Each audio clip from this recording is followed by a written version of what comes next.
And thanks for coming on. Evan, thanks for coming on online last minute.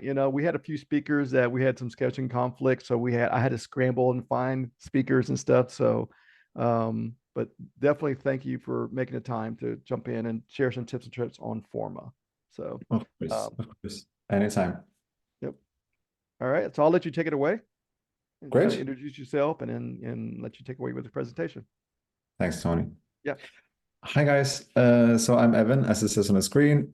I'm speaking to you from Copenhagen today, so not Forma headquarters, but close. I am going to show you how or where we are right now with Forma. I'll also speak a little bit to sort of the long-term vision, because right now Forma is two things. It's both a cloud vision for where we want to be, and it's an in-market offering for where we are right now. My background, as I'm going to show you a workflow later, is from exactly this stage. So I'm trained architect. I used to do early stage development and competitions for about 10 years. So I know this early stage phase of the projects well that Forma in market currently is really good at. So I am going to start sharing, I'll just share my entire screen and we'll look at those transitions together. Hopefully you'll be okay with that. Are you seeing my presentation view or the real view now? Yes, I can see your screen. Great. And you're just seeing presentation or all the other slides as well? All the other slides at the bottom. Great. You know what? Then we'll do it like this. Good. Okay. Yes. That might be better. And I will be touching a little bit up on sustainability, but mostly on the project outcomes that are possible through Forma. There's a big push on sustainability.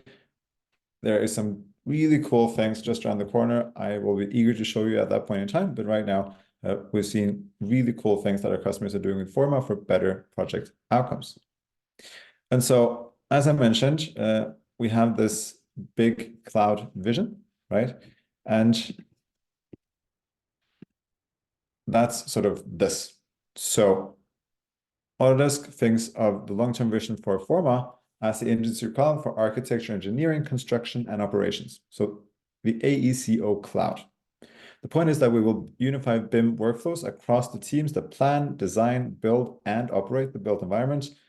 And we'll be doing so by making granular data available to flow seamlessly through project phases, stakeholders, and asset types.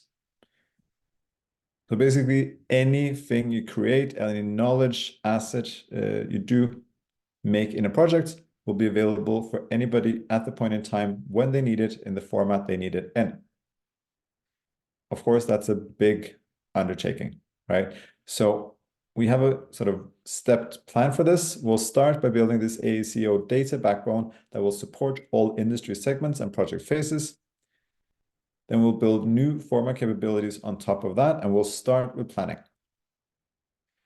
The core of this will always be sustainability and an open ecosystem.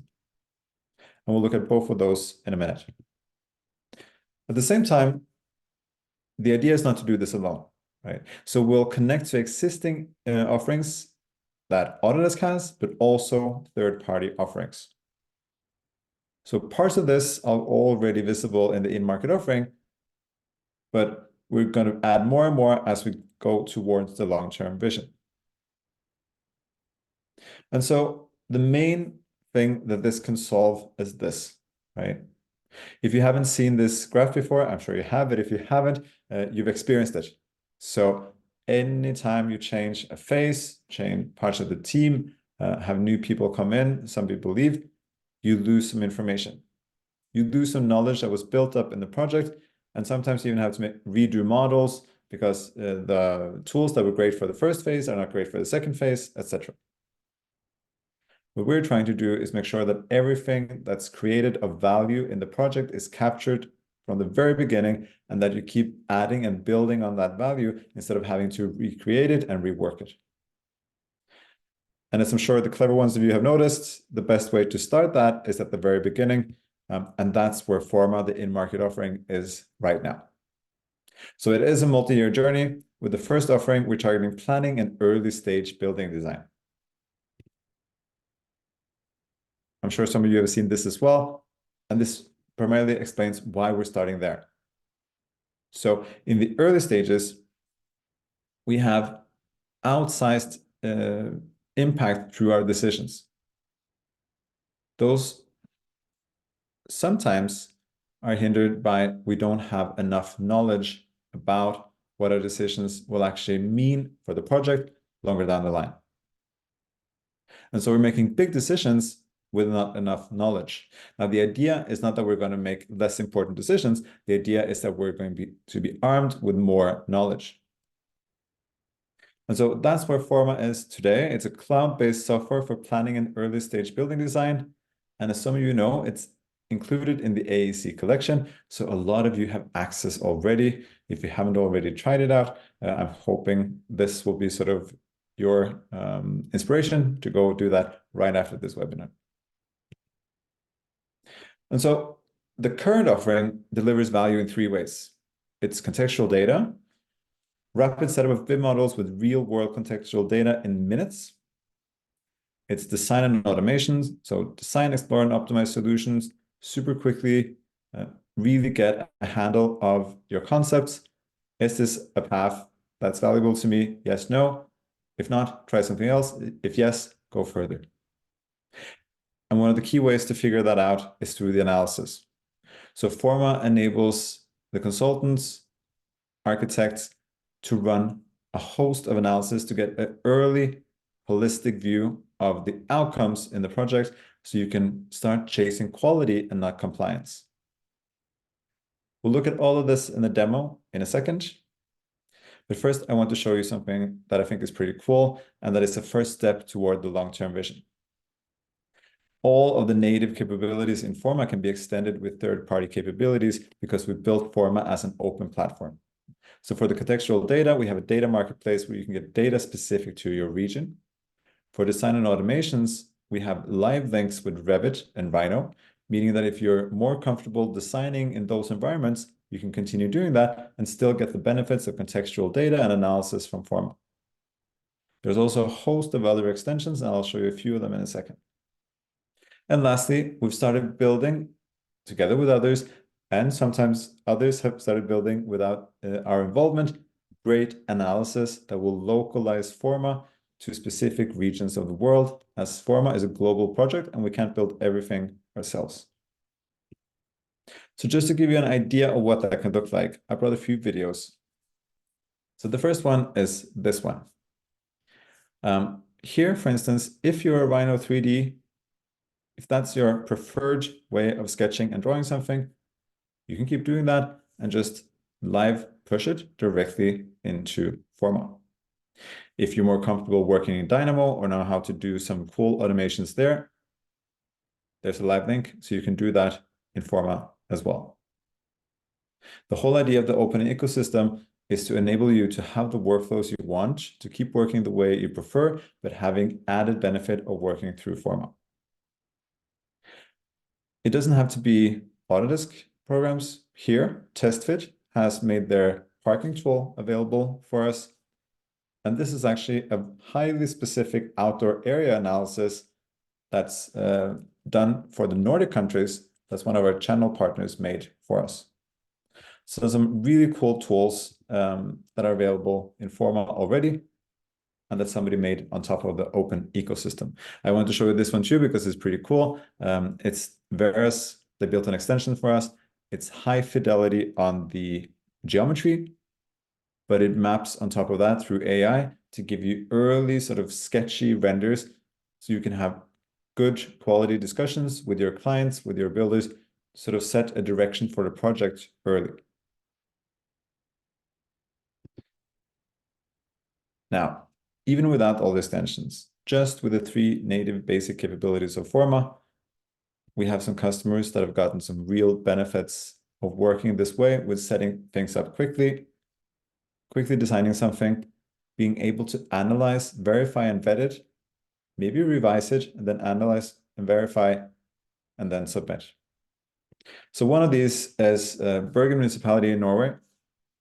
They launched their biggest development competition they've ever held. Mad architects won it, but this is not the winning proposal. This is what the winning proposal looked like after they had worked on it together in Forma. And they identified some key opportunities for improvement, namely that this entire stretch along the waterfront where there was a park in the competition proposal would not be a good outdoor space because it was too windy. They could see in order to make that park, all the rest of the buildings had been built pretty tall, so most of the apartments were pretty dark. And since they had those insights early, and since they could run as many analyses as they wanted on as many proposals as they wanted, they quickly changed and pivoted to this. So now the thousands of people that are going to live in all these apartments for the next many hundred years have better daylight conditions, better microclimate conditions, because insights were shared with the right people at the right time.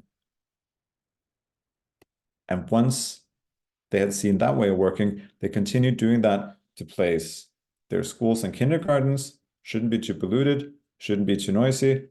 It should be big enough outdoor areas with the right amount of sunlight, easy to make the decision and easy to communicate it to politicians and stakeholders. And they've continued this all the way through, almost down to apartment level. So what they saw is they had better collaboration with stakeholders and citizens, better outcomes, and that this data-driven approach fit with the municipal planning process really well, because if you're not an architect, you need other data to support your decisions. I'll share two short cases more, and then we'll jump into the demo. This one is pretty cool. So Cube 3, more than 50% time savings in conceptual design. One of the really cool quotes here, and I should maybe change it, it's not the boring stuff that's cut away, or it is the boring stuff that's cut away. So they can focus on their design, on where they create the most value. And this one, big German project developer, 22% more density in, because they could show the municipality and other stakeholders, yes, we're building more, we're getting more out of the site, but we're still being a good neighbor because they can run the analysis on the whole area. And with that, I think it's time to show you quickly some ideas of what you could do with Forma. So let's jump in here. Let's see. It's the beauty of live. Sometimes it needs a little bit of a refresh. So what I want to show you here, once it loads, is great. So this is one proposal. It's 4 different ways to see it, 4 different analyses run on it, and I could run many more. But the idea here is that this is actually what outcome-driven design looks like. So with this view, I can see how my project performs on a host of different parameters that are important to keep and create quality in my project. Imagine coming to a meeting with your principal, with any other stakeholder, with your client, armed with these kind of insights.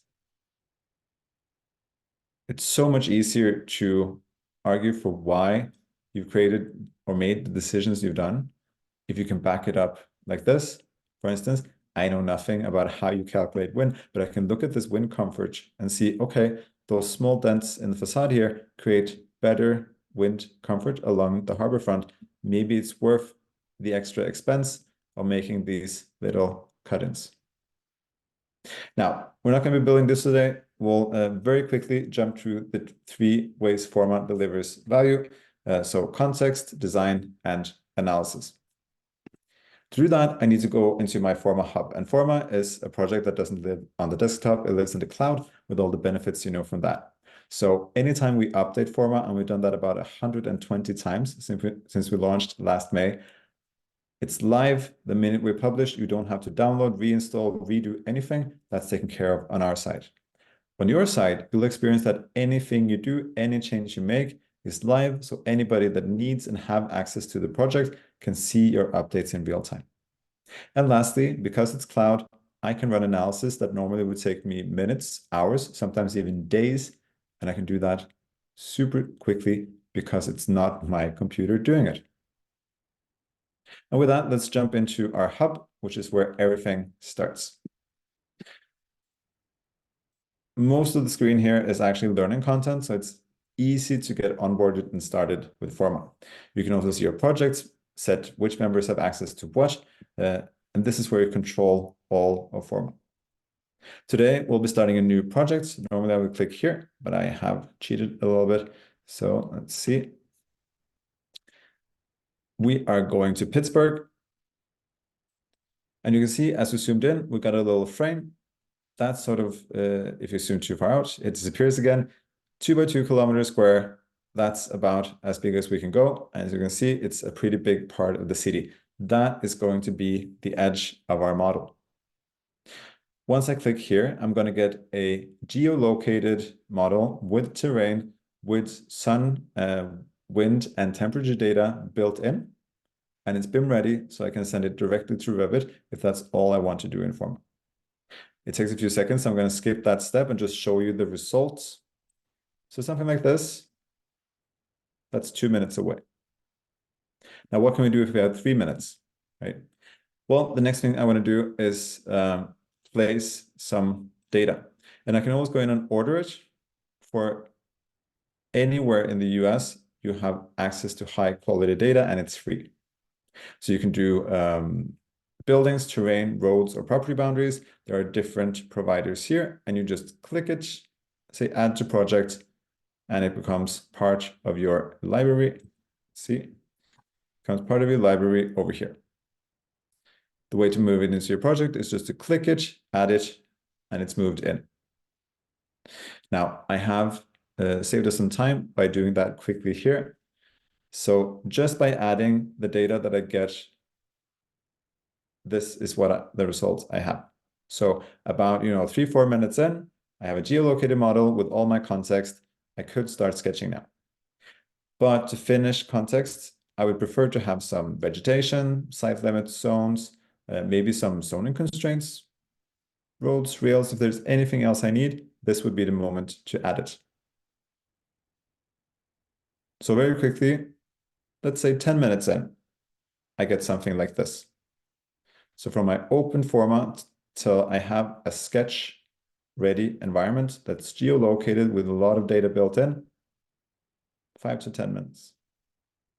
I've added some vegetation because it looks nice, but it's also going to influence my my analysis later. I've added a zone because I could use that to analyze this whole area, including my neighboring buildings, to show how good of a neighbor I'm being. And I've added this site because I need it for some of my analysis. And of course, it's great to know that I'm working within bounds. Since I've ordered some property boundaries, I can see that I'm working correctly within the project area. And so, you know what? Let's just jump into it and get to sketching, because that was set up, done. I could show you a host of different things here. I'm not going to show you the workflows that go through Rhino or Revit, but I'll show you some cool stuff. So let's start with the generative design options. I'll just place this little corner here, for instance. What that does is it's going to give me different options that I can see down here. As I click them, they change. And as they change, they update the square footage. So I can sort of see ballpark, am I hitting close to my target? Does this look like something I want to keep? If yes, just click exit, good to go. If I want more control, I can build my own or draw my own things. So let's try 2 ways of doing that with Forma native tools.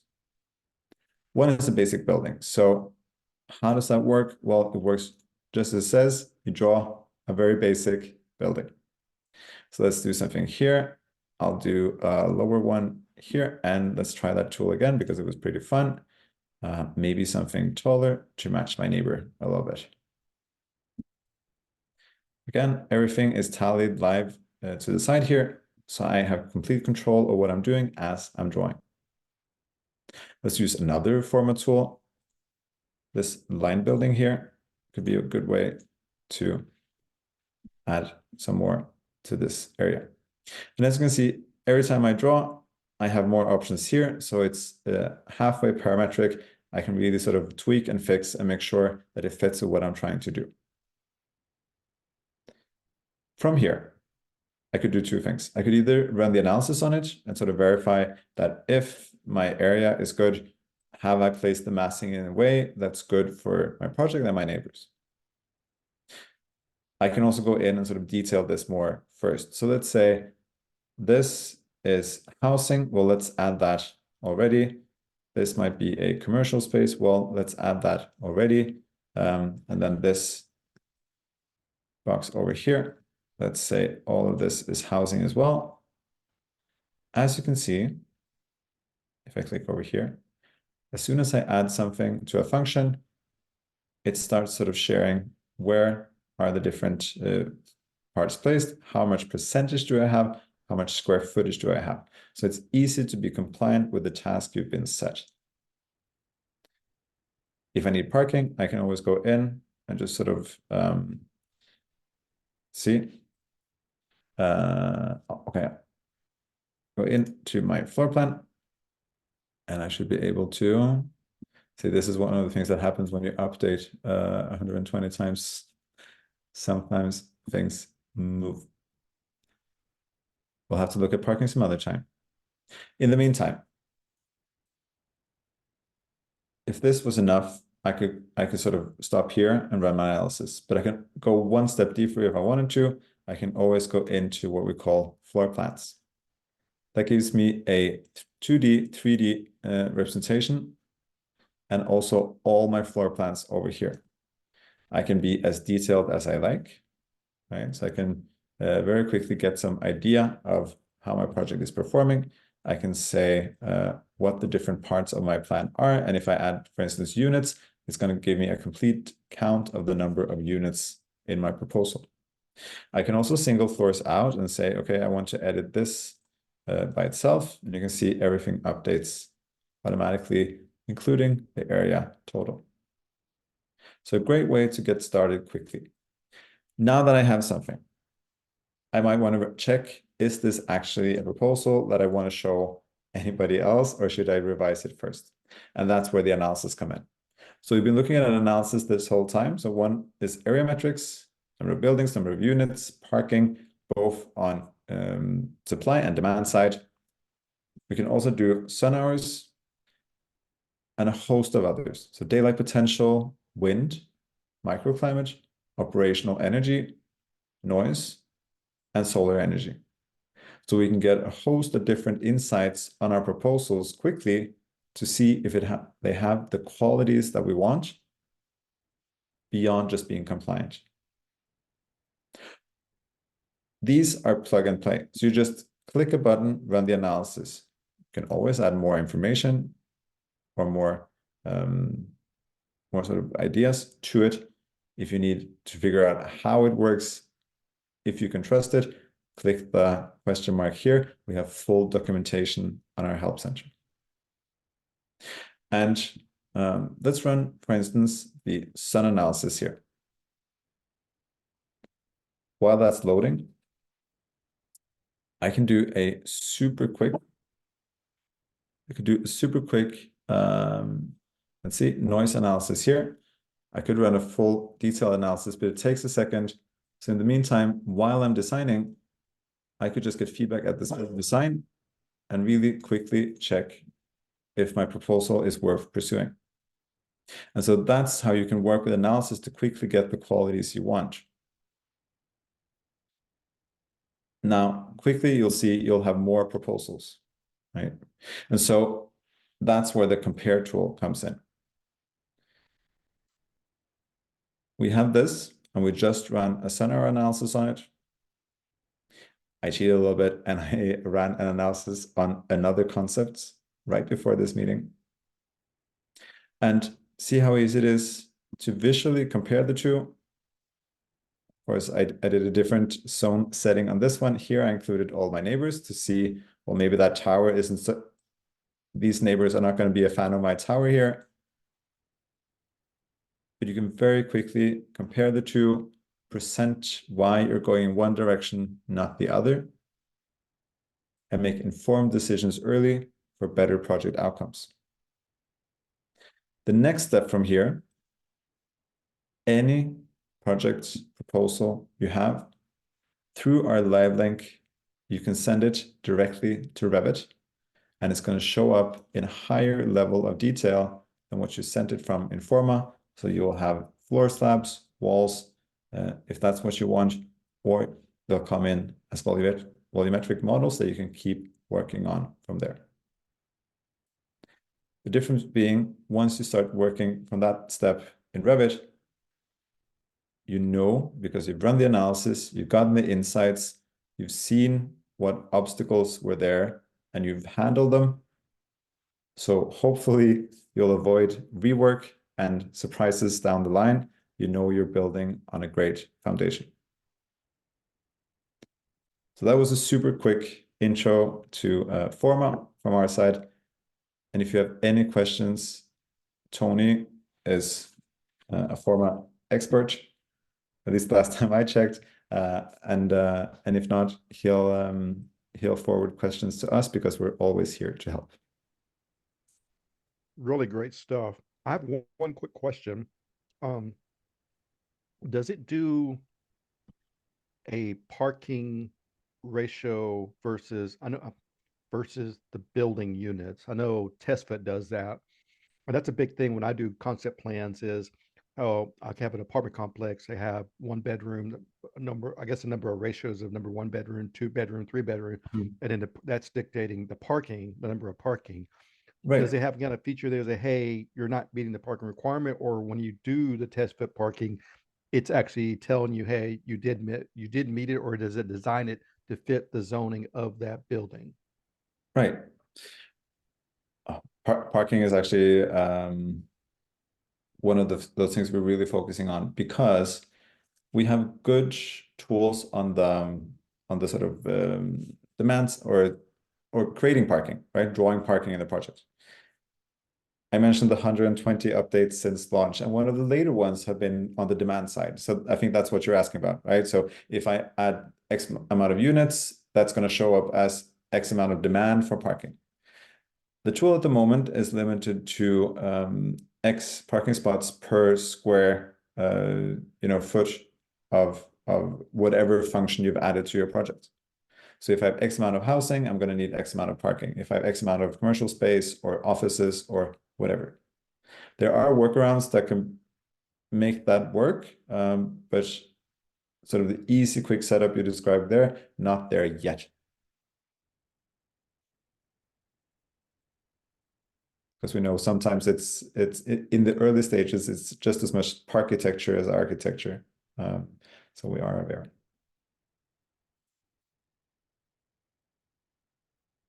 I'm sorry, Tony. I don't know if you're muted or. If somebody wanted to reach out to you, can you provide your email account or something on chat? Yeah, I'll do that. Yeah. Oh, hi, Michelle. Cool. Okay. Sure. And so feel free to reach out, both Michelle and everybody else. It seemed like some of the members met you at AU. Yeah.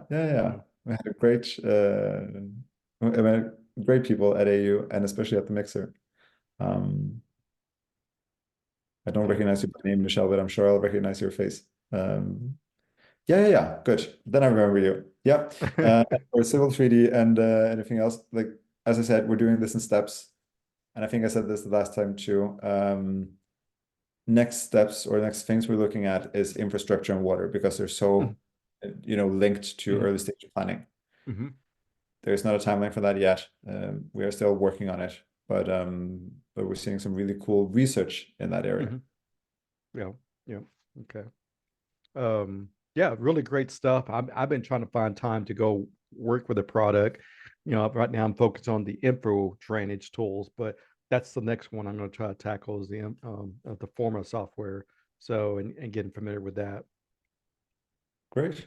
And I could, Tony, I'll do this last time. We have an updated list of great learning resources. Okay. Yeah. Meantime, there is a Forma learning hub. I'll type it in Okay. here. Yeah. If you want to put it on the chat for people who want to go watch, I'm going to definitely go watch some more videos. Great. And so let's see. Okay. just had to type learning correctly. So Google that. It Okay. has all the resources listed. I would really recommend there's Okay. both a class step by step Okay. for everybody. And I would recommend all of you to go in and check the webinars because they're Okay. high energy, fun, and even I keep learning a lot by Yeah. looking at them because we keep making updates. So just to stay updated is a great way to do Yeah. that. Yeah. All right. Well, thank you very much. I appreciate your time and coming in last minute, to come in and do a Anytime. presentation. I figured this would be a good topic. So, and I will definitely check out the hub. Everybody want to go check out the hub and, write down Evan's email account. So, and we'll jump on to Newman and he's going to go into Revit tips and tricks next. And Newman, if you want to take it over. Thanks, Evan. Have a great Thanks, day. Bye. Bye. Hey everyone. How's it going? Hey, good. Let me share my screen. Okay.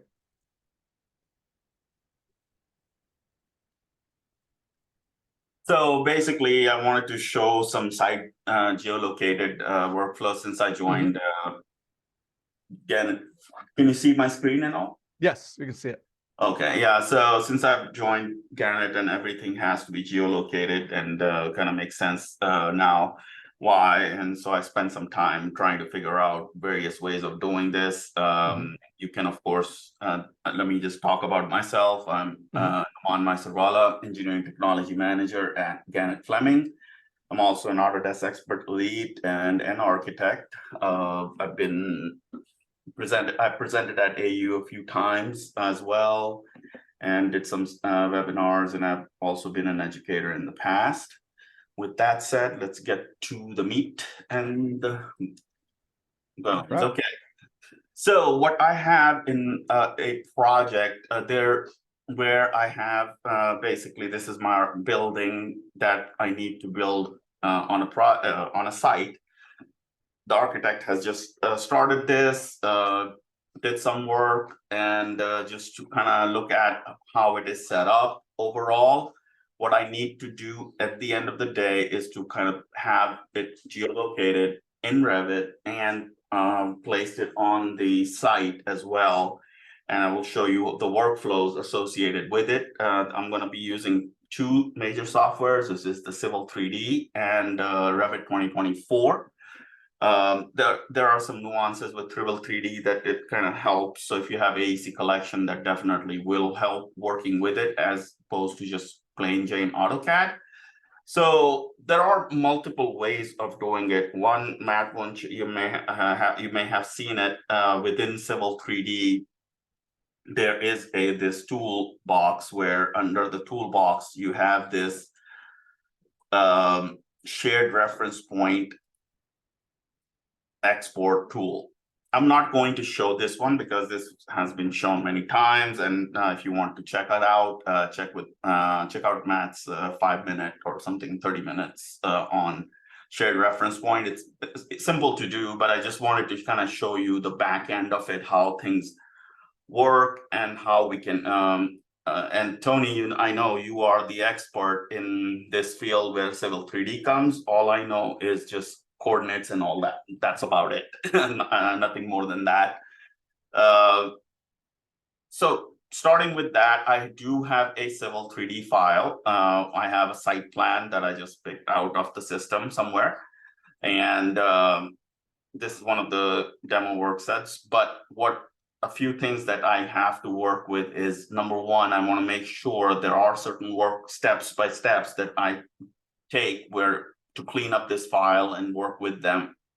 The architect make it a Revit coordination point file so that my files that linked into Revit are not heavy. So that's number one. To do that, there are a few things. The one very important factor I'm going to talk about is, number one, is the scale. And I have run into many times issues when I look at under settings in my tool space, right click and say that drawing settings. Notice that it is set to US survey foot. Yes, the survey foot has a little bit different value compared to feet and inches.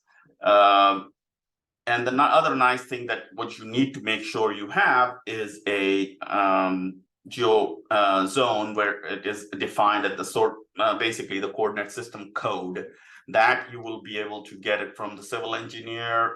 There are other ways you can get to it too.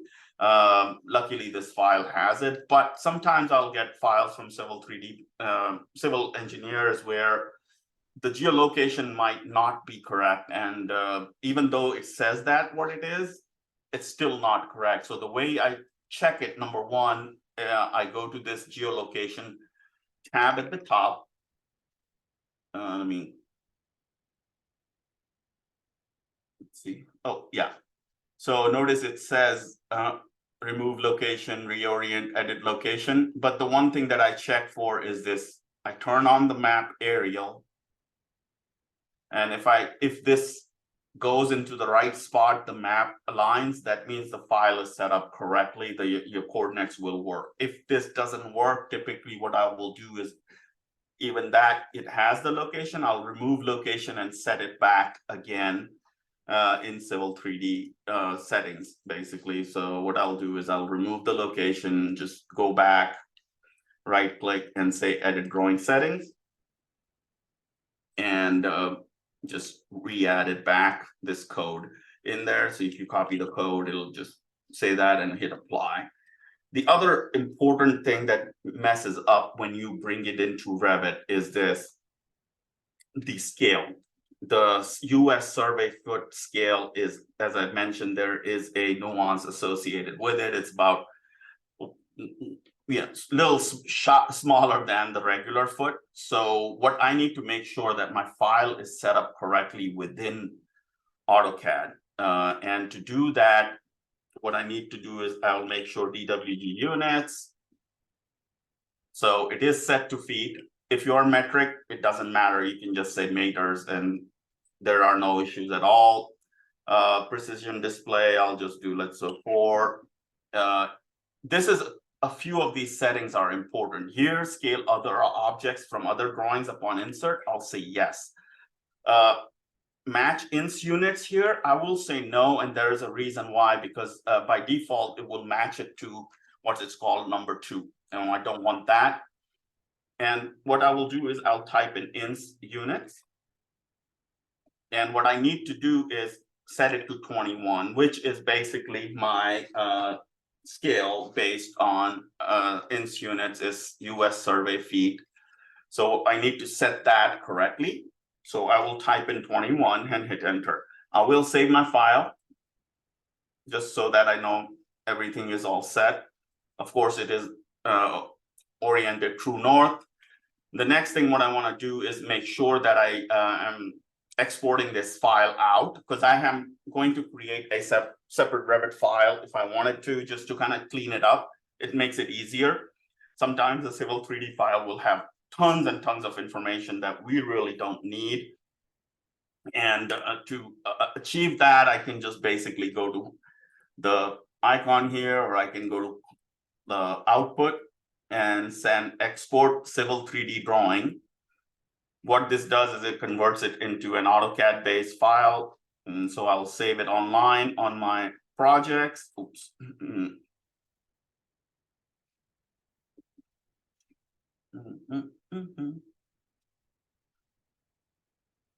I'll just save it in here. Export this out, just current drawing only.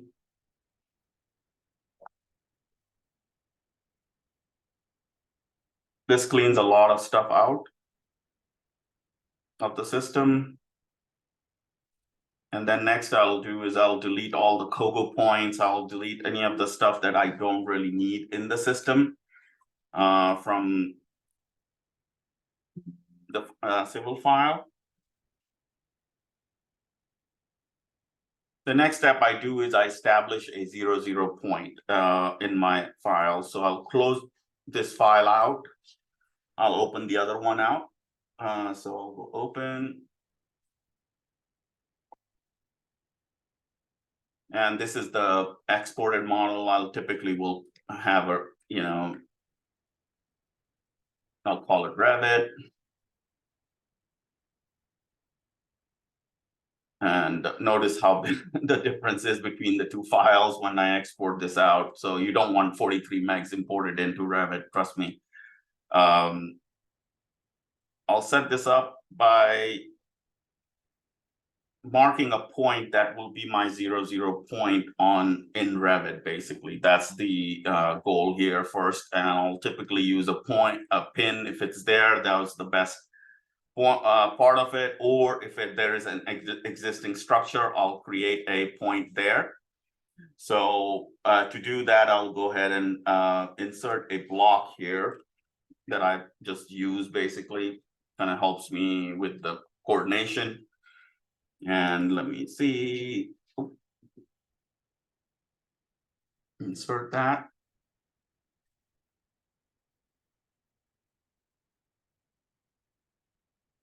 Use survey feet block. And let's say if I have a existing marker, or let's say the property line I have, so I'll just use the property line at this point. I think that is, and I'll just hit OK. And this guy right there is my layer. Which layer is it? Oh, sorry. Okay, OG outside, that's fine. This is something that I just decide that this is my 0, point within Revit, so I can keep that. Now what I will make sure, I'll just int units again, test this. See, it's wrong again, so I'll set it to 21. I just need to make sure that my file is still geolocated.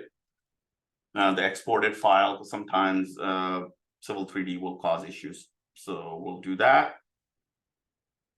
Yep, perfect. That's good. And then I will purge this out.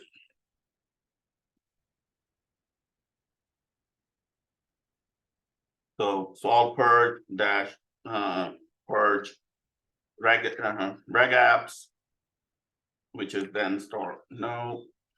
And sometimes I'll have 4,000 of them, 10,000 of them. I've had that, and that causes some hiccups when you bring these into Revit, and just AutoCAD itself starts hiccuping itself.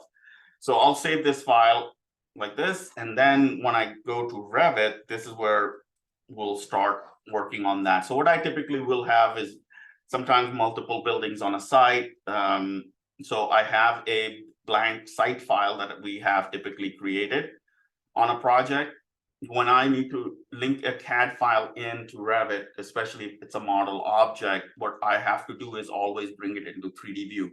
That way you don't have to think about whether when you reload and True North, Project North, or anything like that. It ignores that, all that. So what I will go ahead and do, insert and link CAD.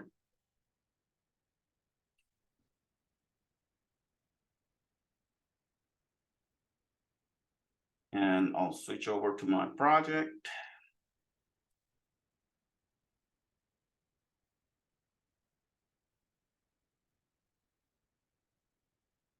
Project files.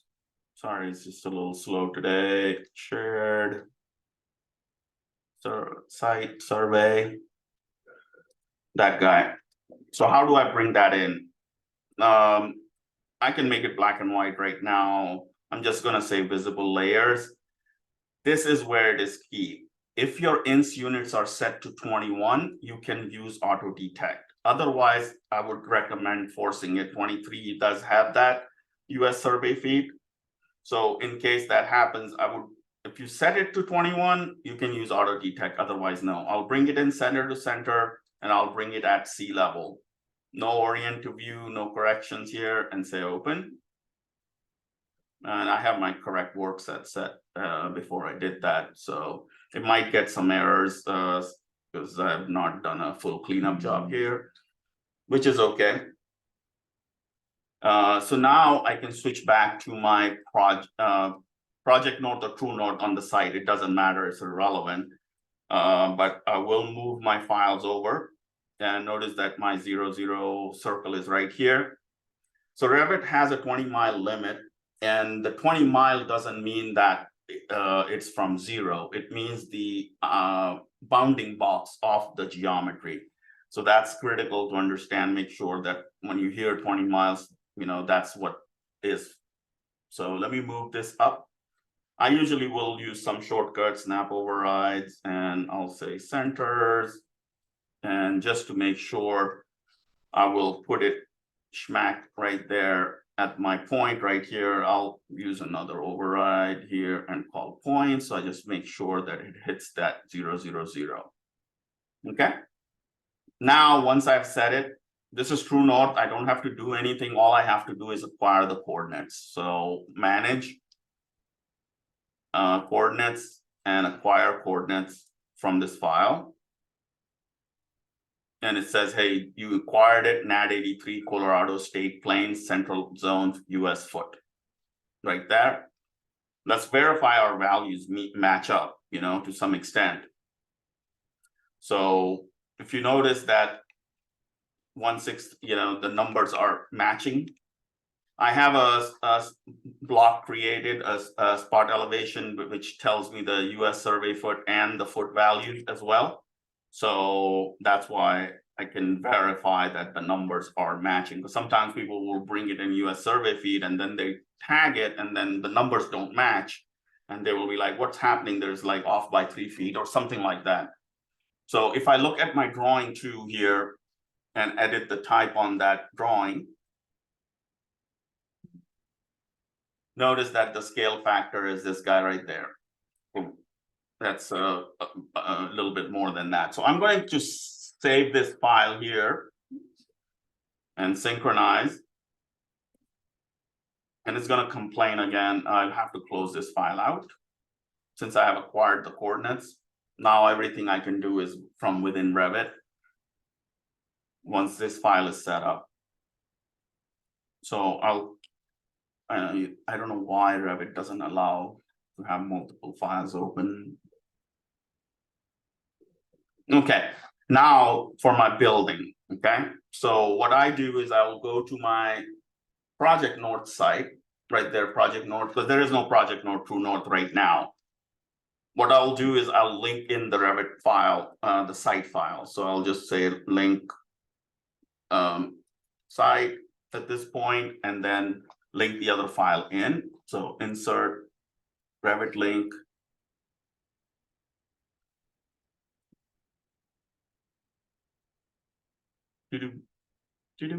Okay, there we go. Oh no, it's in the architecture file, sorry. Okay, that's my site file. So what do I do?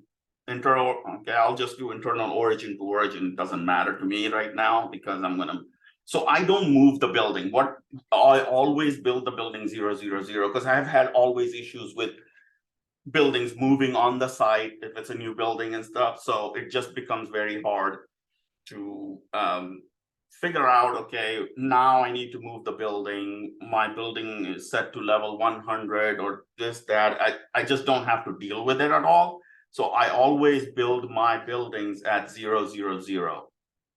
So if I look at my section mark, my first floor, finished floor, which is level 1, is basically set to sea level right there. Right now, it is 0, 0, 0. Now, what I do with the site is what matters. So I will go to my Project North or True North one. Doesn't matter. I'll do Project North. It's easier for me to deal with it. So I can't see my site because it is linked into the other file. So to do that, I go to Visibility Graphics, Revit Links, Site, Host View. I'll customize this, imported categories, and I'll say custom and check this box. So this way it shows up in this file, in this view for me. Ta-da, like that. Now what I do is instead of moving building or anything, what I do is I move the site. You can do this directly with a DWG file. It's irrelevant. That's a workflow that we do, especially when we have multiple buildings on a site. This makes it much, much easier. So what I'll do is I know that I'll pick this point as my site point right there. This guy, let me turn off some of the, it's okay. I'm going to check whether I have the dimensions here. Okay, so it's 5390 feet above sea level. So we'll set that up. So I will do this. I will align the building. So go to modify. My toolbar, sorry. Zoom toolbar is in the way.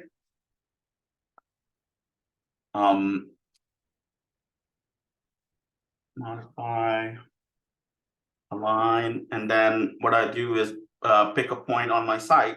Like, let's just say this is where my site is, right?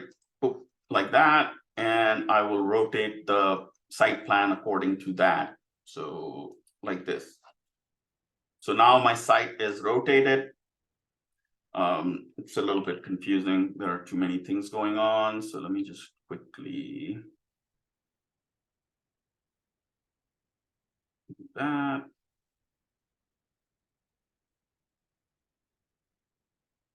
See topo.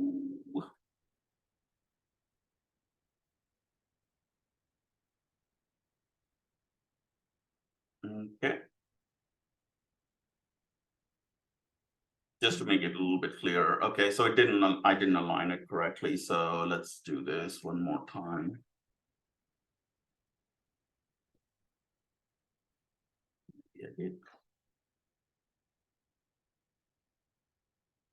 Yep, okay. So it is a little bit crooked. Okay, align again. This one. I'll just do this way. Okay. Now I place my building, so I'll move the site again from this point to my, and maybe this is the corner of my site right there. Okay. The one thing I can do is I can just acquire the coordinates and we can verify whether they are correct or not. However, we'll see whether it is correct at this point.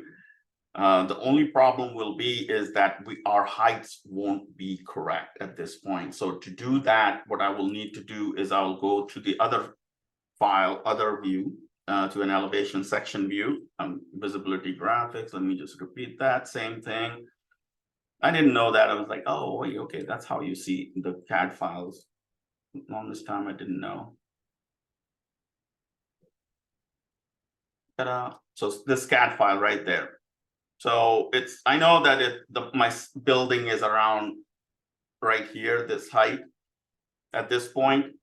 So I'm just going to move this guy right there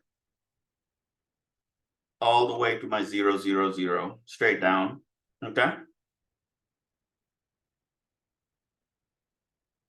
Like that. Okay. Now I just want to verify that. So I just want to make sure that my information is correct. Apologize, switching around. Just a second. Oh, slow. So I don't know what the reason is. It's being so slow. Maybe Zoom. Okay. So let me see. Okay, 5390, or is it 5390? I think it was. ID, I'll look at this guy. Okay, 5390. So I'll just move the whole thing down 5390. Like that. And then just review it in 3D.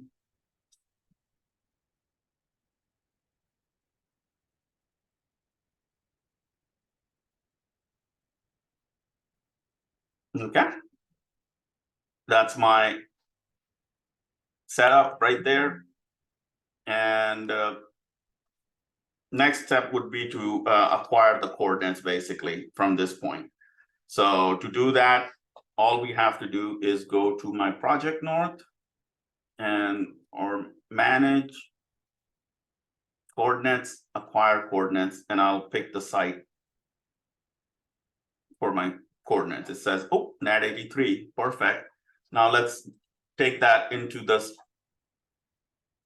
other way, into the true north, and go to visibility graphics again one more time. Sorry, just repeating it, so you'll learn, hopefully pick that up. Go turn that on. So that's my true north. That's my project north, but what about my elevations, Aman? Probably you have that in mind. Oh, my level 1 reads 5390. So it's great, because what I do is this one is reading the survey point. That's the reason why. So it shows it correctly. Next I can do is go to a 3D view. And I'm going to export this view out, okay? I'll hide this view, the site plan. Okay.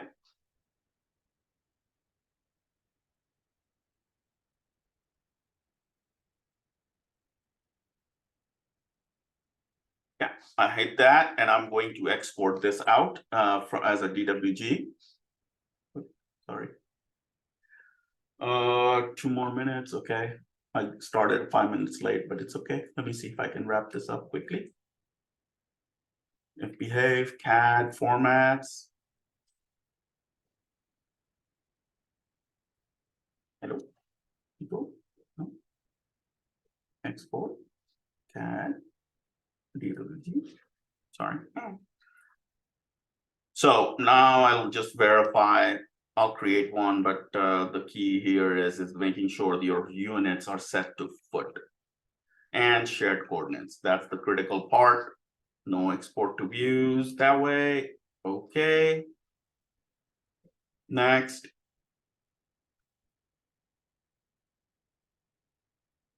And I'll export this out from Revit.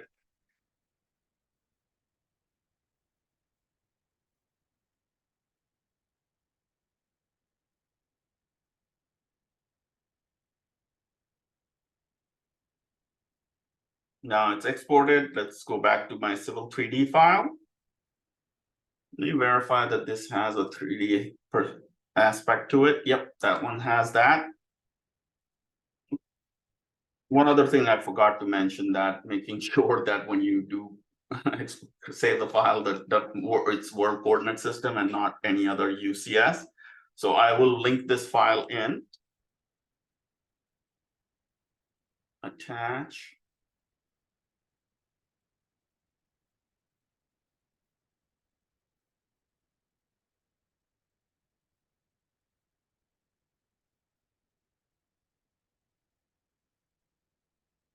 Away there.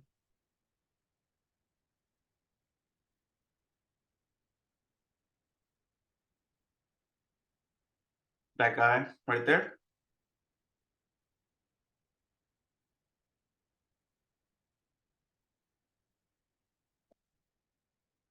Ah, this file has some issue. DWG units.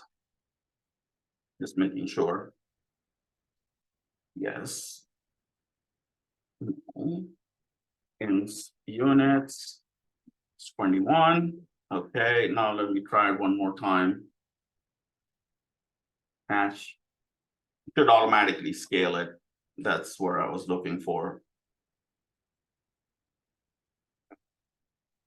I don't know why it's not doing it, but it should technically say 0.1998.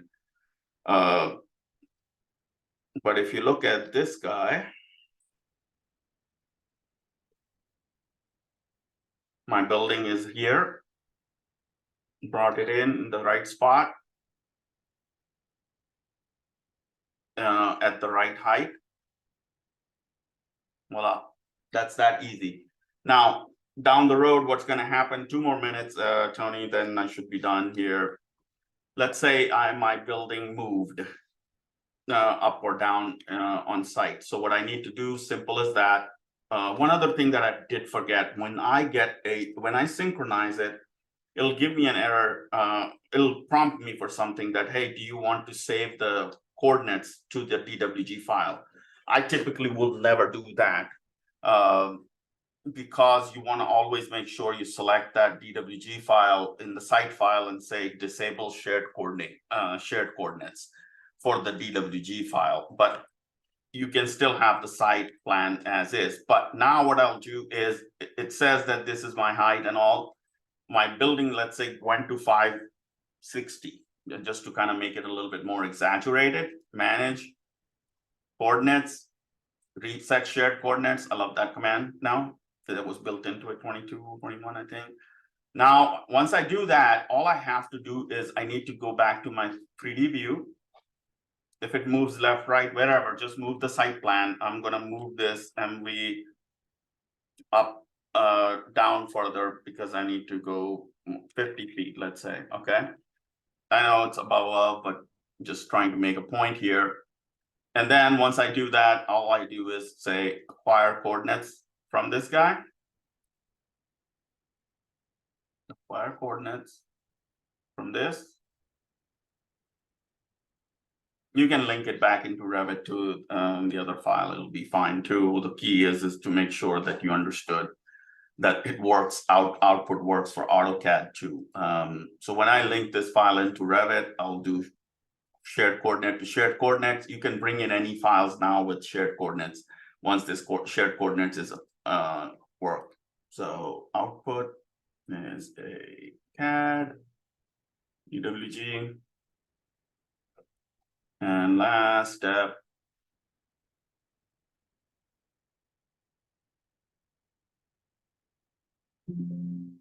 Override this file. The civil engineer will have the right outline or whatever you want to send it, and it will drop directly where it needs to. Or the site engineer can, or civil engineer can give you a location where you want to drop it. That's okay too. I'll just say reload, and notice it moved up easily. So that's all I had to share, Tony. This kind of workflow Yeah, with that's great stuff. Revit and site. It took me a little bit to kind of get around all these nuances associated with it, but you know, it's just yeah, whenever I just do that, I just want to make sure that when site plans, when you get, just go to a 3D view, go to a plan view, zoom extends, Yeah. make sure it doesn't go crazy out. That's all. Yeah. Hopefully this was helpful. I know you probably are squirming, talking about Civil 3D, and it's like, oh, why did you do that? No, the only comment I had is, I think you kind of covered a little bit about it, but even if the map looks correct, you can move the map if you have it in the wrong coordinate system. So they can take those beam maps and move it and shift it if they're in surface versus grid. So you can be tricked. So that's good that you went in there and you actually went back and reassigned. You removed the map and reassigned the coordinate system to see if they actually did move the map. So that was kind of cool. Great that you covered that, because when you first mentioned like, oh, just turn on the map and see if it's in line, like, well, you can move the map. But when you came back 5 minutes later, say, okay, now let's remove the map, turn on the geolocation, assign the coordinate system. Then you can double verify, hey, did they move that actual geomap location? So that was kind of good that you covered that. Yeah, that part I will bug you on that, how to move it on all later, but yeah. sometimes we'll get drawings where there's no coordinate system assigned, and how do you it's based on how you get it, because some surveyors, you'll get it on surface, which is more accurate, but the geo map is actually lined up on grid. So it's going to be off by 1,000 feet or several hundred feet. So then you have to move the aerial, change the coordinate and stuff, do some changes. So, but yeah, it's kind of cool. It's good that you said go back, delete the map, go back, assign the coordinate system to verify that it is in the right location. But thank you. Yeah, because sometimes when I turn on the map, it doesn't show me the map is not on the site, and I fixed it. Is that? Yep. Yeah. So okay. Well, thank you very much. Great stuff. Post some questions on there. Now he'll stay. Hopefully you can stay online, answer questions. And our next presenter is Danya. Danya, are you still online? Okay, let's see if I let's see. Can you attendees presenters? Oh, I thought I saw her online, but I'll make her presenter. Promote to panelist. Okay, Danya, you are up. If you want to introduce yourself, if you want Newman, if you want to stop oh, sharing. sorry about that. Yeah, just yeah. Oh, wait, hold on. I need to find So we have here. another Revit expert. There we go. Oh, Ooh, Oh, stop. it's still on. Oh, there we go. And welcome, Danya. hi, glad to be here. Welcome to the party. It's been fun. So we've had people coming and going throughout the day. So but yeah, if you want to come in, kind of introduce yourself and share what you're going to be going over today in the next 30 minutes. I would be happy to. I want to share what I'm most passionate about. Yeah. Let's see. I guess I can introduce myself. Do I need to introduce myself? Yeah, just short intro. So know who you So, are. my name is Donya Tabor Hanson. I use Revit, and I used to use AutoCAD. Been at this for going on 40 years or more. Since somewhere in the late 1900s, I think that's when I started. So, but my passion is about Revit, all things Revit. Currently, I'm working on 4 templates for my company. But what I want to talk about today is some of the nuances of building Revit families, which can catch people. Because I've been doing family counseling, as I call it, for many years. And I see so many things wrong in the families. I even got to meet the guy that did some of the original families when I was at Build last year. And I had a complaint. And he said he figured he knew what it was, and sure enough, it was. So it has to do with all the materials that come with a family that you don't need. So he was real bothered about that. He said he didn't start it that way. But let me jump in here. And so I'm in Revit 2023. And feel free to throw in anything in the chat. I'm gonna try to keep an eye on it, see if I can pull it over here near me. Okay. I'm looking at hosted panels. Let me look at everyone. Okay. There we go. Okay. So sometimes you may be going with you want a family, but you want it to be, let's say, floor based. You have something that want to be floor based, and maybe it's furniture that you want to make sure stays on the floor. There is no furniture floor based. That's what all these generic ones are for. Now, I'm not going to do a floor based one, though I could, but I really don't want to. But you can go here and get a generic one. And as I see, there is a slab in there that is going to represent the floor. Yes, it's got to update. I don't have all the templates in there. So it's going to have a piece of flooring in it that is going to represent the floor you're going to build on. And to get it to be furniture based or anything else, you can go in and just change it to say, I want you to be furniture. It's that simple now to have a furniture that's floor based Revit file. If you do a lot of equipment, furniture, I worked in kitchens for 7 years, 8 years. So I did a lot of specialty equipment. So I built my own templates. So that's another reason I got so into these things. But just getting into the right template to begin with is going to help you out. And you'll notice when I go up here, I've got things that are built in. But if I go to, let's see, manage object styles, you see I got my floor, but I also now have furniture in here. It's not generic model. It's changed over, so I have the furniture in here. So it's got some of the things built in. So it does bring in, so it can change you to whatever type of template you want. Now, to get with a basic, very basic family, let's start with some general rules of family building that can be said for all families. And I'm just going to go with a generic, plain old generic model. Most of the time you'll start off with a generic model or something like it. You're going to have, if you're building a 3D family, not an annotation family, this is talking about model families. It's going to open up several views and I'm in my reference level. So I could decide if I wanted it to be specialty equipment. I could come here and go ahead and take it to specialty equipment. Check things here, make sure, enable cutting in views. That's new. That didn't happen a few years ago, but you can now cut specialty equipment. It used to, I'd have to turn it generic models so it could be cut in views, but I've got everything I want here. I'm going to be doing specialty equipment. To start with, you have 2 reference planes here. Can't pick them because I have my pin things not picked.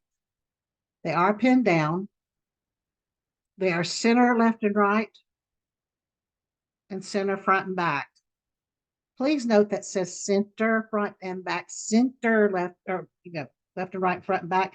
This does not say start your model here and build it in this upper quadrant, which a lot of people will do, and then they leave this on the center.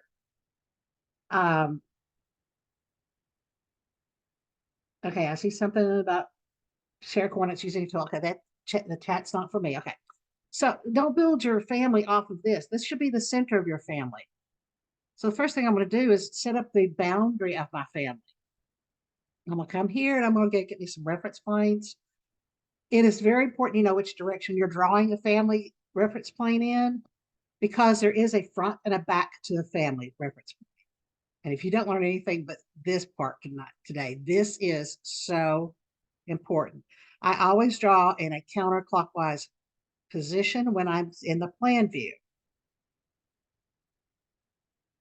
And that tells me that the positive is to the inside and the negative is to the outside, which is going to show up here in a few minutes. Let's go ahead and drop me some dimensions on here. I'm going to go out from the center to here and equal that up. I'm going to go from here to here and give me something there. I'll start from the center and go out and out. If I'm based off the center, I don't know why I always like to go off the center. It's just a habit of mine. Out here. And let's go back and equal this one out. Now, this would be my depth. So go ahead and let's parameterize it. Depth. I can make it an instant or type depending on what I'm building. It is a length and should be under dimensions. And the thing that you want to drive me nuts, let's go get this one and call it length. No, don't name any parameter length. It is a length. Width. I don't think any parameter should have the name length, because width is a length, height is a length, depth is a length. All these things are lengths. So set your parameters the way you should and name them the way you should. Speaking of naming, let's go ahead and do that. And I'm going to come down here and I'm going to make these all strong reference planes because I want to be able to dimension to them. If you don't want it to be dimension to, you can make it a weak reference plane or make it not a reference plane so that you can't accidentally click on it when you're going across, moving a cursor across the family in a project. If it's not reference, but if it's a reference plane you want to use, but you don't want to necessarily dimension to it, make it not referenced. You can make it a weak reference where you can tab into the family and do a dimension to it. But if you don't have to dimension to it when you're lining your family up or aligned to it or something, then make it not referenced. But if it's going to be the front, I'm not going to make it strong reference. I'm going to actually make it front. Come down here and grab front. I do that because that will make it a strong reference. And then I'm going to give it the name front. So I just copy paste. That's why I go get that first. See. And I want to pick on this one. The front name is to the outside. So here where the name is on the outside, let's go ahead and pull down and make this one right. All of these named ones are automatically strong references. We'll pull down this and make it back. And the reason I do this is because I can copy and paste and don't have to type. And there's my back. And this is my left. And the next thing I'm going to do is should know a little bit about the size of what I'm going to make. So my depth is going to be 3'6", and my length is going to be 6 foot. I didn't mean to close that. I like to leave everything open. So I may start pulling in these reference points. So if they just go just outside of wherever, if they are a strong reference plane, you can select them.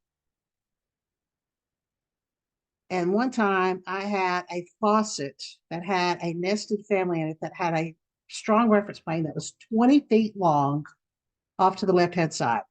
I could be off to the side of that piece of equipment trying to select something and it would select that faucet, because these reference planes can be selected when you're in a project. So try to keep them tucked in.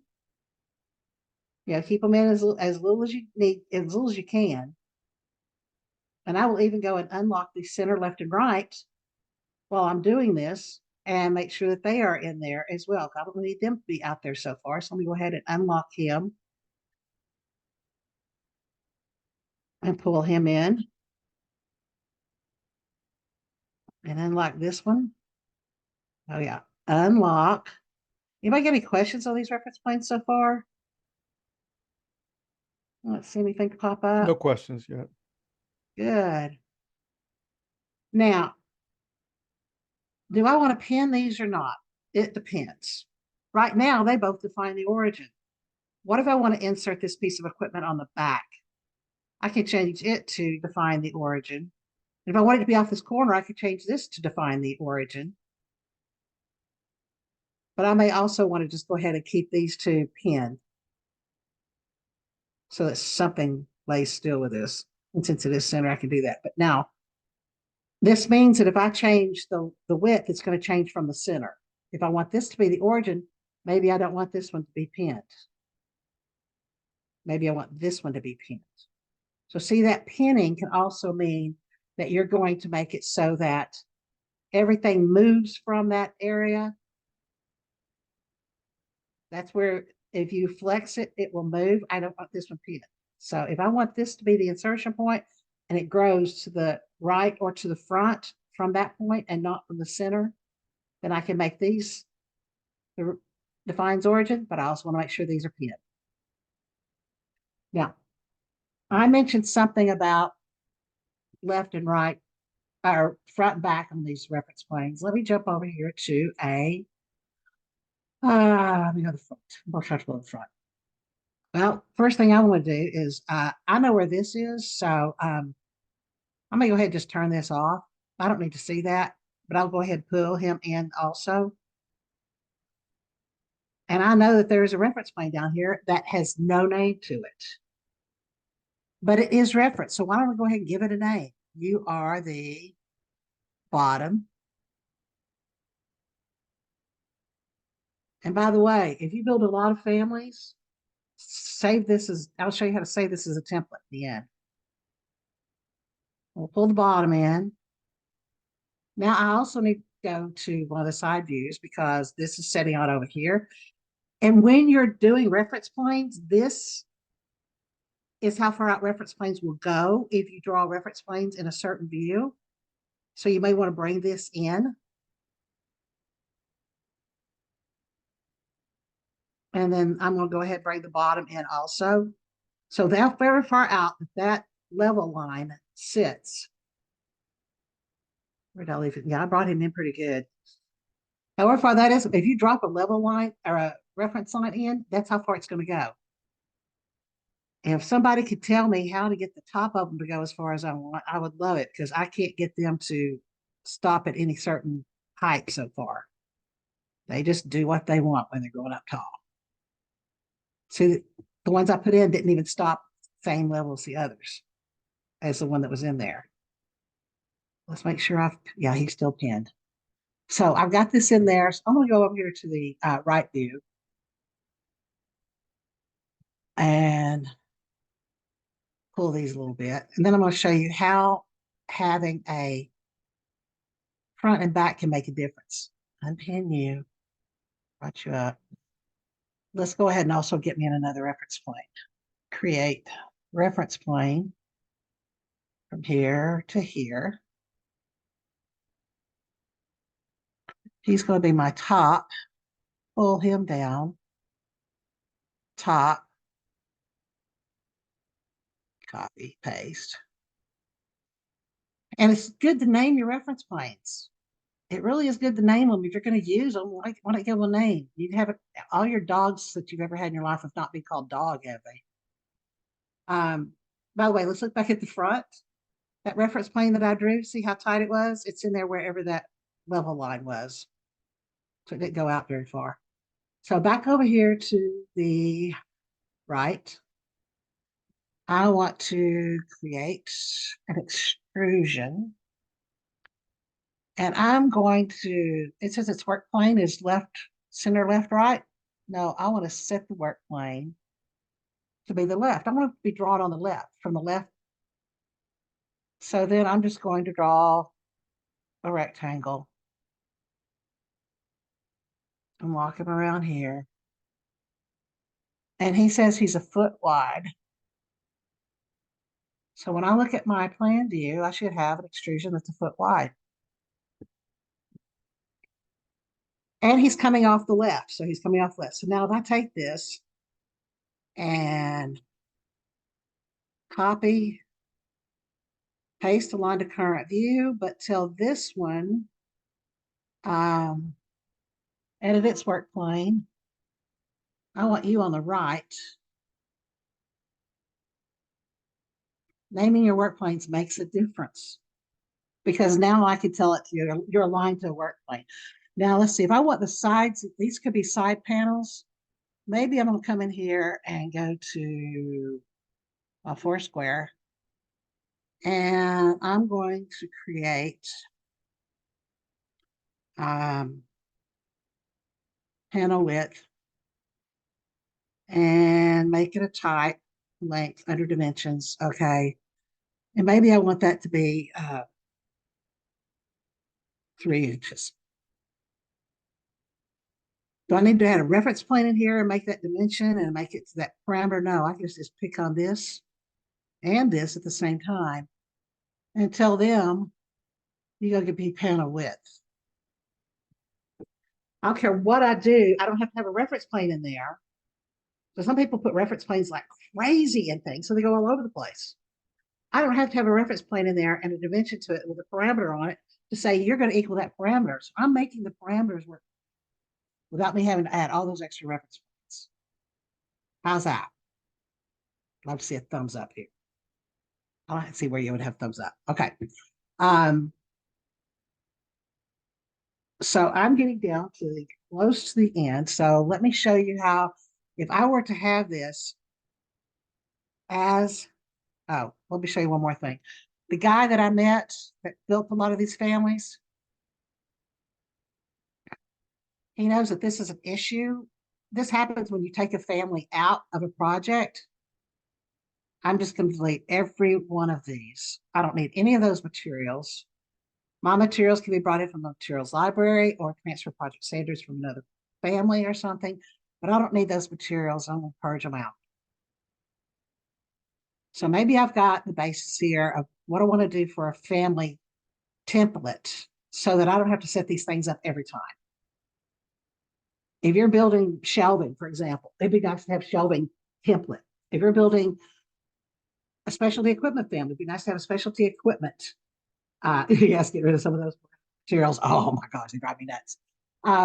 But you can take care of building yourself a template to have some of your basis in there, especially if you've got special company parameters that you're using for your schedules, for filtering things in and out, stuff that you want to have done. Just, you may want to build a family template. Let's say I've got a family built.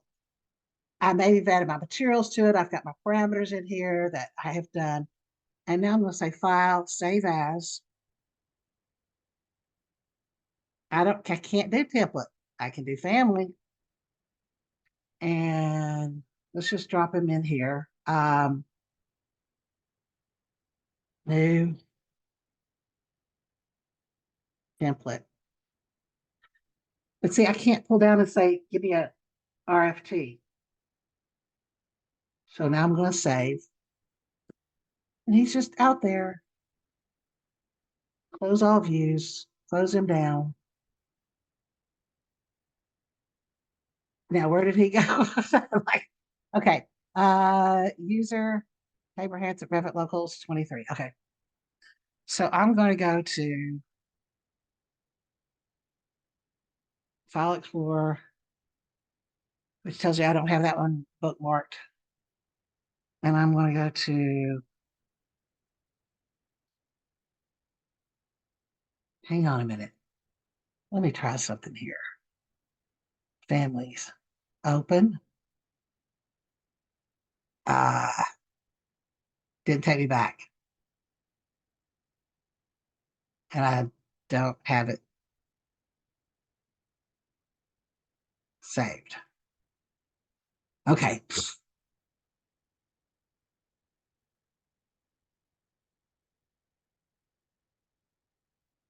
Okay, that's not it either. I was wondering if that might be the same. Okay, here, let's go to users. What was it? Revit Locals.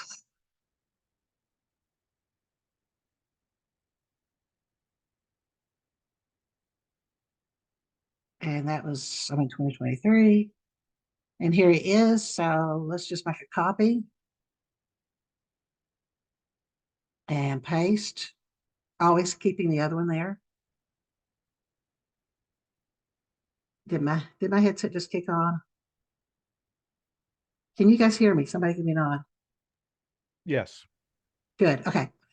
I heard it kick off. We're going to do paste. And then I can take the name out. P. I now have a template. Yes, please just do.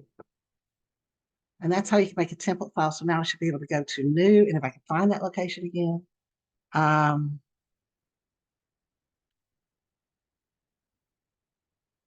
C drive, user, me. Come on, where do Revit locals go? Revit locals 2023. I now have a new template that I can use.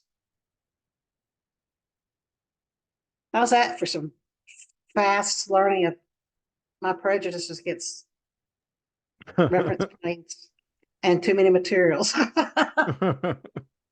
It's a matter of if you're going to use them, name them, because the name of them can help you. Even like the bottom one, I might want to set something on the bottom and set it to a certain height. I don't have to have as many reference planes in here. I can control what I have. I control whatever I need to with my own templates too. And look at that. It's high up on the money. 4 o'clock. David said, yes, get rid of those materials. Yes. I hate those. First thing I do is when I get a family, start cleaning out materials. And never open a family from inside the project if you can go up from its location. Otherwise, you get those materials again. I don't know, they're like Klingons or something. Mm-hmm. I'd probably be Klingon. All right. Well, that was kind of fun. Yeah. I hope somebody got some fun out of it. Yeah. Does anybody have any questions online? Anybody? I don't know how many Revit users we actually have online. I don't know. So, but raise your hand if you're a Revit user for those online. I think most of them were Civil 3 users today. Right. We got 3. Any more Revit users? Looks like the rest are Civil users. Oh, yeah. 3 or 4. We'll hold that But it's still good because we're going to record this. Yeah. And put it on the YouTube. That way the people that wasn't able to attend today can watch this video. Awesome, great stuff. Get anything out of it. If you get anything out of it, name your reference planes, get rid of the materials, and do not give a parameter at the title of link. Please. All right. Thank you very much. Thank you very much. I think our next speaker, let's go look on the schedule here. Is it Chris? Is it you? Yeah, I believe it is. Yep. So our next speaker is Chris Fugit. He will be going over some tips and tricks in Civil 3D. So Donnie, if you want to, I don't know, Is that Chris? Are you sharing now? Yeah, I'm sharing now. Okay, awesome. Okay. All right. Now you want to do a quick intro and then you want to get started? Yeah, my name is Christopher Fugit. I'm a civil engineer in the state of California. I'm a Civil 3D expert. I'm a Expert Elite alumni for Autodesk. And currently I do primarily programming work and customization of Civil 3D and AutoCAD. And I also teach an AutoCAD class for surveyors in a community college in California. Awesome. Yeah. And today I'm going to talk about the toolbox in Civil 3D. Sometimes it gets hidden away, and I just wanted to unlock some of the mysteries about it. If your toolbox doesn't show up, it's possibly because this little button up here on the ribbon is toggled off, and you can just toggle it on or off as you need it. And within here, there's some pretty cool tools for running reports. If for alignments, so if you want to get like an alignment curve report, you can like double click on that. There's a general legal description for alignments, and they're just organized out of the box based on the object type. And so you can like navigate through here and find reports that you want to run. And then you can also add information to this. So if you want some customizations that you want to share with users, you can modify this yourself. And so I'm just going to demonstrate how to add that in there because there's some catches that happen as you're doing this. So to modify it, you can click on this little button on the tool space in the toolbox, and it'll open up the panorama. And the panorama should have a lot of the same headings, right? So I have a reports manager here and reports manager here. I have the subscription extension manager, which is empty right now, and it's over here. So it kind of matches one-to-one to what's in the box. And so you can create your own category file or root, what's called a root category, by hitting press the button to add a new root category button. And that'll add it to the list. And you can give it a name. And I'm going to call mine grading today. And then you can give it a description. And so maybe you type in maybe test, and then you click out of the dialog box. And as you're doing that, it's going to crash Civil 3D. And that's because the file location where all this is saved is read-only, or you don't have permissions to write to that location. And so that's why it's crashing. It'll also let you add a bunch of stuff and then hit save, and it won't save anything, but it won't crash at least. So before you set up and change like what you want to do, you just want to go into the folder where it's located at and make it so you can modify files. And in this case, it's in the program data, Autodesk, C3D, you enter your year, ENU, and data. And then there's a folder called Toolbox that allows you to, or that's where it's saved at. So you can modify this by going into Properties, going to Security, and choosing Edit. In this case, I want to select the users and then do Edit. And then select me.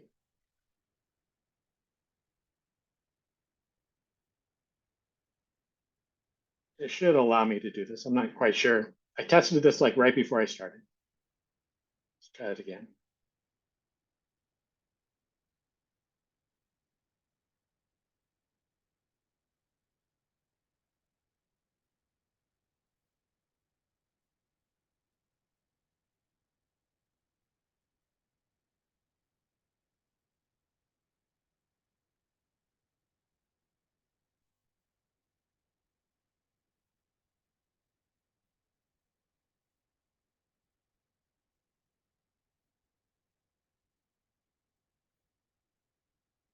Try that again.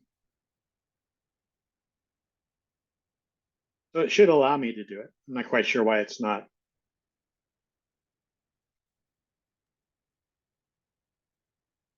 It's not because you have Seal3D Audio open, is it? Usually it's not. So I guess I'll try closing it.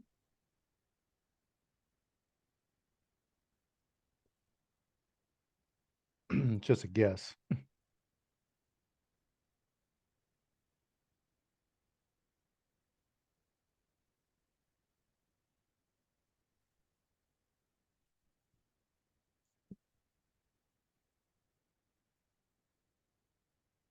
Yeah, it's already gave you full access, but um, yeah, try a different folder. And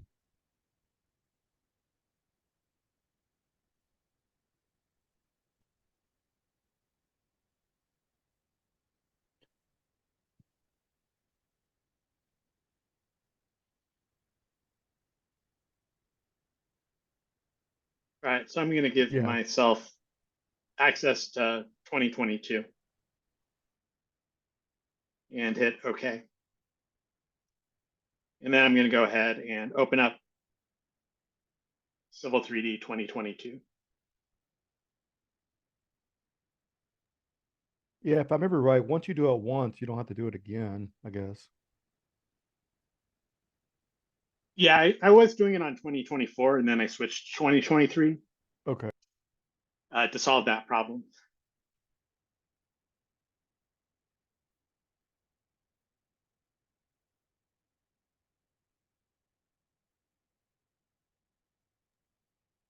Yeah, I definitely use the reports for alignments reports. Um, Yeah. yeah. All right. Yeah, So then now I can hit the edit it and go back to panorama. And so now I can create my own root category. And this time I'm going to type creating. And then hopefully now it'll let me type in a description without crashing.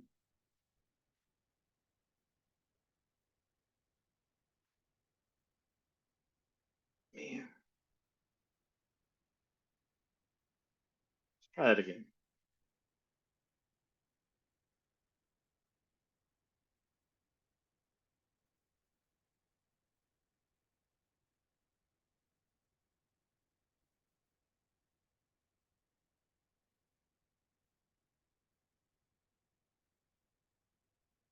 So that's correct.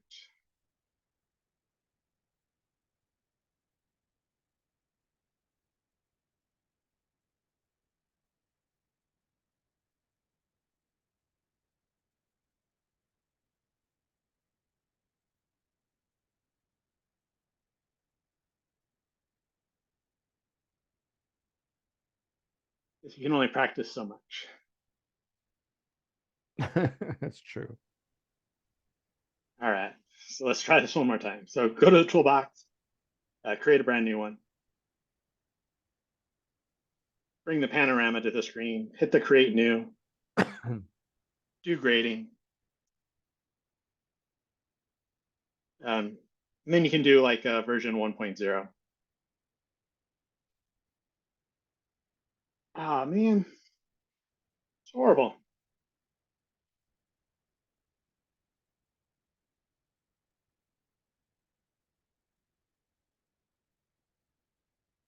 Hmm. All right, I let's mean, go to I guess, 2024 then. yeah.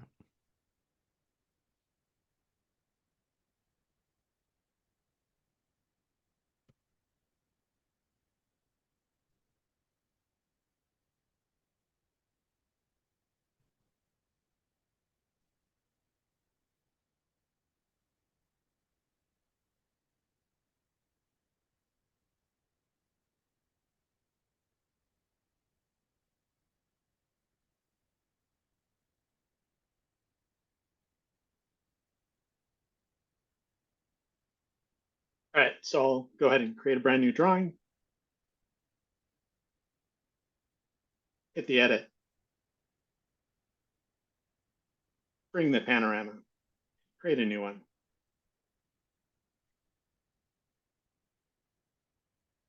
And then you can add additional items below it. And you can do it by adding a new category and then hit the little plus sign, and then it's going to be default to new category. And so you can give it a name. And so I'm just going to do create. And then you can add a description, an icon file if you want. And so you can navigate and give it an image. So I'm just going to pick a random icon. And then I can see like that's where the corridor icon came from. And then you can add tools underneath it by right-clicking and choosing new tool. And then you can give this a new tool. And so I'm just going to call this lot grading. And then you can give it a description.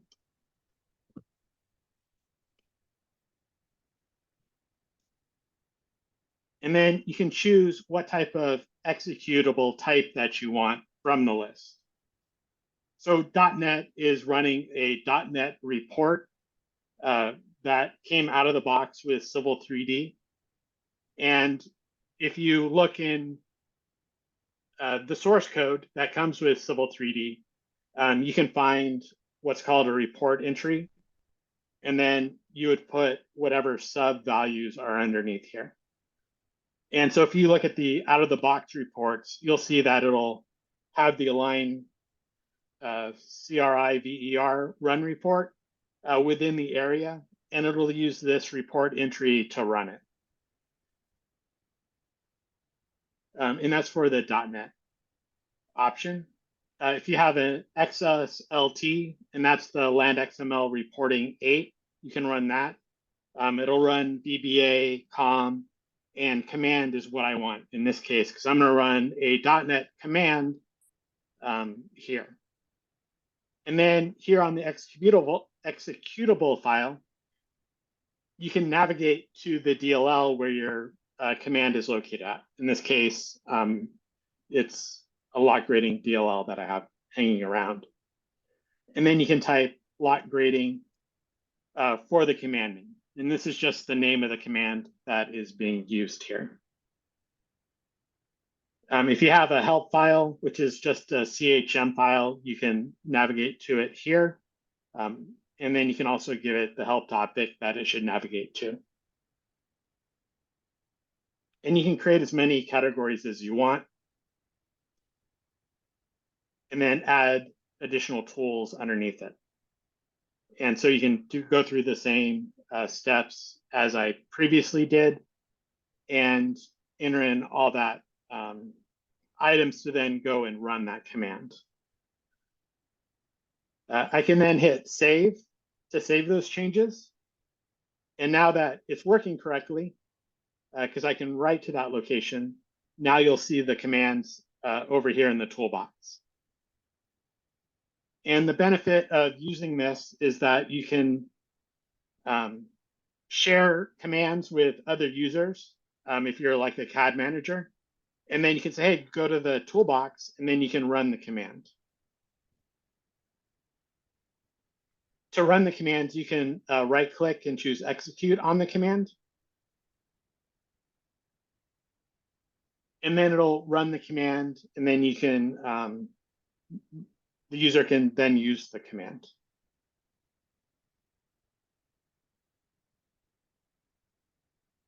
And so it's a real useful way to do it. You'll find that Autodesk uses this method. If you download the shape import export utilities, it'll add to the toolbox all the commands that are available to it. And this is the process that they use to create this. To share this grading with your other users, you can go to the folder. In this case, the toolbox folder. And it's been added to the toolbox config file. And if I open this up in Notepad++ or your favorite editor, there should be at the very bottom the grading tools that I just created for the root categories. And so everything that I typed in is now within this file. And then you could share this file with your other users. In this case, it's been included in all of the other out of the box but you can create your own XML file just as long as it starts with toolbox cfg.xml. So if I go back to this folder, you can see that the shape and point table XML file that's how that got loaded over here into the toolbox. And so you can then modify that information. And so that's how you can create your own categories and add different tools to it. As you click through like Reports Manager in the Edit panorama, you'll notice that there's these execute file, and it has this like %report directory added to it. And you might have like a question of like, what the heck is that? And that value can be found in the registry.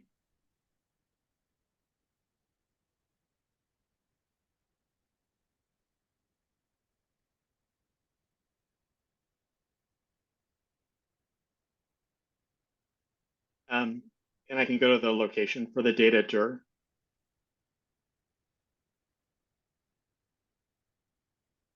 And here you'll find the data directory, which corresponds to the % value found in Toolbox. And then this is the value that it's using. And so it's going to go look in the registry for this file path and then use it to run the Toolbox tool within the Toolbox. As you open up the file, or you may want to know where that's set.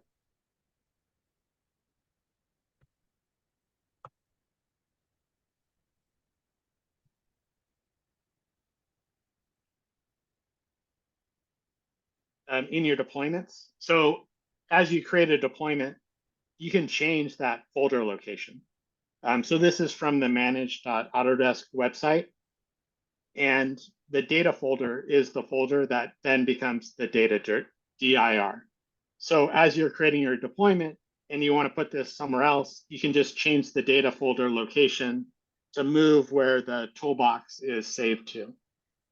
So in this case, if you want your users to have the ability to create their own toolbox content, you can change this to a location that's not locked down, such as the program data. You could possibly even put it in the user folder, but that's a little bit problematic when resets occur. But you can put it in a different folder that's not locked down, like I said. Additionally, there's the XSL folder, and that's where all of the files are saved to. So if you run like the curve report and you don't like the output the way Autodesk is doing it, you can go into those folders, which is in the data folder.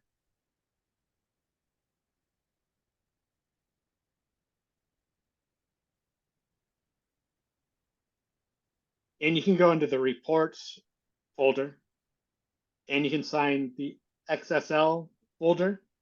And within here, you can see all of the code, and you can come in here and you can go into your favorite text editor and you can change stuff. So in this case, I've happened to gone into the general legal phrasings.xml file. And in this file, you can change the text or like the meets and bounds descriptions. So if you don't like the way it's worded, you can come in here and change it. So maybe you like widgets instead of lines. You can come in here and change that value. And the next time you run the report, instead of getting line, you get widgets for the point to line connection. And so this is where you would change all of those values for the reports.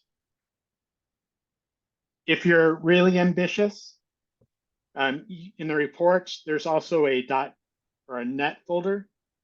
which contains the .NET code, where the DLLs are located at.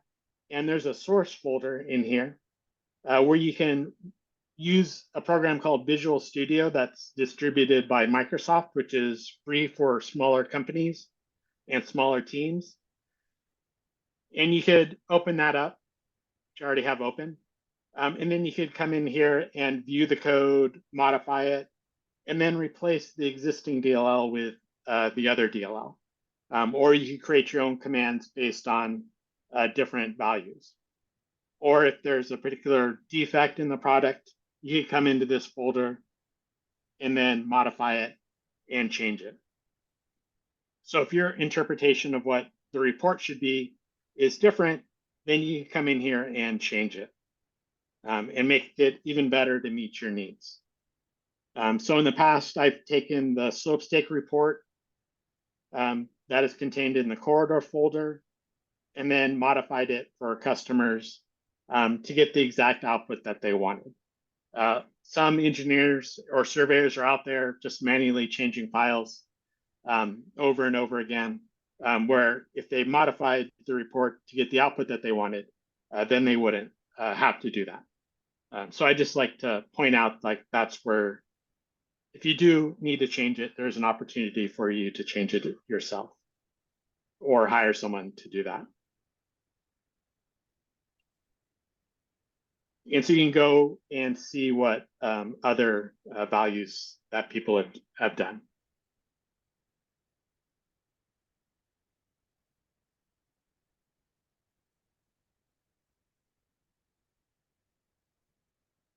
I'm curious, those online, how many of you have actually run any of these reports in the toolbox? Raise your hand if you run reports, use the toolbox to run reports. Okay, we got a few people. Yeah, there's a few of them I always use all the time.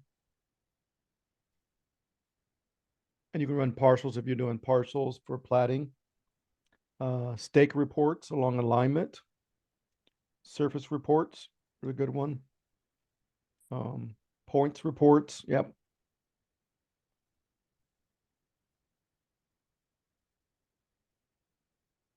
Yep, and then there's also additionally some miscellaneous utilities that can be pretty useful as well. Mm-hmm. Yep. We have any questions for those online? Let's see here. Okay, let's see.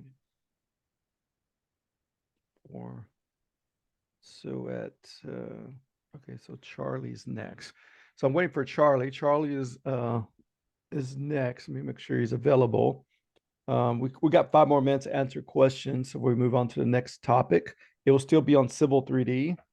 So it's let's see here. Look at the calendar here. Yeah, we got Charlie, then Chris was doing another one, and then Rena is coming in at 4:30 Central Time. And then Christina, and end of the day with Chris and myself. So let's see if I can get Charlie online, make sure he's not having problems logging in.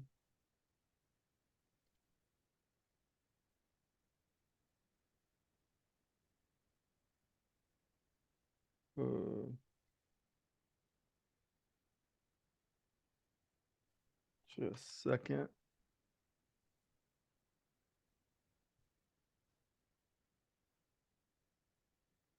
Let me just send him a link just to make sure.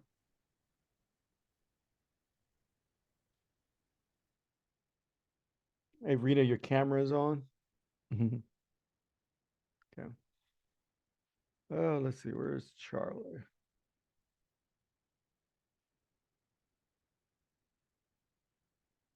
Just a second.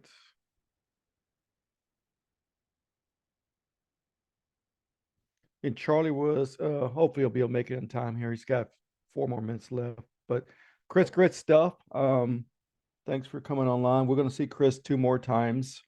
And I'll end up wrapping the day, do a short tips on vehicle tracking roundabouts. But any questions so far on just the Civil 3D stuff? All right, let me check the emails here.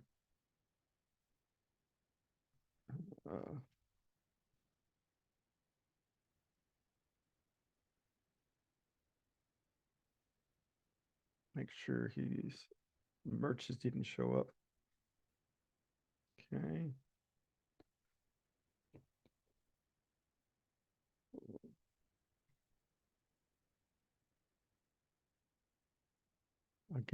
I'll give him 3 more minutes and stuff. So how's everybody enjoying our tips and tricks so far? Those that some of y'all have actually stayed on all day. I'm sure y'all are probably working and listening at the same time.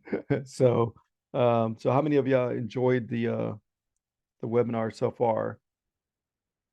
If you want to raise your hand. Okay, we got 2 people that's only joined enjoyed it. Okay, there we go. All right, just making sure. So everybody's enjoying it. I think everybody else is probably, I don't know if they're still listening or just watching but not listening. But yeah. Let's see. Oh, we got some questions came in. Oh, Gino was asking Chris what kind of reports. It depends on which report you're Yeah. running. It will export either to a web page, Yeah. HTML, or it'll export to Excel or Word. And as you run the reports, it'll allow you to choose which output type for some of the reports. Yeah. So let me open up a drawing. And so so if I execute this report here. They can't see your screen, just to let you know. Oh, sorry.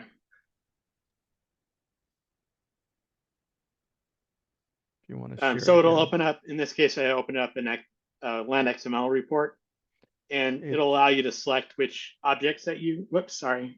Oh, it's still not seeing your screen. There we go. Okay, yeah, there you go. Finally. So it'll open up this export to XML report for the alignment curve in this case. And then you can hit OK. And it'll ask you to what you want to save it to.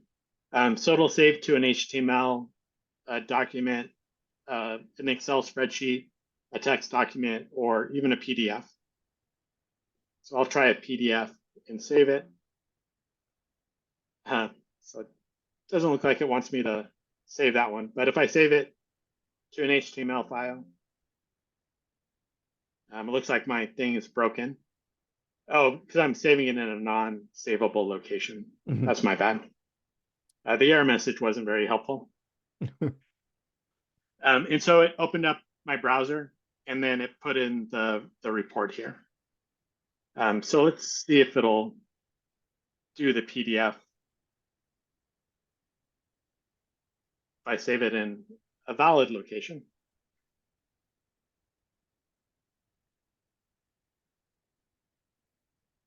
Yeah, and so it did save it to a PDF. And then based on the report type, you'll get different user experience. So this is a .NET report.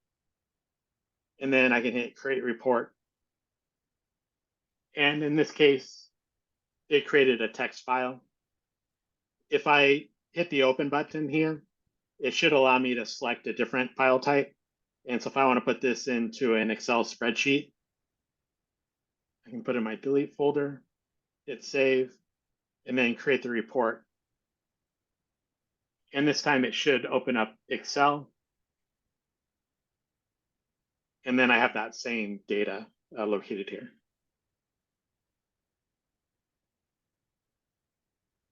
So however you need the data is the output format that you can usually get it in.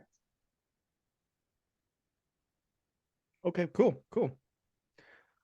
All right, then I appreciate you coming on. Chris will be on, I think, 2 more times doing some tips and tricks later this afternoon. And our next speaker, our guest speaker, is Charlie from Autodesk. Charlie, if you'd like to take it over and introduce yourself and share your screen. All right, sure. Thanks, Tony. Let's see. Sure, yep. So I was going to talk about, I guess, some tips and tricks for creating optimization for Civil 3D. My name's Charlie Ogden. I'm a product manager at Autodesk. And I was going to start, actually, am I sharing? I didn't Not hit yet. share. There we go. Oops. There you go. There you go. Yeah, I was gonna start with some basics, cover a little bit of just some of the principles really of what grading optimization is and what it's not. And talk about some of the tools we can use to kind of see how the optimization's progressing or where you might have issues. So let me just a couple things that have come up. I figured I'd start with just real basic is finding the installer. So grading optimization does not install right with Civil 3D. So you will have to go, if you install things yourself, go to manage.autodesk.com. And I think some of the confusion is you might see Civil 3D grading optimization here. But if you're using Civil 3D 2024, you'll notice that there's only 2022 and 2023 here. This is because we initially released this as its own product that was available through the AC collection. We've since changed that so it's available to all Civil 3D users, starting in like an update to 23. But the 2024 version is really an extension to Civil 3D. So you'll want to actually go to the Civil 3D location and look at extensions, and you'll find it in that list of extensions. So it's apparently been a little tricky for people to find the 24 version, so I wanted to point that out. You could, of course, also, if you're doing a custom install, to create install package with multiple things, you can do that too here and find, again, Civil 3D, not the grading optimization, because that would just be 22 or 23, but under Civil 3D and then extensions, you'll see grading optimization. And of course you could add any other extensions. All the Civil 3D extensions are here. So it can all be installed in a similar way and create some package and just install everything together. And then once you have grading optimization installed, the next thing is finding it in Civil 3D. So let me go back, go to Civil 3D here. On the Home tab, we added grading optimization as a button. This was similar to what the Project Explorer button was originally. Both of these tools were not installed with Civil 3D initially. Project Explorer is now, so it's a little different, but this was basically used as a kind of a button to make you aware that there was this capability. But when you clicked on it, it'll tell you how to find the tool. Now, if you don't have grading optimization installed, when you click on this, it's actually going to tell you what I just showed you on where to find the tool to install it. And then once you have it installed, you'll see what I'm seeing, which is basically telling you to go to the Analyze tool. And that's where the grading optimization tools will be. So over on Analyze, once it's installed, you should see grading optimization tools over here. Now, one thing we've added, start to add to kind of some of the newer extensions is some help and learning information here. So there's actually a panel here. It's kind of new concept for Civil, but a quick way for a new tool like this to kind of get to either the help documentation specific to certain things, see what the workflow is, look at videos, find tutorials. There are sample files too, so you can actually click on these and it'll just go right and open the sample file for you. So yeah, just some quick access to help in learning to learn a little bit more about grading optimization. But so since I'm here, the rest of the UI here, so there's the grading objects. It's just going to open our UI components. One is the grading object browser, which is here. This would show me all the grading object types we have. And if I have any, like there's 122 building pads here. If I expand that, I can see each one. And you can see it in the drawing as I select these, where these building pads are. There's some, well, what we call drain lines. I'll get to what drain lines are. I guess if I open another drawing here, this is an example of results from a grading optimization, and I'll kind of slowly build towards this if I can in a half an hour. But this is a surface coming out of grading optimization that's has a pathway for a roadway defined.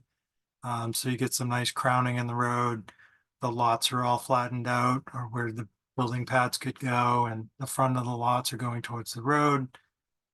And there's some ponds here, here, and over here, all graded.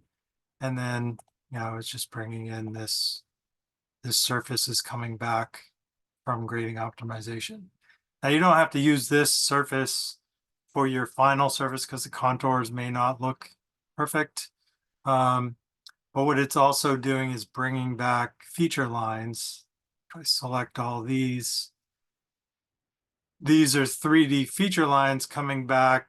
Originally, these were all just 2D AutoCAD polylines, but coming out of grading optimization, they're now feature lines. You could create a new surface, add these feature lines to it, and then you have a design surface that you can continue editing instead of just using the resulting grading optimization surface.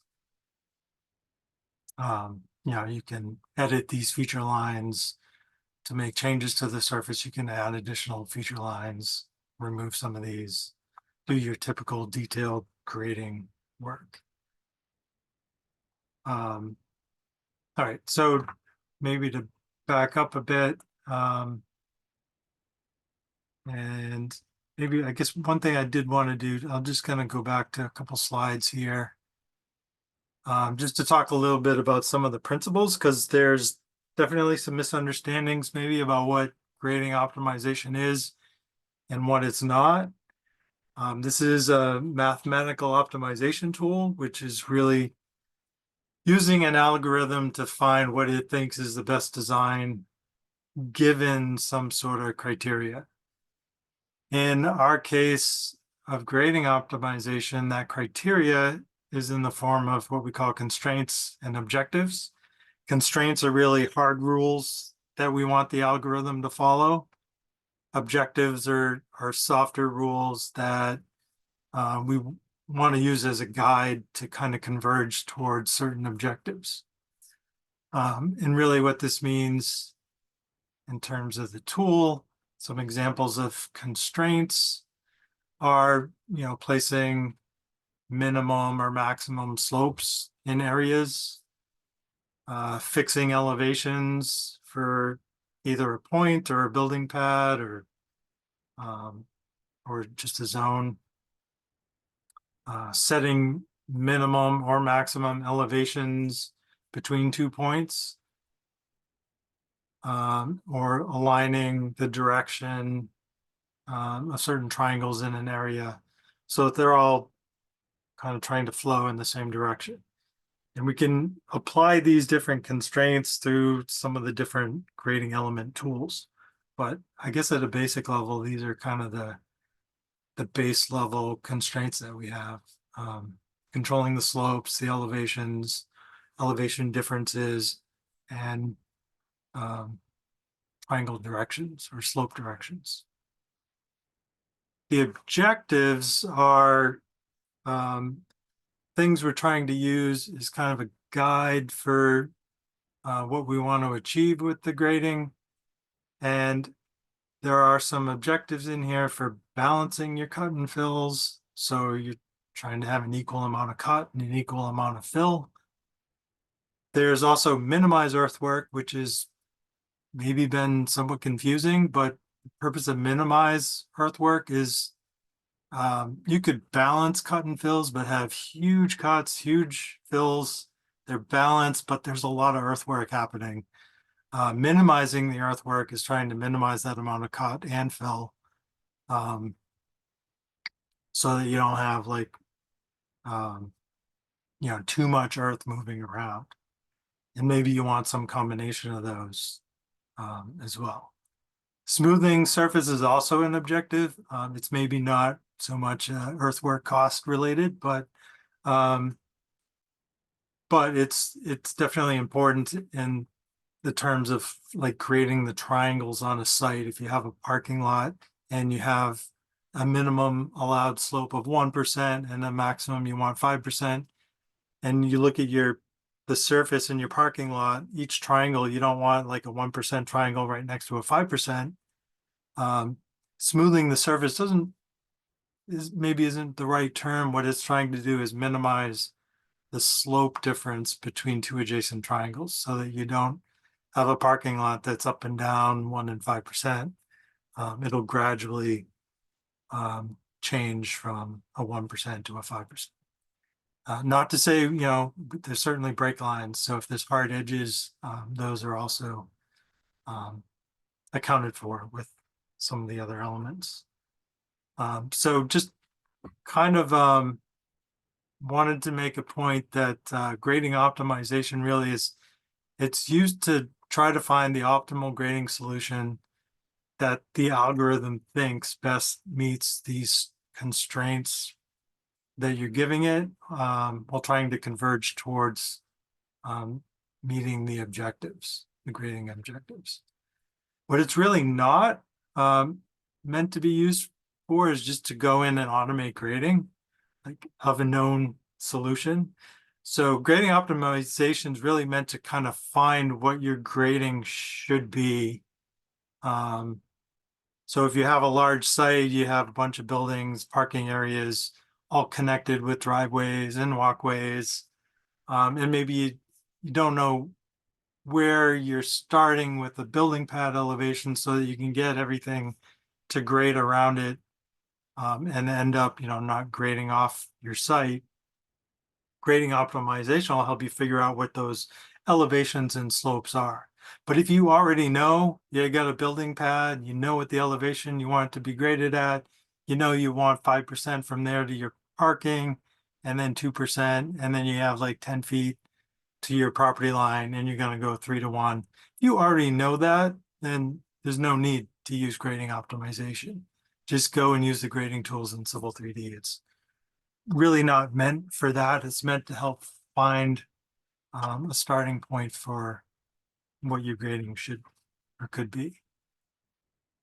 So let me go back into grading optimization here, and I'll add some this one. Just kind of start small here. So if I look at the grading objects in here, actually this drawing is just fresh. These are all AutoCAD entities that I'm going to use for applying some grading elements or constraints, right? So all my building pads are just polylines. One thing, tip, you probably want to start with your grading limit. This will represent kind of the maximum area that you want to grade within. So I have it set back a little bit from the property line. There's a grading limit here, and I want to use that for that polyline. So if I open up the tools, I'll choose grading limit and select this polyline that I have. And now that's essentially adding the constraints that it needs to consider that a grading limit. And really what the constraints are is everything outside of this will be constrained so the elevations can't change. everything inside of it will behave as I define it here. And I guess what I'm going to do is define like a minimum drain slope and a maximum slope. A tip is to use minimum drain slope, at least when you're starting, to have that 2%. I'm going to set it to, sorry, 0%. So we don't want to actually use a drain slope out here. I'm going to use 2 just to show you kind of what it's going to do if I do have a slope in there. So what this means is everything in here wants to be between 2 and 3 to 1 slope. I'll also add a few other elements here. I'll add like a building pad. And that's just really going to try and flatten this. There are some other things you could do on it, like set an elevation, have it kind of grade evenly around so it matches the grade around it. That's level grade with pad. And let me just add a couple other lines here as what we call drain lines. And I'll try to explain drain lines in a few minutes I have, but drain lines and low points are a couple drain elements. We're trying to get the surface, if you want the surface to flow in a certain direction, you can put it in low points and drain lines, and the triangles on the surface will try to flow towards those grading elements. So just adding a few things here. Maybe I'll add one other building pad. And I'm just going to go to grading optimization, just going to launch it here. And the surface comes in. The grade out area is my grading limit. I have some drain lines, a couple building pads. And before I start this, to look at the objectives, the balancing or minimizing that I talked about, we could turn these on and then optimize. And then it'll start raising and lowering the triangles to try to meet the constraints. Now it's trying to balance and kind of smooth these things and try to get them to drain towards these drain lines, but there's a huge elevation difference on this site. So trying to do balancing and smoothing, it's going to fight with those, the different constraints in here. I turn off earthwork just to see kind of what smoothing does. Then it's a bit more free to kind of move around, and it's going to change the elevations of this so that the surface starts to drain towards these drain lines. And it's flattening out where the building pads were, and it's not grading outside the grading limit in these areas. So just at a basic level. And if I turn on this little tool here for direction vectors, that will show you what it's trying to do. So it's trying to point the triangles towards these drain elements, which is kind of a good thing to kind of turn on if you're having some issues and things are kind of flowing the wrong way, or maybe some things aren't changing. You can turn on those drainage directions to see that.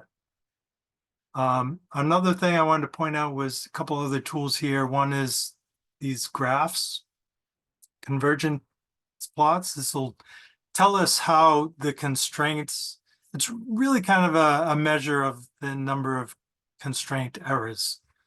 You really want this thing to drop down close to 0. 0 would mean there's no, it's meeting all the constraints. Here it's not, it's still up above 10, it's flattened out. So one tip is that if this thing's flattened out like this, I think I stopped it and restarted here, but once it flattens out, that basically means it's not going to be changing much. So you can basically stop the optimization at that point. There's no need to kind of keep it running. You really want it to keep dropping down to 0. And another view here, oops, not that. sorry, with the violations, let me just start that again. So the colors here, the red is just indicating areas that are too steep. The blue are areas that are too flat, so ponding might be happening. I should say too flat, according to the minimum drain slope. So this is probably not a flat triangle, but I told it to be a minimum of 2% and to flow towards this drain line. And it's not 2% towards that drain line. So that's why it's blue. It's pointed in a completely different direction. So one key thing about these vectors is it's showing the direction it wants to get the solver to point in. It's not the actual direction of the triangles. It's not the actual slope direction. But let me stop this, and I'm just gonna let me close it. I'm gonna run an example with more elements in it. You can bring that data back to Civil 3D. If I didn't close it, there's an option to return the data. I'm just going to close it though and go to another file here where I have more elements created. So if I look at what's in here, so this is the one I was looking at before, where there's already all the building pads are created. There's also a bunch of what we call pathways. Just move this out of the way. So where I have roads, I've defined those as pathways so we can give it a cross slope to the road and a width of the road. So it'll basically, crown the road. It's not just a road tool. This could be a sidewalk, and maybe there's only one side to it, so you could turn off one of the sides and get it to pitch one way or the other. But yeah, so in this case, though, each of the roads are defined as those pathways. There's some other zones in here. I created some zones inside the roads also where the pathways don't quite fill around the corners. There's a 1 and 5% slope differential. And also at the cul-de-sacs, there's some zones in there to keep it between 1 and 3%. And then there's a zone in here outside the roadway. I want maybe maintain between 2 and 15%. And then outside of that, just in the grading limit, there's a 3-to-1 slope. So I can kind of have it flatter around the buildings and then steeper at the back of the buildings. And then there's a bunch of drain lines that'll kind of get the water to go behind the buildings or in front of the buildings and flow towards the roadways. Now, one tip I wanted to point out with the zones. So there's zones. Sorry if I can get like in the road here. There's a zone for the roadways and also one for this area, and they overlap. So when I go to grading optimization, I do want to look at the order of those zones. You can have zones overlap, but you want to pay attention to the order that they're defined here. So this typically the smaller zones that are inside other ones, you want those to be higher in this list. The items on top will override anything below it. So something like this larger, where'd it go? I guess it was this one. This larger area outside the roads, that's overlapped by the roads themselves. So it's lower than the road edges, and those are lower than the cul-de-sacs. And that way the cul-de-sac grading overrides the road edge grading or interior road grading. So anyway, just a few minutes left. Let me run this, just so we can kind of look at it grading the whole thing. I didn't point out there's actually the ponds in here too. I think there's the ponds. I don't see the line mark for the ponds, but yeah, okay. Yeah, there's 3 ponds in here.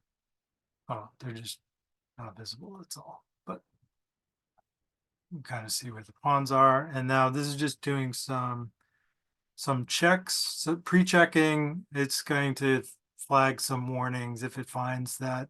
We tried to do some things where if you have like a zone with min and max slopes on it, but you have some constraints that conflict with that min and max, we'll try to find some of those conflicting constraints and call them out here. Shouldn't take this long, but hopefully this starts to optimize.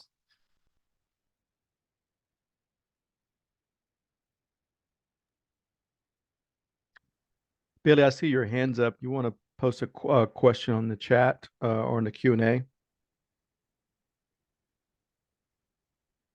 Don't know if you have a question or not. Your hands up.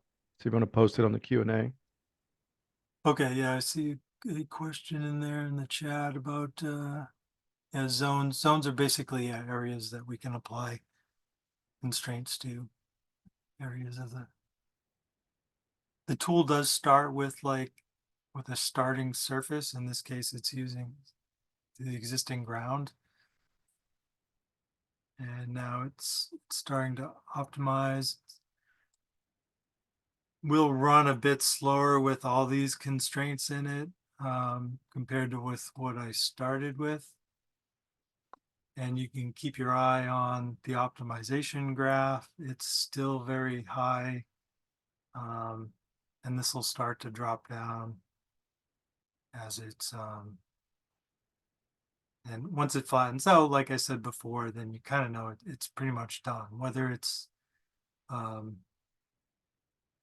converging towards a good solution or not, you'll be able to tell based on the color of the graph, which is basically just kind of how high. If it flattens out too soon, probably it's not meeting too many constraints. If it gets closer to 0, then it's converging on a nice solution. But anyway, so it's starting, I'd let this run for a while, but we're at time anyway. So the last thing, if I hit update drawing, what this is going to do is bring everything back to Civil 3D, your surface, your feature lines. And like I said, I just use the surface as a guideline, but then add those feature lines that get returned to create a new surface. And then you can continue grading with that. Okay, Cool. That's all I wanted to cover. Yeah. Yeah, that's really cool. Hopefully Yeah, I've that's been helpful. still playing with the product. It's come a long way since what, 3 years ago? Yeah, Was it I 2? think 22 is the first. First release, public release. Yeah, So, yeah. So yep. yeah. Yep. But yeah, I remember playing with it on the beta, 4 or 5 years ago. So, um, but yeah, great stuff. Is it taking account for the pavement thicknesses when it's doing this analysis, or is it just doing finished grade? Yeah, you can. I didn't really show it. I mean, not much. Yeah. Can't show too much in a half an hour, but But yeah, yeah. if you're doing the earthwork, either balancing or minimizing earthwork, Mhm. there are some properties on the zones and the building pad Mhm. where you could put in kind of a thickness. So kind Yeah. of that would represent all those materials you're bringing in that aren't Yeah. just natural earth. Yeah. And it'll account Okay. for those. Yeah. Cool. All right then. Cool. I appreciate Charlie you taking time out of your day to come do a quick presentation over the grading optimization tool. I think we had just a few people online that were using it and testing it out. So definitely encourage people to continue, testing these products. If somebody wants to get a hold of you, how did they get a hold of you? If you want to put, I guess, your information or your email on the Yeah, chat if you want. did I have it on? Yeah, I don't mind. Yeah, it's just first name. Let's see, I need to check everyone. Yeah, just first name, last name. I think you can pretty much find anybody at Autodesk if you know first name and last name. Yeah. Or nickname, Cool. maybe. Cool. Yeah. Well, thanks, Tony. Yep. Okay. Billy, do you still have a question? You still have your hand up. Kind of wondering. I don't know if they left their desk or if you have a question. Let me see if I can lower their hand. Lower hand, yeah. I don't know what's going on there. Okay, our next presenter, Chris, is back. He's going to do another presentation. And then right after Chris, it'll be Rena going over. Actually, let me double check. Let me just double check here. Pretty sure it's Chris. Okay, yeah, Chris. Then after Chris, Rena will be going Revit, and right after Rena, Christina will be back again. She'll be doing this time the AutoCAD Construction Cloud. And at 5:30, Chris will come back and do another Civil 3D, and then I'll do a short one on vehicle tracking at 6 o'clock for those that are still online in the East Coast. I'm sure everybody on the West Coast. I'm sure people on the East Coast are already going to dinner and stuff, but we still got people online on the West Coast at, even at 6 o'clock, because it's only 4 o'clock there. So, all right, Chris, if you want to take it over. Yeah, absolutely.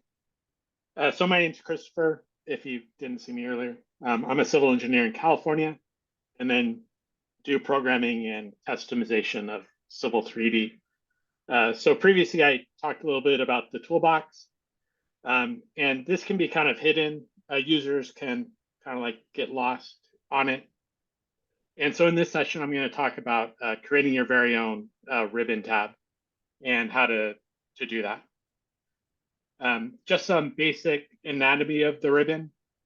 Obviously, these are all tabs up here on the top. And then we have panels.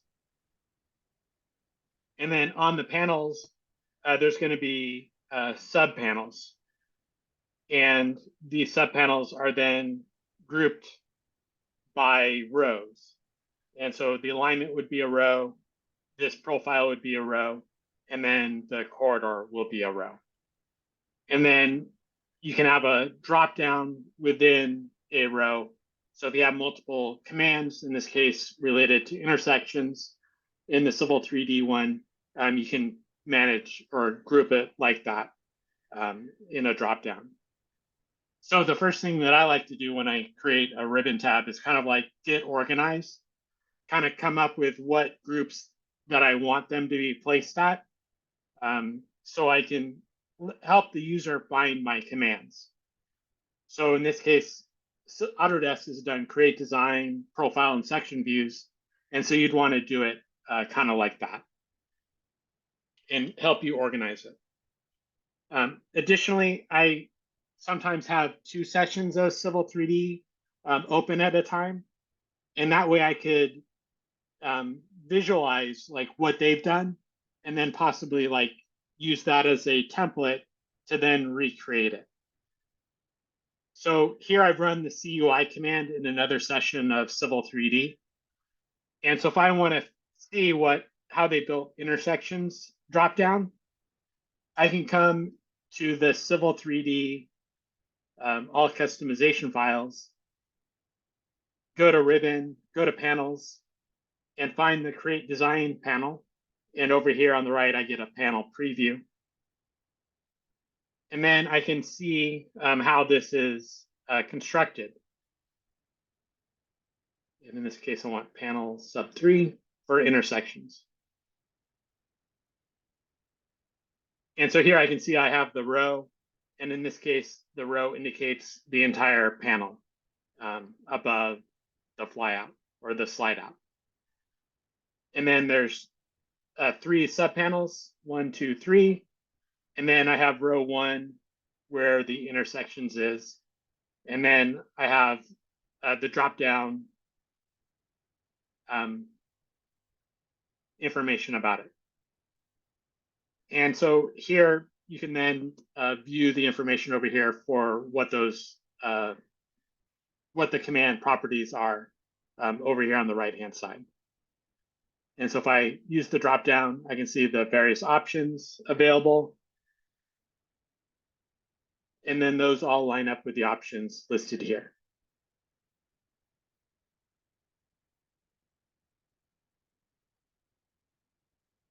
And so then you can like duplicate that as you create your own ribbon tab to kind of get the template of how things are created. So if you have a question of like, hey, how do I get the text really small? You can come in here and say, oh, they use small width text. For the grading optimization, right? If you want to see how they got the big button over here, you can come over here and see, oh, they use large width text and they did it vertical. And maybe you don't want to see that there's there and you want to change it. You could also modify it. Note that as you change stuff, Civil 3D won't update the panel. So as you're modifying stuff, you kind of have to click off to something else and then come back to see how that change affected things. So that's kind of like helping you plan and then come up with ways to create your own ribbon tab. The next step that I do is kind of create my ribbon tab or the images for the ribbon tab. To do that, I usually use a editor such as Snagit, or one approach is to go into Civil 3D and create your own line work within that AutoCAD platform, turning it out to an image, and then modifying that image to kind of have a clear background. So it shows up better on the ribbon tab like the Civil 3D icons do. So once you have the ribbon tabs, then you're ready to create, or your ribbon images icons, you're ready to create your ribbon tab. So to do that, you can be in Civil 3D and type CUI. And that'll open up the custom user interface dialog box.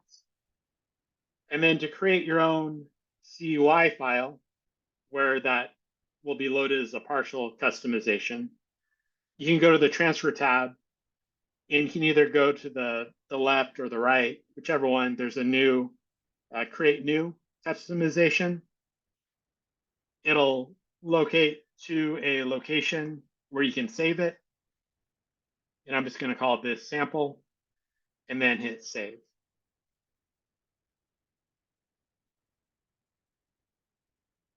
And then I can go back to the customization tab, and then I can load that customization file that I just created and hit open. And then it'll make it active where I can then add my tools to this ribbon tab that I want to create. So the first thing I need to do is add a command because I don't have any commands down here. And so I'm just going to go ahead and create a new command. Over here, it'll make it active and you can give it a name. So maybe I want to call this lot grading. Down here, you can create a macro. And the way the macro works is Control C is the first strings. And what that does is just hits escape like you did at the command line, and it'll clear out any commands that are currently being run. And then I can give it a name, and I'm going to call this lot grading.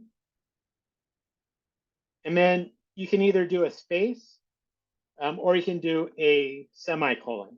And I know it's kind of hard to see there, but it's the dot and the comma.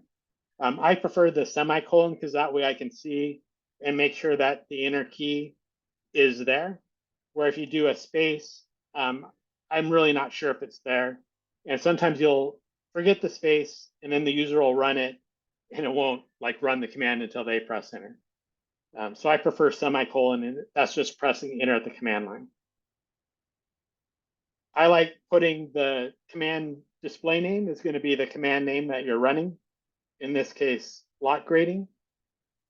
And then you can put a description in there. So when the user hovers over it on the ribbon in Civil 3D, it'll give you a description of what the command does.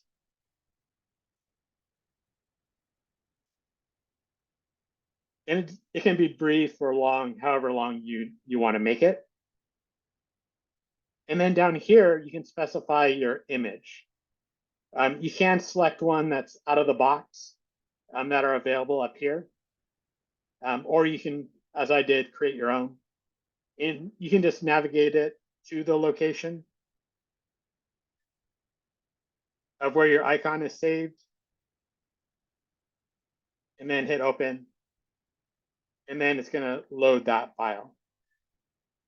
You can create a small image and a big image, but typically I just use the same small and large image.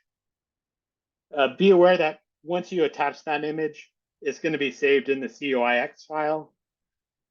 And so if you share it to someone, you don't necessarily need to save or share the PNG file because it's already zipped up in the COIX file.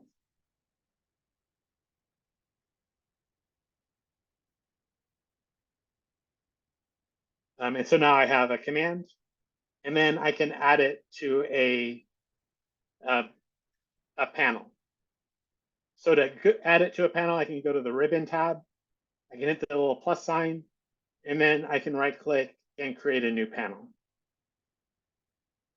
And then I can give it a name that makes sense, or hopefully makes sense for the users. In this case, I'm going to do grading, because right now I'm doing lot grading, but maybe I have other commands that I'll do in the future. That might be like curb grading, transformer pad grading, and the like. But in this case, I'm just going to do lot grading. I'm going to go ahead and move this over here. So here I have row 1. And so remember, row 1 is the entire contents of that. And if I want to create a panel, such as they've done here, I just want to right click and create a subpanel. And so maybe I have more subpanels that I want to add to it. The main benefit of adding a subpanel is that it helps align everything into nice, even spacing. If you just add rows, then stuff gets jumbled about, and it's a little bit harder to read as a user. And then I can add a row is automatically added. If you want to delete a row, you can right click and delete the element. It's not going to show row the first time you add one there, but it is a row.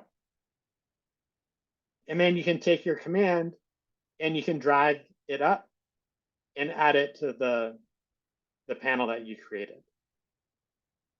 Once you add the command, it's going to default to small with text. So I really can't see my icon or any text. And so here you can change, and maybe I want to do large text vertical. And so then I have my lot grading.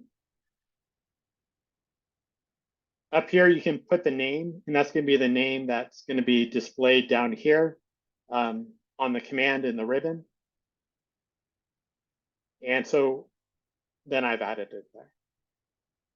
If you want 2 lines listed, you can do \n. So like grading optimization over here is 2 lines. One way to do that is to type \n and then press enter, and then it's going to add a carriage return. Remember, you have to click on away from it, and then here I can see I've got lot grading, and I accidentally added 2 of them.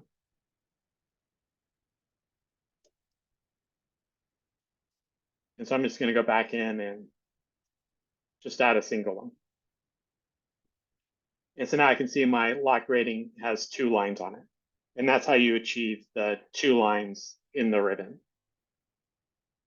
So that gives me a panel, but I don't have a tab yet. So I need to go ahead and add a tab. So I'll right click and do new tab. I'll give it a name of C3DR, which stands for Civil 3D Reminders, which is my blog. And then I can take my grading panel and drag it up to the ribbon tab.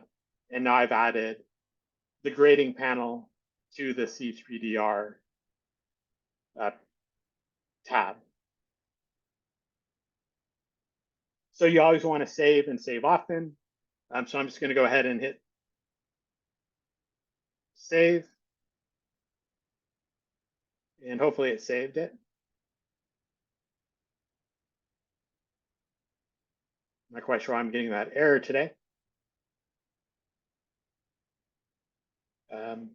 And so I have my sample, and then I can come back to my main customization file and modify my workspace in order to add the tab to the list over here. So I'll make the one I want to modify active. I'll come over here and choose customize workspace. I have my ribbon tabs. I have my customization panels. I have my Civil 3D sample.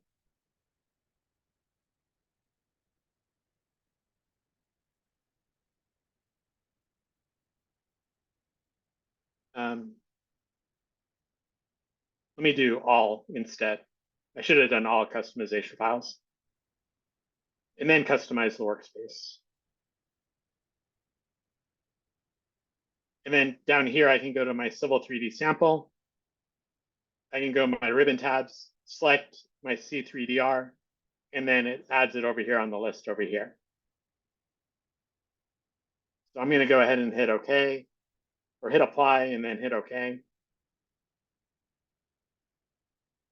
And hopefully this works and didn't fail. And unfortunately, it did fail.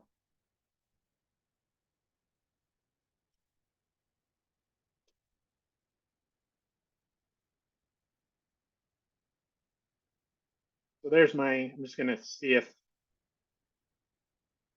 it is there. I'm going to make sure that my ribbon tab has been added.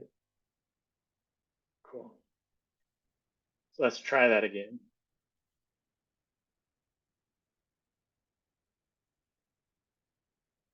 So I'm just going to uncheck it to remove it and then add it back in. I'm going to hit done.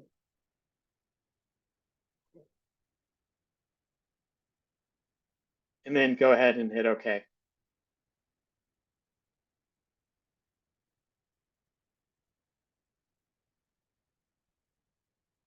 And so now the tab showed up because there's no longer any error messages. And then I can click on my lock grading button and it'll run the command. And then I can do my design work. To share that file, you can open up the CUI file. You can get the saved path by coming over here and selecting it, the file path, and then you can either give it to users and then they can manually load it, or you can add it to an app file for an Autodesk app and set up the settings for that, and then have them install a program or put it in the Autodesk application folders for that. To show what that looks like, I can go to the C program data folder. I can go to Autodesk and application plugins. And I'm just going to open up a bundle that exists in here.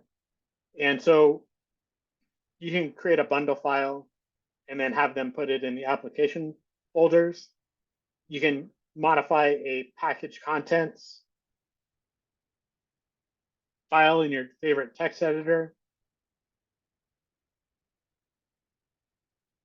And then you can then have a component entry for the CUIX, plus any DLL files that you can pass to them. And then if you set this all up correctly, it'll then automatically load the CUIX into the user's profile and automatically add it as a partial CUIX. As a way to share it with other people. If you ever want to modify it, you can then just run the CUI command and make any changes that you want by selecting it from the list. And then you can add additional commands or copy a command. So maybe I want to add a renumber.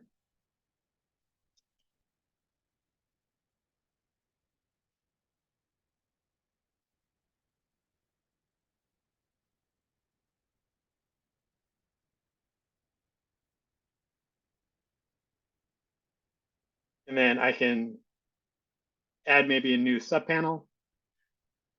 And then I can add my renumber command to the list. And then change, I'm just going to do small width text. I'm going to go ahead and save my COIX. Hit OK.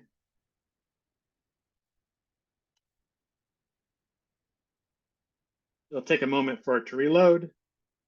And so now I have my renumber command. It doesn't have an icon because I forgot to add one. And so then I can run my command.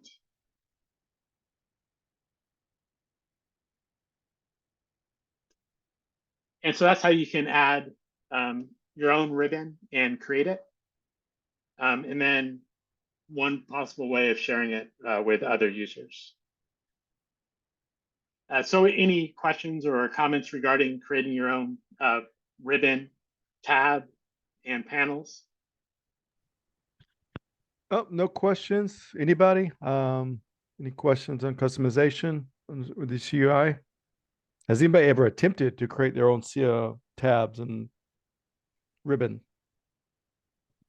We've got 2 people that have attempted. Okay. Good, good.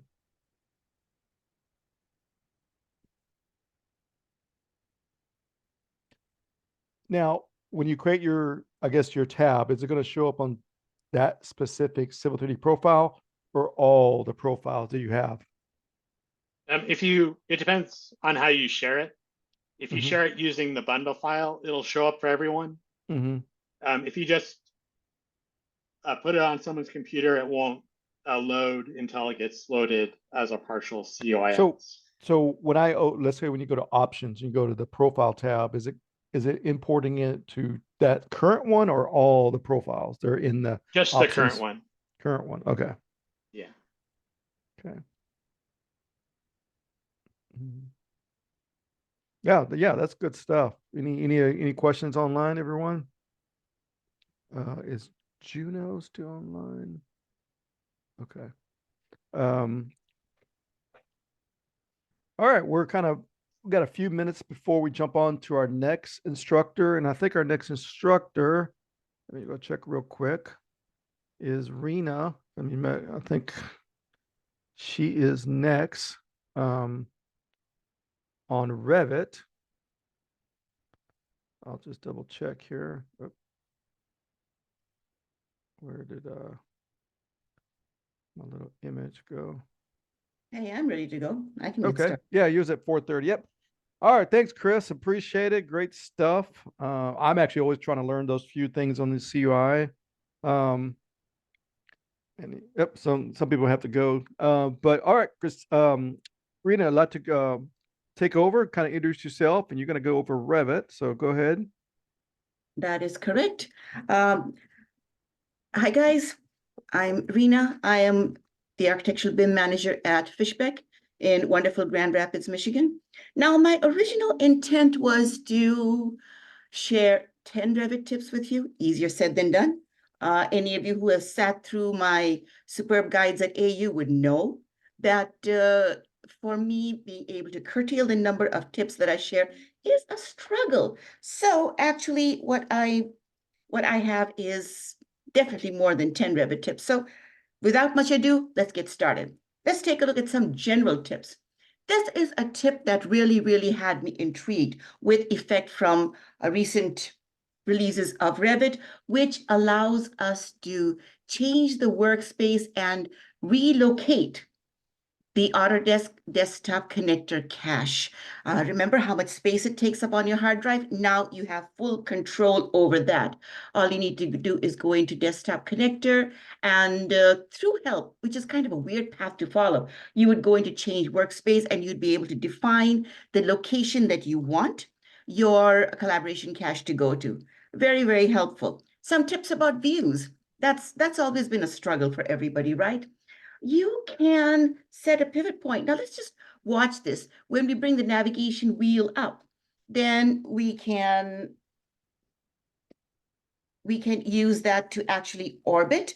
If you hit Control while in orbit mode, you can relocate the pivot, which is totally cool, rather than selecting an object and trying to orbit around that. That's the other way to go around. Now, once it's summoned, Control clicking while in orbit mode will allow you to place a pivot point precisely at the desired location. We also have the rewind capability, which is totally cool. What the rewind capability does is it allows you to step back to the desired stage in the orbit that you want. You can also right-click on the view cube and switch to perspective projection. This is something that came up, which I ended up using maybe last week on a request from one of my project managers who needed to share model information with a client without actually sharing the model. To do that, let's use shared views. So for shared views, now one way out is you just create a dedicated 3D view and you share that view. And the really nice thing is that whoever receives that shared view will be able to orbit the model. However, in our case, we needed interior views. So yeah, a 3D view of the overall model would have been kind of cumbersome. So what I did was, since there were 2 interior views required, I placed 2 cameras in there, generated the views. In order to do so, you need to go into Collaborate and Shared Views. This prompts you to create a new shared view, and you can name the shared view whatever you want it to be. And once that is done, here's what is totally cool. You are prompted to view it in the browser. The viewer is free. You don't have to have a Revit license for that or anything. And even better, you can copy the link. You can copy the link, email that to anybody who needs to view view your model. They do not have to have a Revit license or anything. And this link is alive for 30 days. You can extend the life of that link.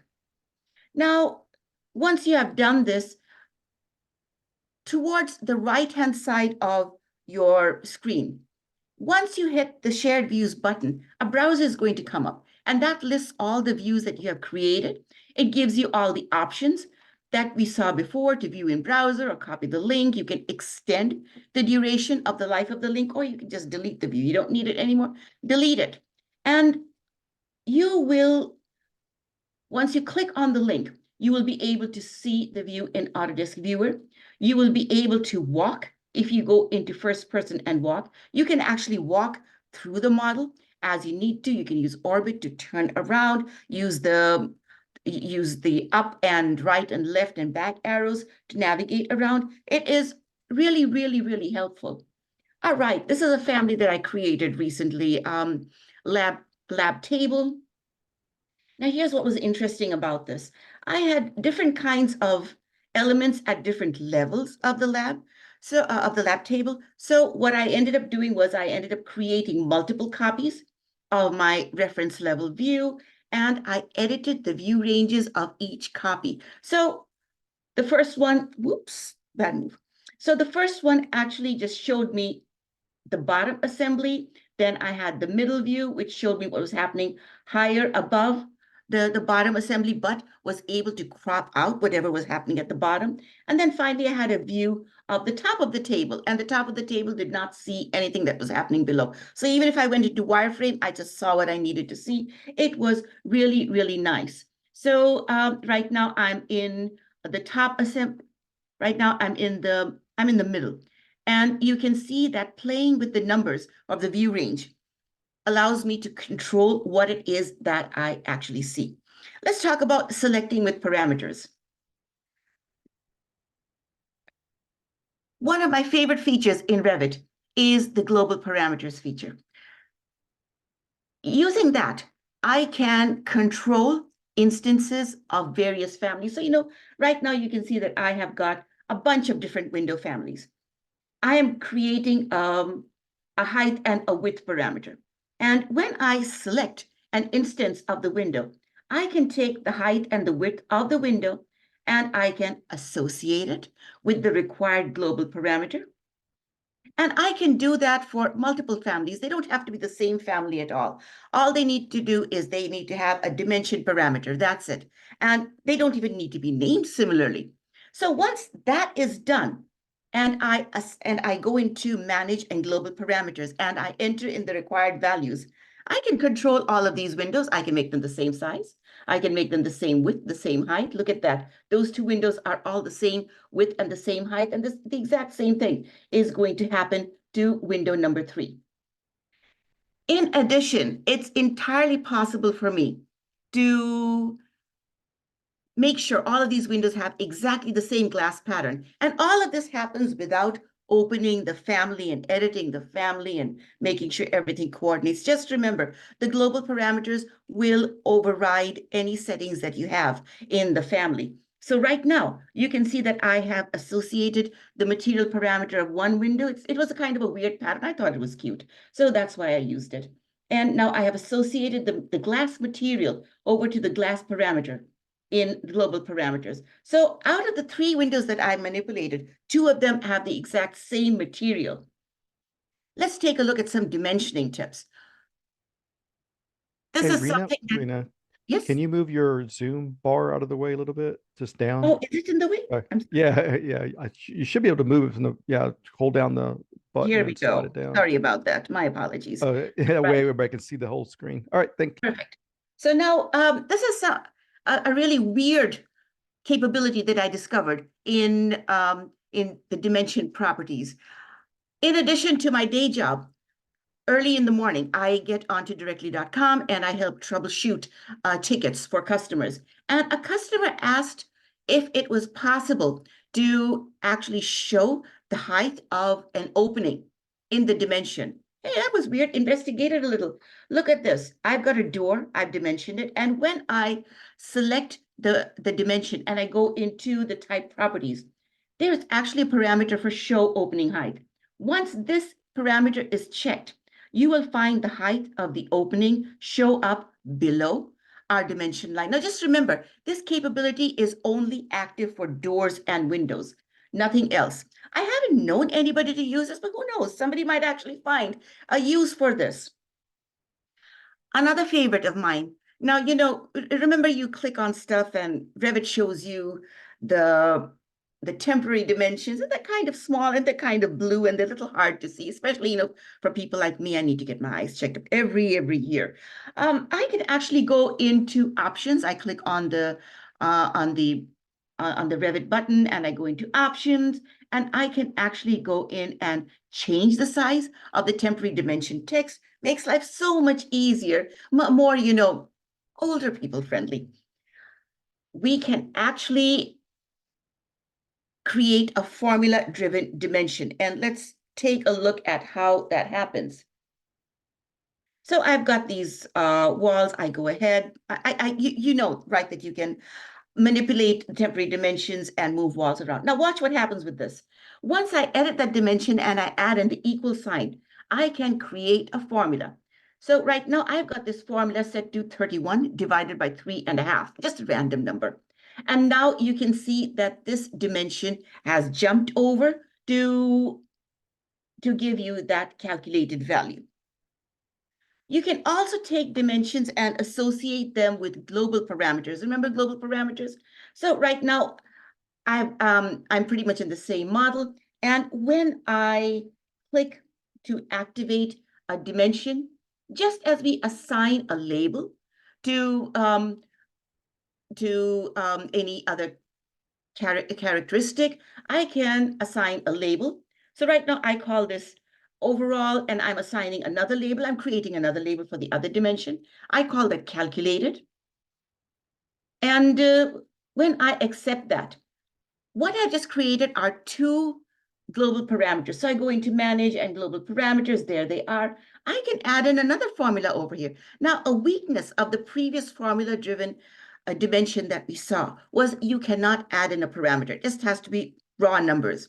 Here, I can actually create a formula using the parameters. So I go overall minus 12.5. That gives me the value of the calculated dimension, and that is what we've got. Again, something that can be really cool, really helpful. If you have got multiple elements that need to have the same dimension, you could associate those dimensions to your global parameter.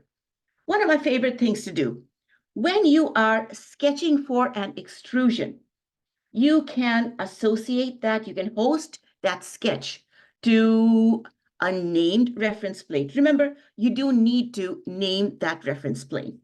And while you are sketching, you can select that. Remember, Revit will only see the reference planes if they are named. Anything that you sketch right now will be hosted to that reference plane. The extrusion will be hosted to the reference plane. Remember, you can also do this with sweeps. You can sketch for the sweep and make sure that it's hosted to your named reference plane. And here's what's cool. When I grab that reference plane, the extrusion will follow it around like Mary's little lamb. So guess what? One fewer constraint to create. So some reminders, don't forget to name your reference planes. And this tip works on sweeps too. More about annotations. Now, this was a real use case where we had a bunch of equipment, and the equipment was in different phases. We had some existing equipment, we had some new equipment, and they were all tagged. Something that Revit does not do for us. While it may phase geometry, it does not phase annotations, darn. And for the purposes of readability, my team wanted to color code the tags. And so here's what we did. We used selection sets. So what I did was I created a selection set, clicked on manage and selection. To create the filter. First things first, I selected the tags that I wanted, assigned them to a selection set, and then I used the selection set to create filters. Once I created the filters, I created the selection set, and I wanted to add, just to start the selection set, all you need to do is start with one item. You just need something to start the selection set. So you can go into the selection set, edit it, and you can click. I've got two selection sets created for existing and new. I can click on existing, and I can add elements to that selection set. And everything that I add will take on the characteristics of the filter that have been assigned to them. Schedules, a new capability for schedules. Of course, you can rotate them too. I don't know why you would want to rotate them, but if you want to rotate the schedule, go ahead, have at it. You can rotate the schedule. In addition to that, you can go in and you can resize the rows. You can resize all the rows, you can resize none of the rows, and once you selected all, you can set up the row height, and this would be globally. Another tool to make your life so much easier. A problem that came up recently.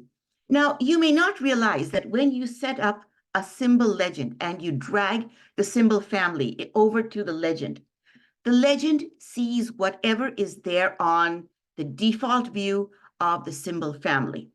So if you want to show an opening that's 6 feet wide in the legend, the default view on the symbol family had better be 6 feet wide. And this applies to symbols, this applies to doors, windows, anything that you would create a legend out of. So we started off with the room name tag in our symbol legend in lowercase, which showed up in QA/QC. We did not want that.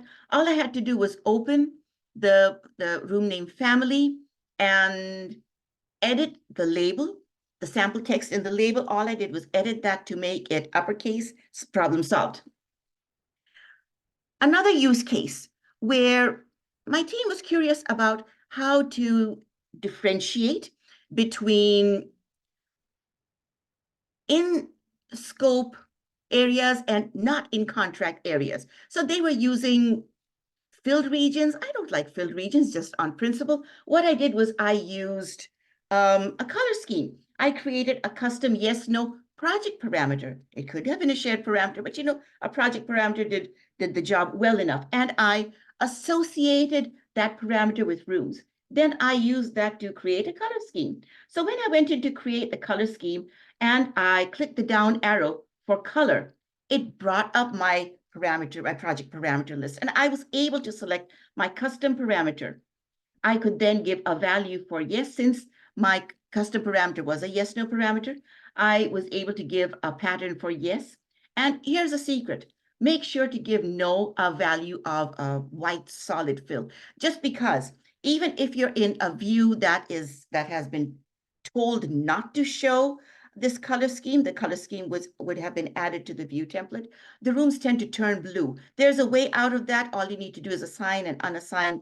You need to rather check and uncheck the NIC button in the room properties to do that. But again, that's one more thing to do. Why do you want to do that? That tended to make my team a little nervous. So the way out would be to give the no value a white filled region, and problem was solved. Let's take a look at some other tools. All of you know, right, that I have this unrequited love affair with PyRevit.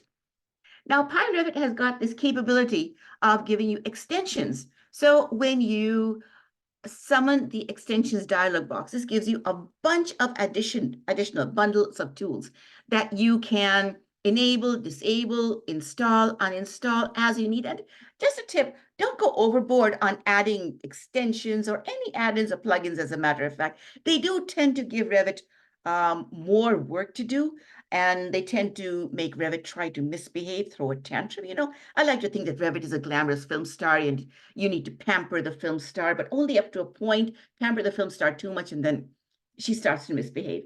So with the filled regions tool, here is what, with EF tools, I mean, it has a filled regions tool. There you go, now I'm back on track. And what I really found fascinating about that was the fact that you now have the capability to split filled region boundaries. You can assign them to ceilings or to floors. When you select these capabilities, you will be prompted to select out of the different ceiling or floor types. But I think that merged filled region and split filled region, split with line, or split with regions, I think that these make this tool eminently worthwhile. Hopefully, I should start to like filled regions a lot more. The wipe tools, oh my goodness. This is a set of tools which has so much potential to keep your model nice and healthy. My personal favorite is wipe model components. When you go into wipe model components, really important, you can remove all imported line patterns. Now, where do the imported line patterns come from? When you link a CAD file, then imported line patterns are going to come in. Horror of horrors, if you commit the unforgivable and you import your CAD files, then imported line patterns would also come in. When you go to manage and additional, and you go and look at the line patterns, you will find that the import line patterns have a prefix of import on them. You see that? Delete them. But you know, a lot of times there could be hundreds, maybe thousands. I've seen some really, really bad cases where there were thousands of import line patterns, which have come from dozens, even hundreds of CAD links. Trust me, there are people who do that. The easy way to go about it is to go into wipe options, remove all imported line patterns. Wonderful. That makes your job so much easier. The other alternative would be to create a Dynamo script. But you know what? Here, all the hard work has already been done for me, and this works beautifully. My next favorite out of wipe options are just remove views. The views may be unreferenced, they may be unsheeted. These are things that would clog up your model. There is nothing more distressing than receiving a model, and it's happened a lot of times where there were 70, 80, dozens and dozens of unsheeted views just there for no good reason at all. Or somebody needed a view to work in, they worked in the view, left the view there in the model, and did not clean it out. I think it's Revit courtesy to clean anything that is not required for the functioning of your model before you hand it over to a consultant or an owner or to another stakeholder. And to do that, you do have a bunch of tools that will remove unreferenced or unsheeted views and different categories. Also, other things you can do is empty elevation tags. Of course, they don't print, but you might, just for your own ease of working in the model, you might want to get rid of any empty tags, any unused view templates. Really, really helpful. Unused filters. This is another favorite of mine. wiping the BIM 360 collaboration cache. And you know what? When you navigate to the collaboration cache folder, you're going to see the models in the collaboration cache with some really weird cryptic names. Go through this, you will actually see the names of the models. Makes your life so much easier. Wipe data schema, another tool that has potential. So with that, here are some closing thoughts. And a lot of these are my pet peeves. Always, always link, don't import. Please never, ever explode DWG files. Here's what happens when you explode a DWG file. Revit doesn't think that it sees the file. And you may have erased all of the exploded elements or Revitized them or done whatever, but Revit still remembers the file and it still remembers that it was exploded and it is not happy. Exploded DWG files are a known cause of project corruption. Some ways to get rid of them. Go into Purge Unused. Most probably you will see the DWG file over there. Or if Imagineit is your reseller, go into Imagineit Utilities and it has a nifty little tool called DWG Check. That will list all of the DWGs that are either linked or imported into your model. Blow away the imports. You don't need them. And if your team is not happy about them, make sure to run it by them. Make sure that they replace the imports with links and delete the imports. You really don't need them. Never ever link to a cloud model from a local drive. This can create a lot of performance issues with publishing, reloading, visibility, etc. What I like to do is I create a dedicated folder in my cloud project, and I keep all the models that need to be linked in there. And then that makes my life so much easier. I just go ahead, I link whatever I need to. I now have a project that will run cleanly and correctly. It will not give me any issues with publishing. It won't go, oh, I can't find the model because the model is sitting on somebody's C drive. Believe me, that has happened. So whether it is your C drive or any other drive on your machine, or it is a drive on your local server, please do not link those models to your cloud model. Please upload those models to your cloud model. It can be the same folder or a different folder. And also remember, unless you are using the unified environment and you're using Bridge in ACC, do not link models from different projects. You can do it. You can go through Desktop Connector and you can link whatever you want, but you're opening yourself for a world of grief. If you have to do that, use Bridge. Mentioned this before, need to repeat that again. Don't go overboard with the add-ins. Disable whatever it is that you don't need. It's easier to disable and enable add-ins than deal with any performance issues, any corruption issues that possibly may happen. So just use whatever you need. Now, this is my favorite thought, and one of my colleagues, and I must apologize, I don't remember who came up with this gem of wisdom, but what he noticed was that 2021, 22, and 23, in those versions, Revit performs almost identically, but 2024 has a 30% faster rate of regeneration. So when you've been working in 2024 and you have to step back to 23 or 22, you really feel as though you're swimming in mud. And now, ladies and gentlemen, you know what? I'm actually done ahead of time. Questions, come on. This is a first for me, being done ahead of time. So yeah. Any questions? I don't know how many Revit users we have left online. Let's see here. I don't see any questions. No questions. So, You don't see any messages at all. yeah. No, I think that's the second time I've seen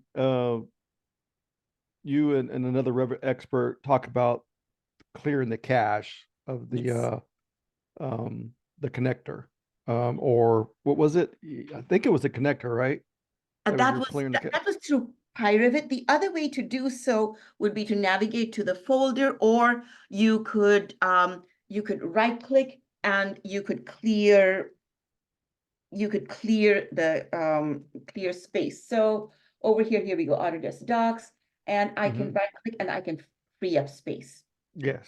So that would be another way to clear the cache. It reminds me of very similar how, you know, I use all these other cloud products too, like Dropbox and OneDrive and Box, and in Dropbox Professional is identical. You can clear, you can make things on the cloud or cached on locally on your Right. C drive. And it's funny how all these products kind of work the same. What do you think with, you know, Revit and then the cloud? And I think we still have some other Revit users online. You think people will also move away from Vault, the people that use Vault? For collaboration, and I'm not going to be the only person who will talk about this, but for collaboration, the best, most reliable, and the method that would really guard against performance issues and corruption issues would be going through BIM 360, BIM Collaborate Pro, ACC. These are vehicles that have been specifically designed for cloud collaboration between Revit users. Now, cloud vehicles like you've got Box and you've got Dropbox and you've got SharePoint, these are not designed for cloud collaboration. And I have seen and heard of, I've actually seen a lot of tickets come in from SharePoint users who dream of having a Revit collaborative environment on SharePoint. And it takes a lot of convincing to get them off of that particular cloud and onto the right cloud, which will actually do what they want to and do it correctly without causing a whole bunch of grief. Yeah. Yeah, I do have clients on different cloud products. You know, SharePoint's a big one. What's another one?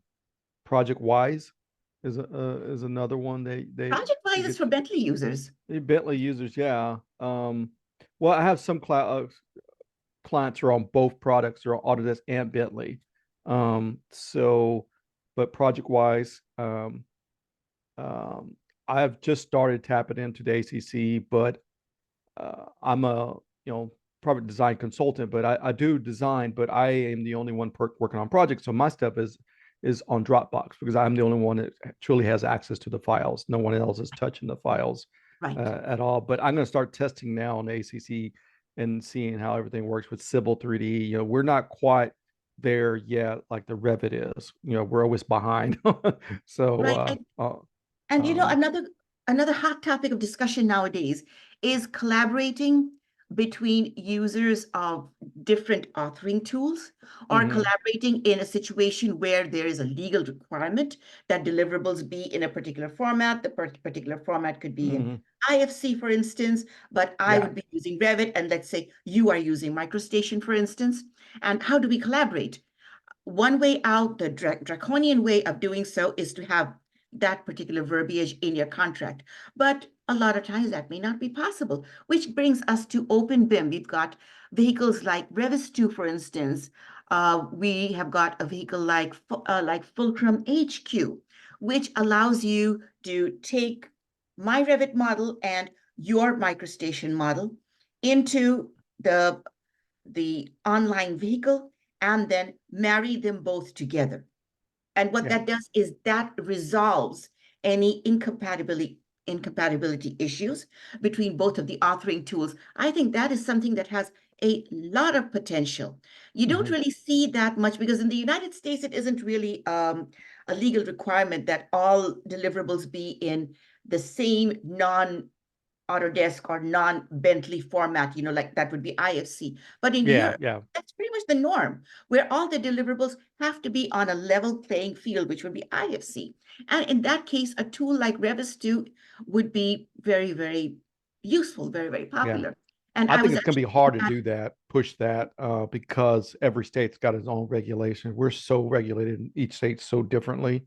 It's going to be really hard to get that across 50 states to say, let's all agree, you know, compared to like a small country in Europe. But you know, but supposing tomorrow I'm collaborating with a company in Europe, and the owner is a European entity. What do I do? You see, so I need to watch out for myself, and I need to be open to the idea of using an open BIM tool. Yeah, and I think design wise, it's gonna slow to get there. Construction wise, I think it's going to be much slower. Much slower because I deal with a lot of contractors and they're way behind in Mhm. technology. I mean, considerable amount of contractors. And so, and they're pretty old school. Yeah, some clients, you got some big giant construction national wide contractors. They're all using BIM and GPS machines and stuff like that. But all the rest of the 10,000 contractors no. So, You've got um, contractors who are using AR and VR. yeah, They don't, yeah. nobody prints out their documents anymore. There's even one set in the trailer on site Yeah. because they all have Uh, their iPads, which is perfectly awesome. I'm looking and I forward think to that's the the day tech when savvy you don't side. have to see documents. Contractors I deal with, yeah, they still have plans. They still have their plans Wow. on them. They don't bust out the tablets and stuff. Mhm. I'm trying to convince them to move over to digital and use tabs, use their plans that we Mhm. gave them. At Exactly. least right now, we finally got away from printing plans to submit to the city. Now it's slowly, pretty much across the board, everything's gone almost pretty much digitally. No one's Mhm. having to print hard copies anymore. So Yep, if I you remember the exactly how days that having to works. submit giant copies of sets and I mean, those things cost money because I would go run a set of engineering plans, 24 sets, then another like 10 sets of architectural full size. You're looking at $1,200 to $1,500 right there, right off the bat for printing plans. Scanning. Uh, Scanning is uh, another one. If you want yep. to create digital copies of actual paper plans, Yeah. we just had a whole bunch of legacy drawings Mm-hmm. from a facility in Yeah. Grand Rapids. And all of them were really fragile because the Yep. paper was so old. But the owner wanted to have digital copies. And just that, it came to thousands of dollars just getting those scanned so that digital copies could be created. It's Yeah. crazy how expensive staying on paper can be. Yeah. Oh yeah. Yep. Great stuff. Really, really great stuff. Man, I've learned a lot today. We've had so many different speakers on so many different That's awesome. topics and different software. And so thanks for It's coming, exciting to share, I just Yep. love to share. And if it's something that I've done today, then Yep. I'm even more excited to share. By the way, one more tip that I'd like to share. Remember the table that I had modeled? Yes. So if I do a part of what I did with this table was, there we go. A part of what I did this table, a lot of these members were Mhm. not extrusions. What I did was I just created a generic model family, gave it a length, width, and height instance parameter. And when I brought that in, I was able to drag edges. I was able to associate parameters so that the member was able to flex along with the model. Okay, that's my Yes. last tip for the day. All right. At 6 o'clock. Awesome. Thanks, Tony. It's been Okay. fun. Thank you. Appreciate it. Have a great day. Thank you, you too. Bye, guys. Enjoyed Bye. talking to you. All right. Our next presenter is Christina. She's back again to do another tips and trick. And so she'll be going over the ACC. Yeah. Welcome back. We're kind of Oh, getting on East Coast. It's already 6 o'clock. People are eating dinner. In here, people are probably just now leaving work. And then on the West Coast, it's what 3 o'clock there, so they're still working. So yeah. Yeah. Yeah, no, this has been a wonderful day. I have been in and out all day listening to the presentations, and it's been fantastic, all the topics and ideas that have been shared today. So thank you, Tony. It's been Yeah. a lot of fun today. Yeah. All right. So I'm back, and this time I'm a little bit more prepared and not as flustered as getting thrown into a 15-minute earlier meeting, but that's okay. So just a heads up, my presentation is going to show 2 different models because I was trying to get my ACC to publish a package, and it's anybody who knows ACC and publishing packages or in publishing, sometimes it could take some time. So I'm going to be, I would like to show what I'm going to be setting up, but then I'm going to be jumping to a project from my work just to kind of show the actual pages on ACC so people are know what I'm talking about. So sharing the screen, there we go. Okay. So what I'm going to be demonstrating is something that I've been dealing with a lot at work recently and helping navigate our designers and being able to work with the ACC model coordination and design collaborations portions of ACC. So this has a few like little quirky workflows that are required to be able to utilize this one section, just so you can see the work appropriately. But there can be some issues when you're trying to set your published sets and stuff, not understanding what is being passed through to the system. So this is just going to be a very easy workflow about Revit and ACC and how you're going to get your model coordination to work properly, so that you can actually see the issues between you and somebody else's drawing. So when you're in a project and this is cloud-based, so if I went up to open, oops, we don't want to save right now. I'm going off my Autodesk docs. This is a file right off the service. So when you're in your project and you're going to be working with model coordination, you want a clean drawing. So when you're working, you've got grid lines, you've got scope boxes, you've got levels and everything like that. And whatever you pass through will be visible. So if you leave those grid lines visible in a view, that's what you're going to see. That's where you get your sheets. And here I can just demonstrate quickly what that looks like in a package set. This is just somebody's drawing from work. It'll take its time. So you can see that it has everything. It's got their grid lines, it's got their levels and everything like that. So what you have set in your visibility graphics is what you're going to see on ACC. So, but when this comes to model coordination, you don't want to see this kind of stuff. You just want to see your elements related to your discipline and then clash it against somebody else's file. So you could still do your project the same way you normally have with all your sheets, with all your sets, but there's just one little extra step you can take that'll help make your model coordination process a lot easier. So we're just going to hop back into Revit. So everybody might have a different way that they like to do this, but essentially you need to accomplish the same thing. So I like to set up a default 3D view. And I start with out-of-the-box Revit for this so that it has none of the templates or filters or anything that might have been associated with the project. I want something that's clean. And sometimes people's default 3D might actually, here we go, set a template. This one's not going to have one, but if it does, just set it to none. It's going to make your life a lot easier. Again, you don't want anything in your way. What you name this file is completely up to you. I like to call mine Clash Chord.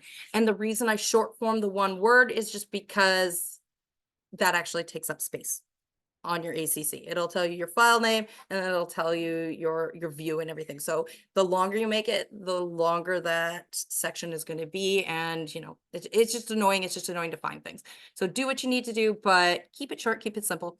I like Clash Chord because then people know what it relates to. Don't touch it. Don't touch any of the settings that we set up in it. This has a single purpose. So we're just going to let it process this out. Okay. So once you have this default out of the box Revit, you go to your visibility graphics and you're just going to start turning off some of the irrelevant content here. So grids, sections, and you can turn off more things if you need. I'm just doing the bare minimum right now.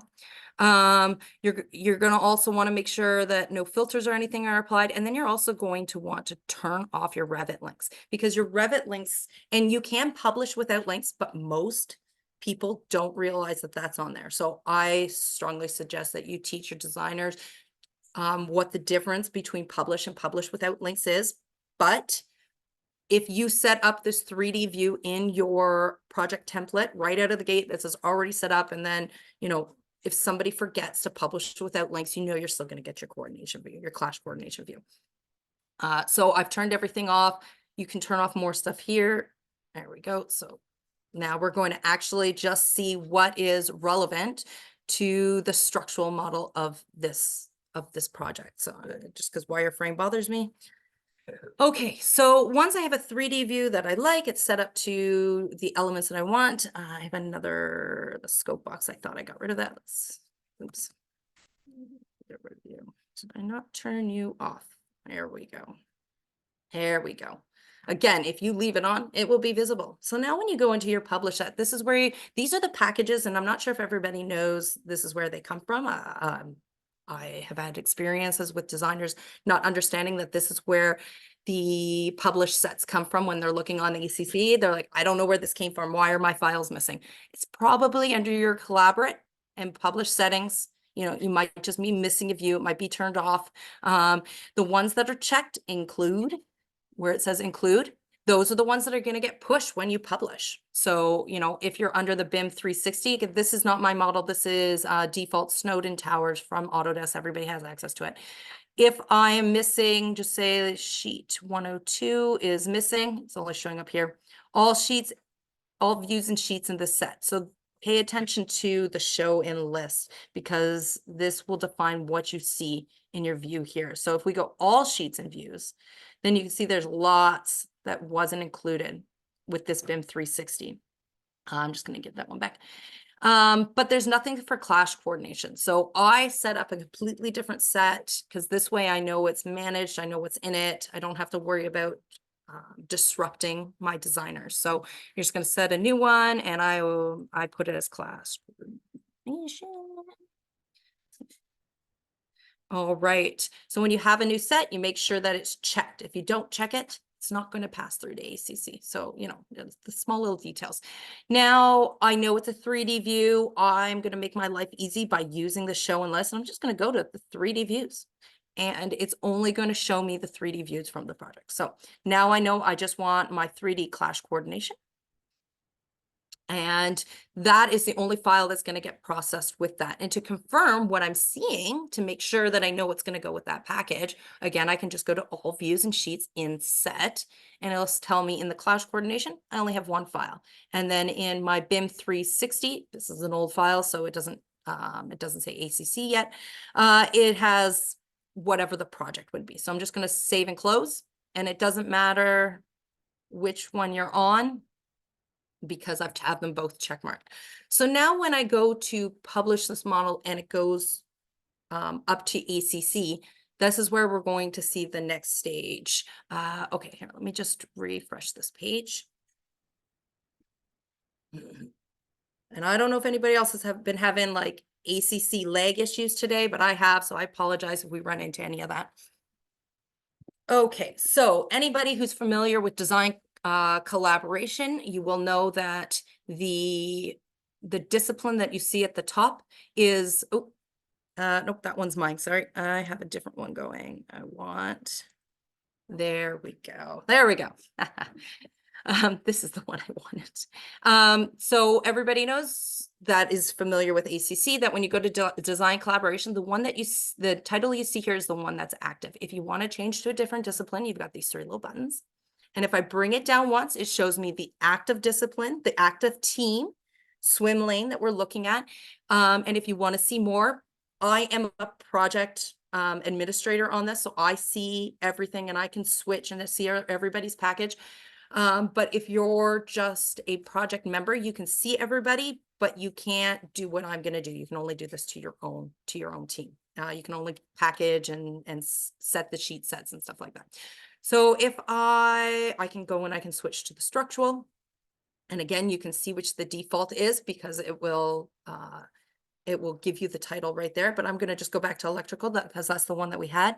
And I'm just going to zoom into the package set. We're going to pretend that this was the last one we published. So if anybody is still learning ACC, this little squared box means that I have been published, and this means that a package has been created and shared. So there's an entire icon legend about what each one of these mean. And that's something I can share with Tony to add to the overall collateral that he's going to provide for this presentation today. So I'll make sure I have that just for anybody learning, so you can understand what all of these icons mean.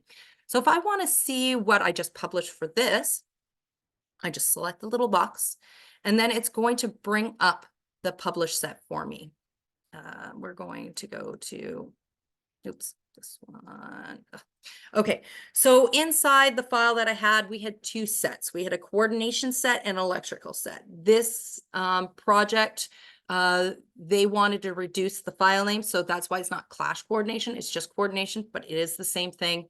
If I open it, it even says cord. Again, they wanted to reduce the file name, so we've just simplified it a little bit more. And that's what you're seeing here. You can see that this is just the electrical for that project. But if I go into the set, and they weren't required to do a 3D, so we're not going to see all that. But you can see there's a lot more. There's walls, there's equipment, there's things from all the other disciplines. So this set that we have created, this published set that we've created, is custom to this view because these are the settings we've set up for it. So what this does is just allows me to just see their elements. And then when I pass this over to model coordination. Okay, and we're going to see the models. I'm just gonna, there's a couple things in my way here. Oops. Are we still seeing my ACC? Yes. Okay, perfect. Perfect. Okay, so you're going to see a few different models. So this project has resource files and it has active project files. So you can see that we have a couple that are cord. I'm sorry, this is where it likes to have a connection. It's been acting up to me. It's been acting up on me today. So this coordination view, no, please don't. It's just going to show their elements. It's not going to show any of the linked files or anything like that. So when I select these three files, it's going to do it. Oh my. Okay, we're going to reload this page, see if it's having a. So this one project sometimes is slow just because this one file down here, it's clashing with itself because they have Revit links in it. So this is actually how we found out what was going on. It has all of the reference links clashing with itself, and it actually is telling them that they have 130,000 clashes in the model against itself. So, oh, this is just not coming up. Oh,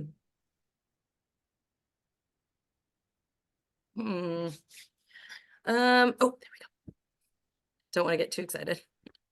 Come on, you can do it, little computer. So when this populates, I'm going to select two of the files so that you can see how they look and how the files look. So it's going to look really stripped down when I select just the one model. There we go. And open in viewer. So you can select more models. I'm just showing the ones so that you can see when you're in the model coordination that you're just seeing the elements that you pass through with the set. So you can see that it's just the electrical. So we're going to just hop out of this. Oh, it is moving so slow. Okay. And let's do structural with electrical. So this structural is actually very minimal that we're going to see in this one, but I just want to show you how as you start building it up and you start adding these files together, they're going to start building themselves like a little puzzle. Anybody else having ACC issues today? I think there's just a few people that were actually using it online throughout today. Oh, I okay. think there was only like 5 people that were using ACC. And We're this is my probably down to like presentation. 2 or 1.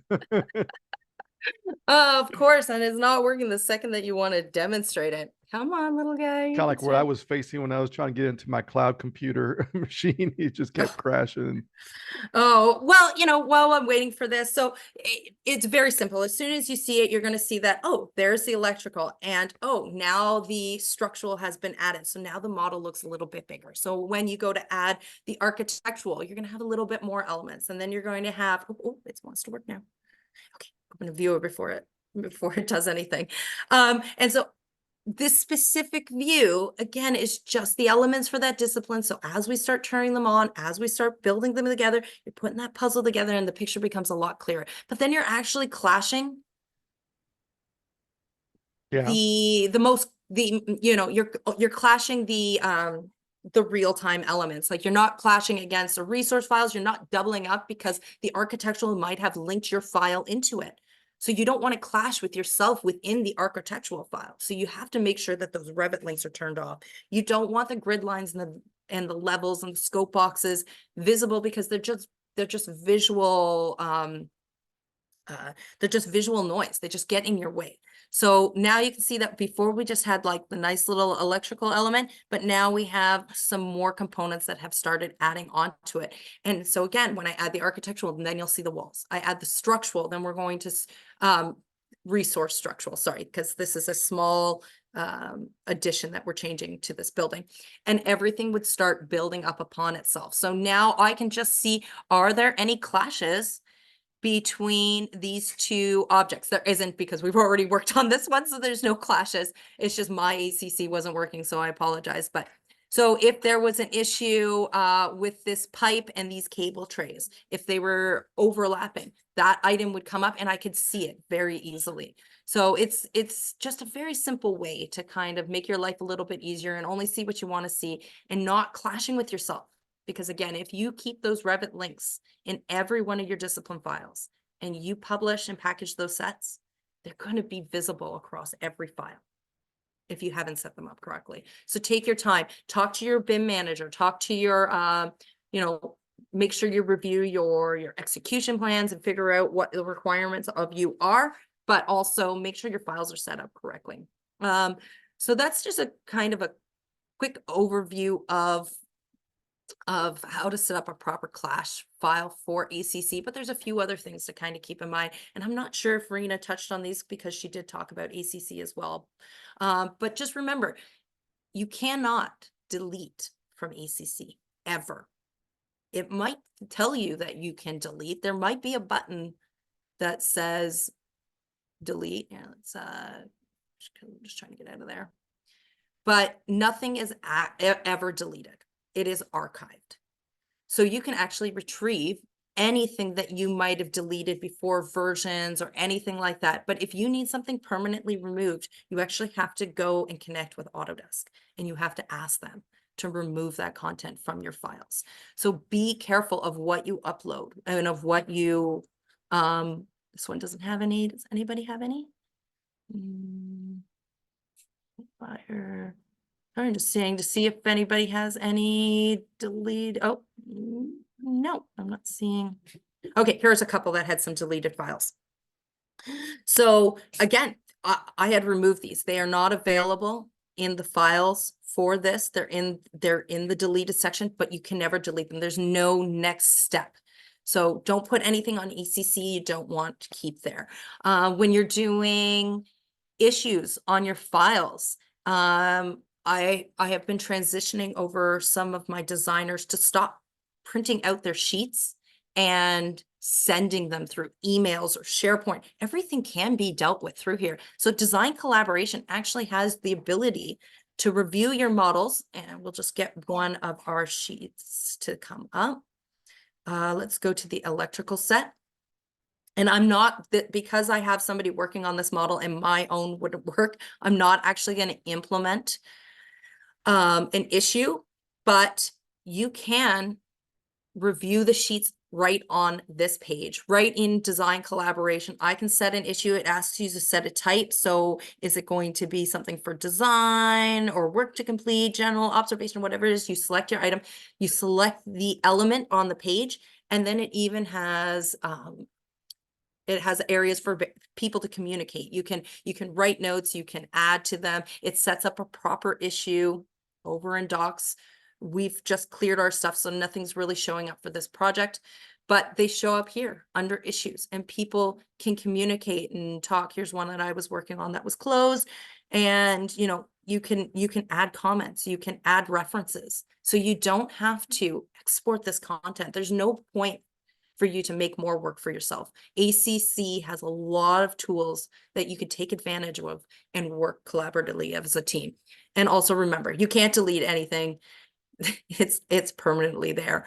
Another thing that I like to bring up when it opens back up is even this folder is not 100% perfect. This was a folder, this was a project that we came into that's already 2 years old. We only came into it about 6 months ago, and we're trying to help them get on track, is setting up your folders correctly. This is not don't treat it like a cloud sharing platform.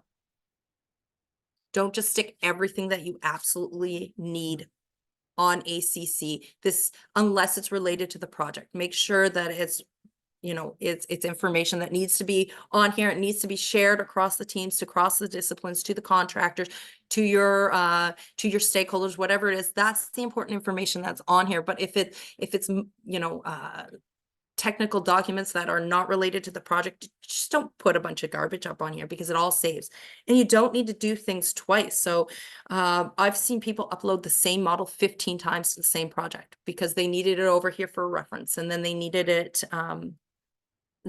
to link. Don't link to your live models. So what is a live model? That's the one that's actually in your project files in your folder. This is the live model. When you create your teams, when you create your design collaboration section, I'll just go back to that quickly. Hopefully my computer isn't lagging too much as I'm flipping through screens. I'm not hearing complaints. When you set up your teams, that's what is populated here. Make sure the right people are associated to each teams before you create them. Make your, this is a BIM manager role, making sure that a project is set up correctly before it's initialized with the design teams. People shouldn't be getting their hands on things when it's not ready to work on yet. So if your files aren't linked, if you haven't set up your teams on ACC, if this is the process that you're trying to take, make sure that everything's done. Your designers should be able to walk in and do what their job is and design their project. Linking Revit files, making sure that, you're geolocated and your Revit models are properly coordinated. They shouldn't have to worry about that. The structural guy, that's not his job. He doesn't understand it. He didn't take that. As BIM managers, it's our role to support them and make sure their project is set up correctly. So that's something to take a step back. Make sure you're setting up your teams correctly. Don't just put garbage. I've seen some wild and crazy things. And so make sure you set your folders up properly. And remember that Autodesk's default is the national CAD standard, which is, there is already a standard set up. A lot of people want to create custom standards, have their own in-house stuff. Honestly, you're just making more work for yourself. Who can read that other than you? And most of your staff probably can't use it correctly. I've had that experience. We all want to create something that's unique to us, but the industry, since I think it was in like 1989 where CSI recognized that the need for industry standards was required, and in 1990-ish area is when master format and all those started to come out, and the industry itself recognized that a standard across the pond, across everything, was required. So consider that, and Autodesk does do that. Your out-of-box solutions are already conforming to these standards, and it will make your life a lot easier, because we may not be on the same team, but we may be working on the same project, and you need to be able to work with my stuff and not have to figure out how to translate it. So I take the same approach when I'm setting up ACC. So this legacy resource and some of these other things, I probably wouldn't have them here. I'd have them in different areas. There are different, you build, you have other options in ACC, which I'm not going over. This is just, the purpose was making sure you had a published set for model coordination, but all of this is important as well. So when you're linking, and most of you, if you're using ACC, should already know, you don't link to the architectural file is not going to link to this file. They're going to link to the files that are in their consume package. And this file is automatic when you create your teams and you create the design collaboration section and you start publishing and consuming other people's work. This folder is automatic. You don't have to create it. And those are the files that you should link to. So when the architect, excuse me, is done his drawing and he's ready for you to see the next version, he will publish it. And it will become available, and he will create his package under design collaboration, and he will share it with you. And then you will be informed that there is a new package for you to consume. That is where that file goes. And that is the file you link to. If your model doesn't have Revit links, don't go and link to somebody else's file. Connect with your BIM manager, whoever it is that's controlling your ACC, and let them know, I need to consume these files. They're not available. If you do it the right way, honestly, it's going to make the process so much smoother for you and less headaches. Where all of this goes, how model coordination works is actually this shared folder. So another folder that is automatically created, it is automatically created, but it kind of has like a little bit of how it's done. Please don't crash. Okay, here we go.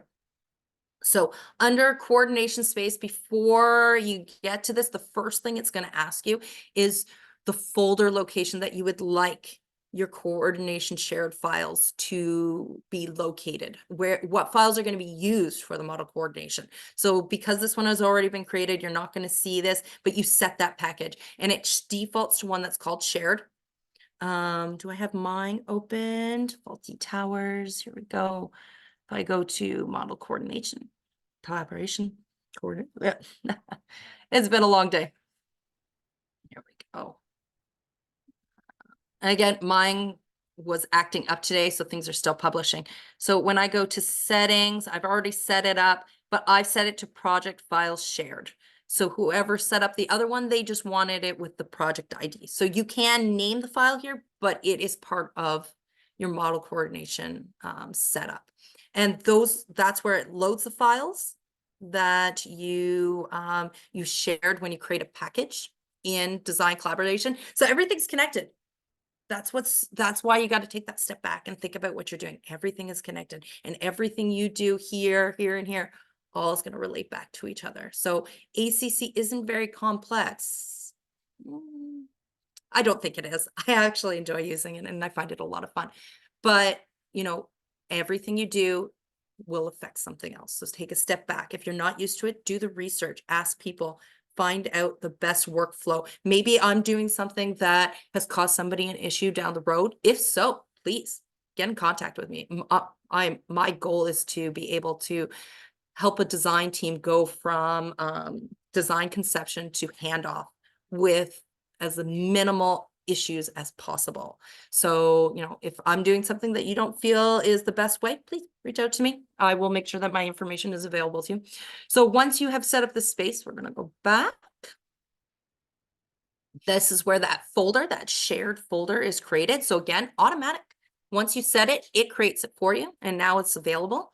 And this is where all of those shared packages from the design collaboration, I'm not going to click on it. We don't need to go back and forth. This is where when you share a package. So first it's a publish is available. Then it's going to say, do you want to create your package? And then do you want to share your package? This is where that comes from. So again, multi-step process, but this is where those files, and this is how model coordination works. It's going to be under here. So another cool feature about model coordination, I can create the location for the files to go. What happens if somebody didn't follow the rules? And now I've got a whole bunch of these other files that I don't need. So you actually need to go under clashes. Sorry, just had to make sure I go to the right one. I apologize if this takes a second. Maybe it'll let me click. Come on.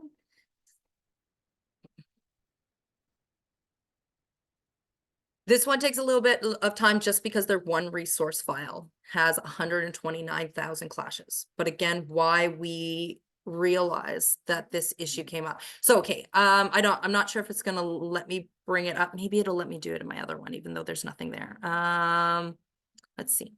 Okay, it's going to let me, but I have nothing in there. So under your settings, I have all these other files that aren't showing up, the ones that were visible there. And if I go to models, it will now allow me to select models to exclude. And you also have, hold on, and you also have objects exclusion. So you can actually tell it, I don't want to view this one model at all. So if I go back to this project, which is taking its time, we'll just pretend that this model page is. If I don't want to see this Artoma under that other section that I was just showing, I can select it and I can say, it'll say clashing and you'll turn it off because everything will be on. I can turn it off and then you're going to have to, I can't remember what the word was.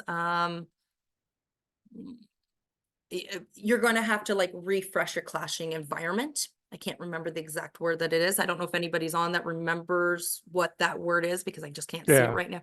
And then it'll disappear from your list and you can reactivate it. It's not gone forever. You're just disabling it. I don't want to see you. Go away. Get out of my way. So, you know, just people are jumping on the ACC bandwagon, but they're not taking the time to learn it properly. And that's not a global thing. There are some amazing people, way better than even I am. I'm still new at using this, but these are some of the issues that I've run into working with my design teams. And, you know, I would just like to help others avoid these issues. And then when you go to deliver, maybe you are one of these disciplines, maybe you are the architect and you set up this file and you submit it. Your BIM manager is going to be like, what did you do? Why is it so easy to work with your stuff? Well, because I took a few seconds to understand what it is I was going to be passing through and how ACC works. So I wanted to make sure that my models were set up correctly. So, you know, it's just a few steps, but it really does assist in the situation. And boy, oh boy, was I wrong about how many clashes this model had on itself. I said 140. It's 250,000. That's a lot of clashes. That's a lot of clashes because it's reference and it's not only referencing its companions, but the companions have references of their companions. And it's almost, you know, it's now looking at it so many times. So this could actually be 5 versions of the same element clashing with itself. And that's a pain in the butt because then you're going to go under your issues and you're going to be like, not an issue. Well, do you really want to do that? Because when you set something as not an issue, oh gosh, I wish my stuff was working so I could actually touch things and mess things up. So when you set something as not an issue, that makes that element invisible to the clash detection unless you reactivate it. So even if you fix your work and you republish it and you reshare it, well, maybe now you actually do have an issue. Maybe you moved it in the middle of like a structural column, but because you set it as not an issue, you might not be able to see it. So not every issue is an actual issue. So I have a project right now where it has a slope roof and they've put some solar panels on the top, but the solar panel family wasn't made to accommodate a slope. So there's just a tiny little bit of the frame that's going into the roof, but I know when they get onto the construction site, I know that that contractor is not going to dig it into the roof line. They're going to mount it properly. But then I have another issue where there's the piping for the solar panel needs to go through the roof through some duct work, but they didn't put a hole for where that duct is going to be. Well, you need to model that hole. You have to put that in there. If you're on site, the contractor, they're going to build the roof and then they're going to do the solar panel last. That's going to be one of maybe the last elements that go into that project. So if I haven't told them that there needs to be a hole for this duct and this wiring for the system on the roof to go through, that's going to be a huge cost increase to the project. To have to go back to that roof that's already completed to put a hole in there that might not be a 2 or 3 inch, which are, I think Tony, do you know? I think it's like, what is it? 10 inches. What is the maximum diameter until you actually have to call it out in a project? So some pipes can just go through the wall and you can say they're not an issue, but there's a certain diameter where you actually have to sleeve that and you have to accommodate that in your build. I can't remember the exact size, but you know, there are limitations. Sometimes you can just like bore a little hole into the concrete wall. But if it's going to be like, you know, a 2-foot diameter hole, you can't just bore that in. That's going to affect the structural integrity of that element. So Cool. Just make sure you understand. Yeah. It kind of went left field. I didn't think I was going to get into issues, but No, yeah. really great stuff. A lot of good stuff there. I'm just starting my journey on the ACC, so and go through that. I think ours is slightly different, journey than the architects or the Revit users, because it's a different product, so doesn't do and work the same way. No, So, and but I'm the really collaboration curious. will be the same workflow, but getting into the product, sharing and stuff, and because I think in Revit you two people can be in the model but can grab stuff out of the model and design at the same time, I guess, or In a sense, yeah. yeah, So like there are still some limitations, but and I haven't done it directly through yeah, ACC yet, so I don't know the actual workflow, and that's not how yeah, my designers are working. So yeah. I'm going to be investigating that further, but Yeah, I don't think you could do that in the civil side, be in the same drawing and be able to like do corridors where somebody else is in the pipe network, as far as I know. yes, So in the I same know. file. Yeah, and I know So, there's a lot of limitations, and most of my experience with ACC is Revit, and I'm expanding into the mm, AutoCAD because that is available too. You can yeah, clash with AutoCAD, and if you have 3D elements, all the better. But some people are yep, still drawing in 2D, yep, so there are some yep, limitations there as well. But I'll be very interested to see your workflow once you get yep. civil, because Well, cool. Well, thanks for coming in for a you're second time for our welcome. event. And we have Chris. Chris is gonna be back doing one more session. And then if anybody's still online, I will do a short vehicle tracking tips and tricks. So Chris, if you'd like to take over. Sorry if we're kind of went into your time. Oh, that's all right. My time, I can fill this into any time available. All right. Uh, So what are you going to go over in this session? so I'm going to go over the inquiry tools that are available within Civil 3D. Sometimes they get kind of hidden off into this panel on the Analyze tab, and sometimes it's hard to remember that they're there or fully utilize them. So just Okay. to go from left to right, the station tracker is one that I use quite a bit. The station tracker allows you to have a line in plan view while you're in the profile view, and vice versa. So sometimes I get lost in what station am I really at? By turning on the station tracker into all viewports, I can have my mouse here, and then there'll be this blue cyan line in plan view that allows you to indicate where you're at. If the cyan color doesn't really work for you, you could always come into the options and change the colors for the different locations. So maybe I don't like cyan, and I want it to be a pinkish color. I can go ahead and change that, and that happened to make it a little bit darker. But remember, you can always split your views.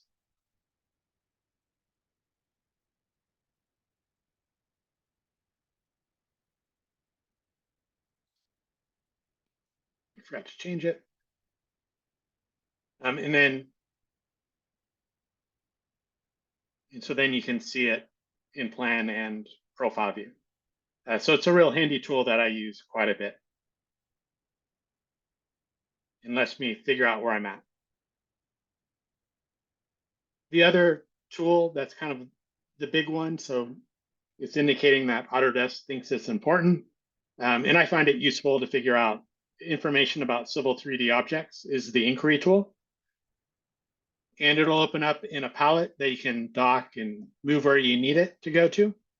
And you can use the dropdown to select what information you want to query about. So in this case, I'm interested in maybe doing a point inverse. So to get information between 2 points. So at the command line, it's going to ask me to select the first point. And you can select a coordinate, or you can pick a point. And so in this case, I'm just going to snap to those COGO points. Here it's going to give you a temporary graphics indicating what it's labeling. And then in the tool palette, let me reset it. It's going to show you information between those 2 points. So in this case, it's giving me the directions and the horizontal distance. If I had the coordinate system set up, it would also show me the grid information and longitude about the points that I selected. You can also select points from the drawing, and it'll populate information about those points. And so then I get my little yellow line, and now I have the direction and the horizontal distance between those 2 points. As you're doing this, you can right click and you can copy values to the clipboard. So let's say I want to draw a line with that distance. I can copy this to the clipboard, and then I can start my line. And then if I had dynamic input on, I could paste in the value. Whoops, messed that up. I'm just going to do it at the command line.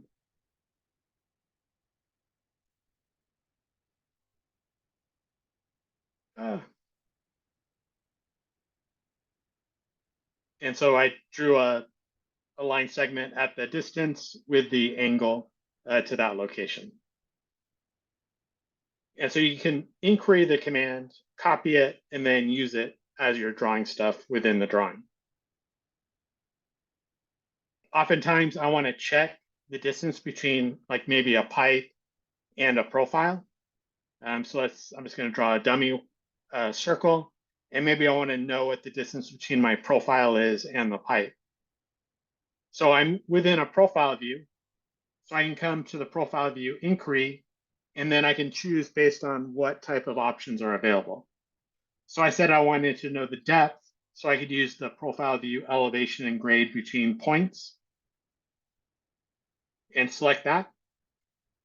It's going to ask me to select a profile view, and I'm going to go ahead and select this one and hit OK. And then it's going to ask me to pick the first point. I'm going to go ahead and select the quadrant, and then I'm just going to do nearest to the profile. And it's going to draw the little yellow line. It's going to tell me in the inquiry tool or palette information about those 2 points that I selected. So the elevation difference is nearly 6 feet. The distance is negative 3.28, 3258. And then it's going to give me a grade on that profile view. And then it's going to show me information about the points that I selected. You can even come in here and type in the station values. So maybe I want it to be at exactly 4 plus 50. Oops. I can change that value, and it's going to update the information within here. So maybe I want to do 450, so I get a vertical view. And then it's going to update that information for it, the points selected. And there's a whole bunch of different options for sections, corridor sections, if you want to get information about that as you're in corridor section editor. You can get information about it in the offset and station at a point. So I can go ahead and select the alignment that I'm interested in, hit OK, and then pick a point and figure out where that location is at for the station offset, as well as the XY location that I've selected. And once again, you can copy the values if you wanted to, and then you can use the picker to change your selection. So if I wanted to pick a different point, I can go ahead and click on that. At the command line, it's going to ask me for a point for that station offset. And so I can quickly get the station offset information at multiple points, so I can quickly check my design work by inquiring into the model.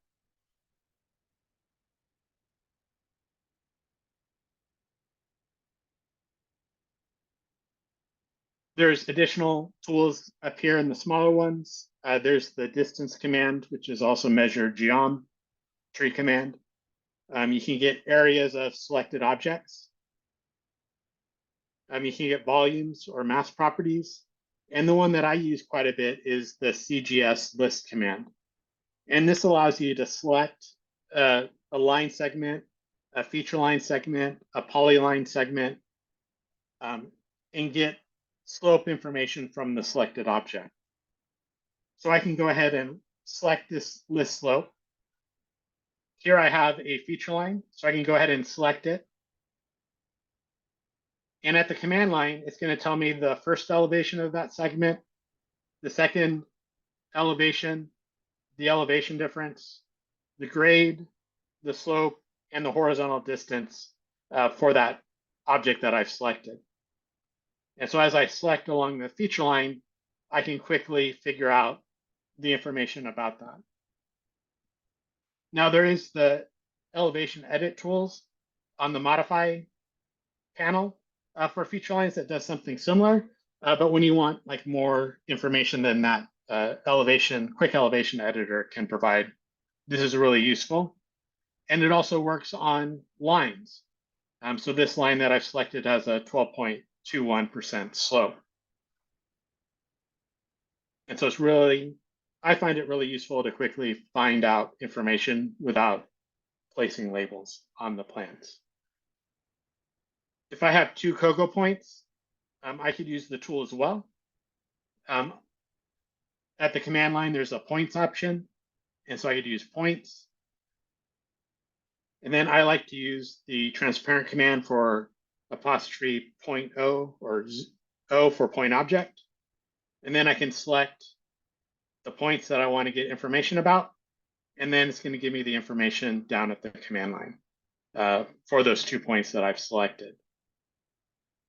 And then you could also run it just by picking any 2 random points within the drawing, and it'll also give you information about it.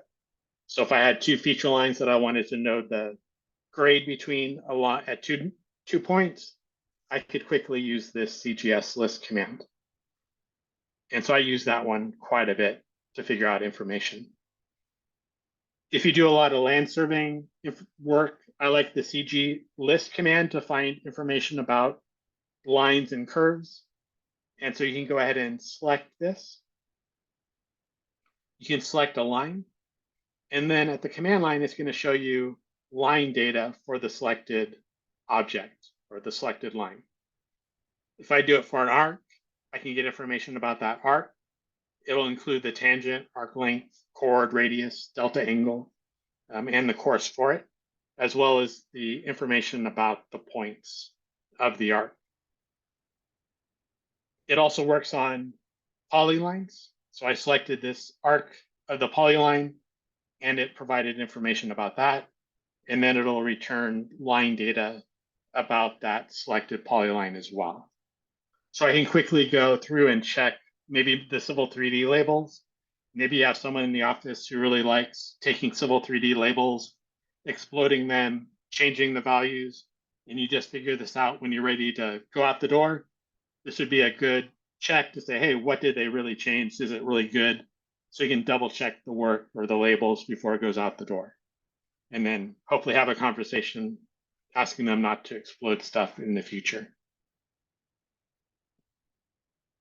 There's the list command, which allows you to get information about selected objects.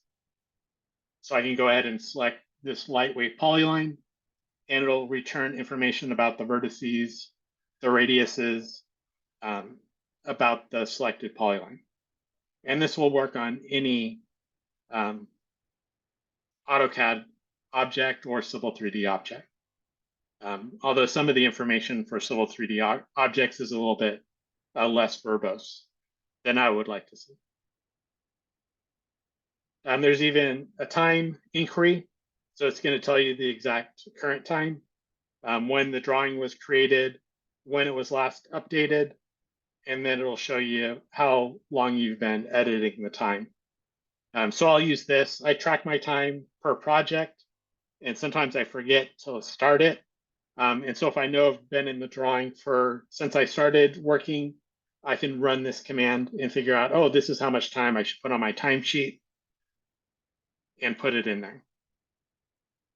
You can also do R for reset and reset the timer back to 0. And then there's a quick calculator. If you don't want to use the one on your desk. And the main benefit of using this is that you can come in and add data. And then you can send it to the command line as you're doing stuff or copying it. So you can paste that value to the command line. So if I want to draw a line, I can send that to the command line. So that's 12. And then I can put in my other coordinate that I wanted, maybe 15. And now I've started my line at that location. And so it makes it so you can do the math with a quick calculator and then quickly send it to the command line to update it. You can also get information from AutoCAD objects, which is also a great tool. So if I want to get a coordinate value, I can select a point, and then it's going to add that to the quick calculator. I can get a dimension, and it's going to add it there. I'm going to go ahead and delete everything or hit escape. You can get an angle.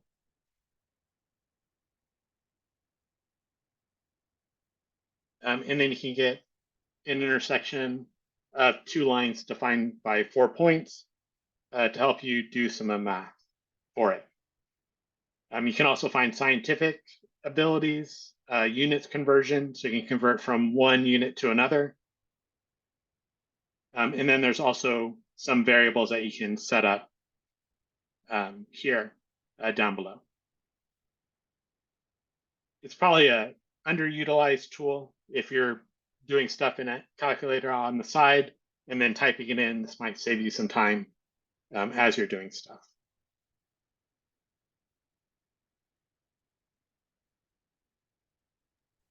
On the Oh yeah, that's definitely flyout, a cool tip. Yeah, I like that. yeah.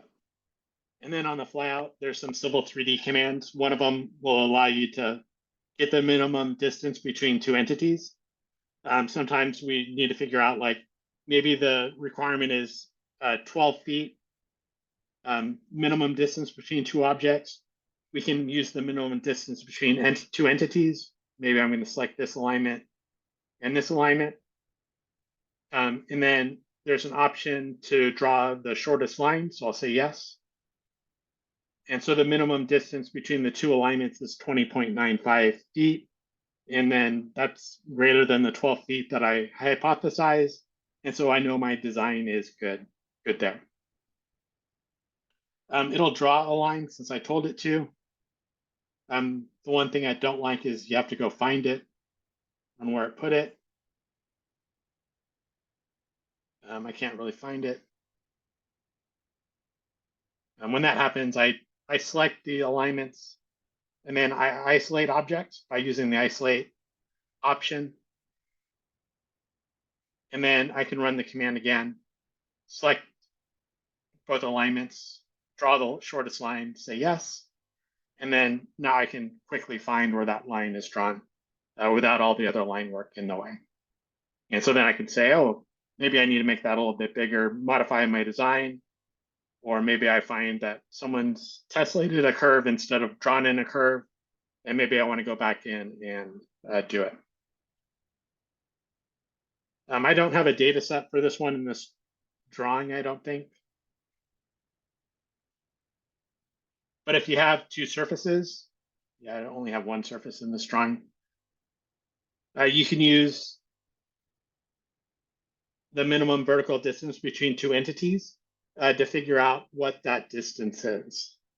So maybe you have a bridge and you want to figure out the minimum distance for roadway clearance for a truck on the road below it. You can create copies of your surfaces, limit the areas of inquiry by drawing some boundaries around the surface, and then run the command to figure out if you have enough vertical clearance below the bridge for your design vehicle to go under it. And so it's a pretty useful tool. You can also run it with other objects such as lines, arcs, circles, polylines, feature lines, survey figures, and profiles. And so that's just a brief introduction to some of the tools on the inquiry tool command. I know that there's always something new that I find there when I open it up. For instance, I've never noticed that you can inquiry data from the drawing up here. Every time I've done this, I've kind of like skipped those, but as I examine them while I was presenting, you can figure out like additional features. So sometimes it's a great practice to just go through tools, even if you think you know them, because you'll tend to learn something new. Hey, thanks, Tony. Any questions, comments, concerns? No, we're down to 5 people now. We started off with like 50 this morning. And so but no, those are actually good. There's some good ones in there that I need to start using. So I'm hoping, you know, I get find some time. That's the thing, is finding time to take advantage of some of these tools. So I guess the ones online, do y'all use any of these tools? Have you taken advantage? You know, Ivan, Edward, or Michael or Randy, have y'all used any of these inquiry tools? We'll see if y'all are still there. I don't know if they left it on. Edward or Ivan, Kristen or Michael, Randy, are y'all still there?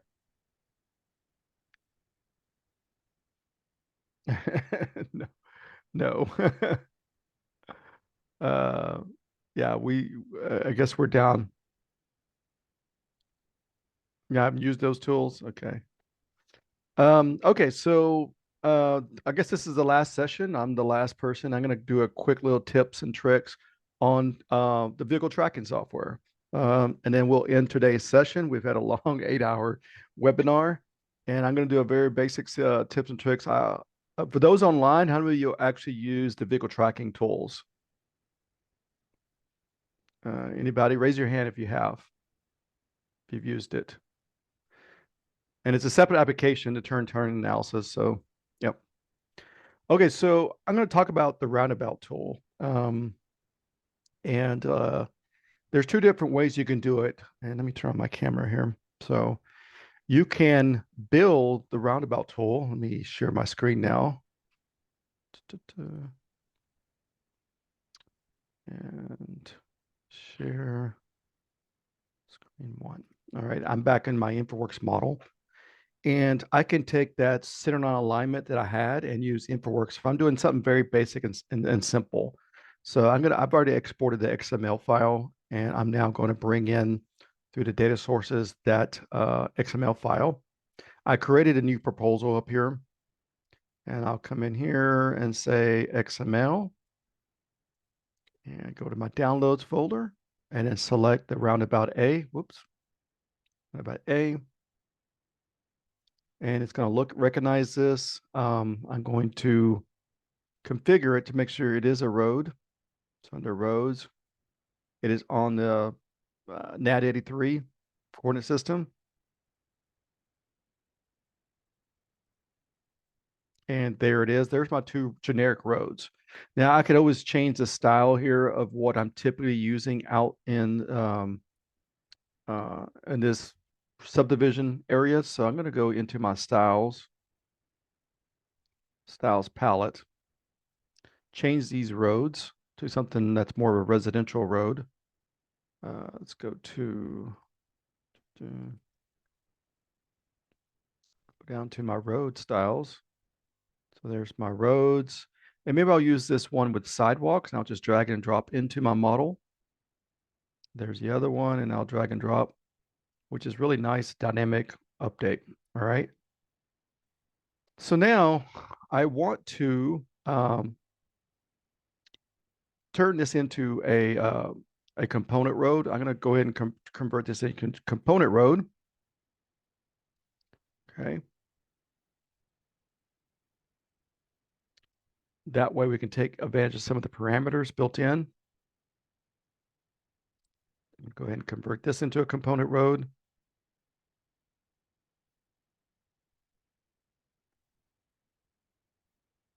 And as you can see, it automatically changed the radius based on the type of road. I can come in here, I click in this actual zone per zone and change the radius. If I click here and go into the stack, I can change the different parameters, but I want to change this into a roundabout. So if I click it once, this brings up the stack, and under the junction type, I want to change this into a roundabout.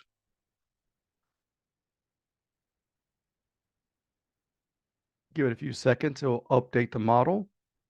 So there we go. We now have a roundabout in here, and you do have different options for this roundabout.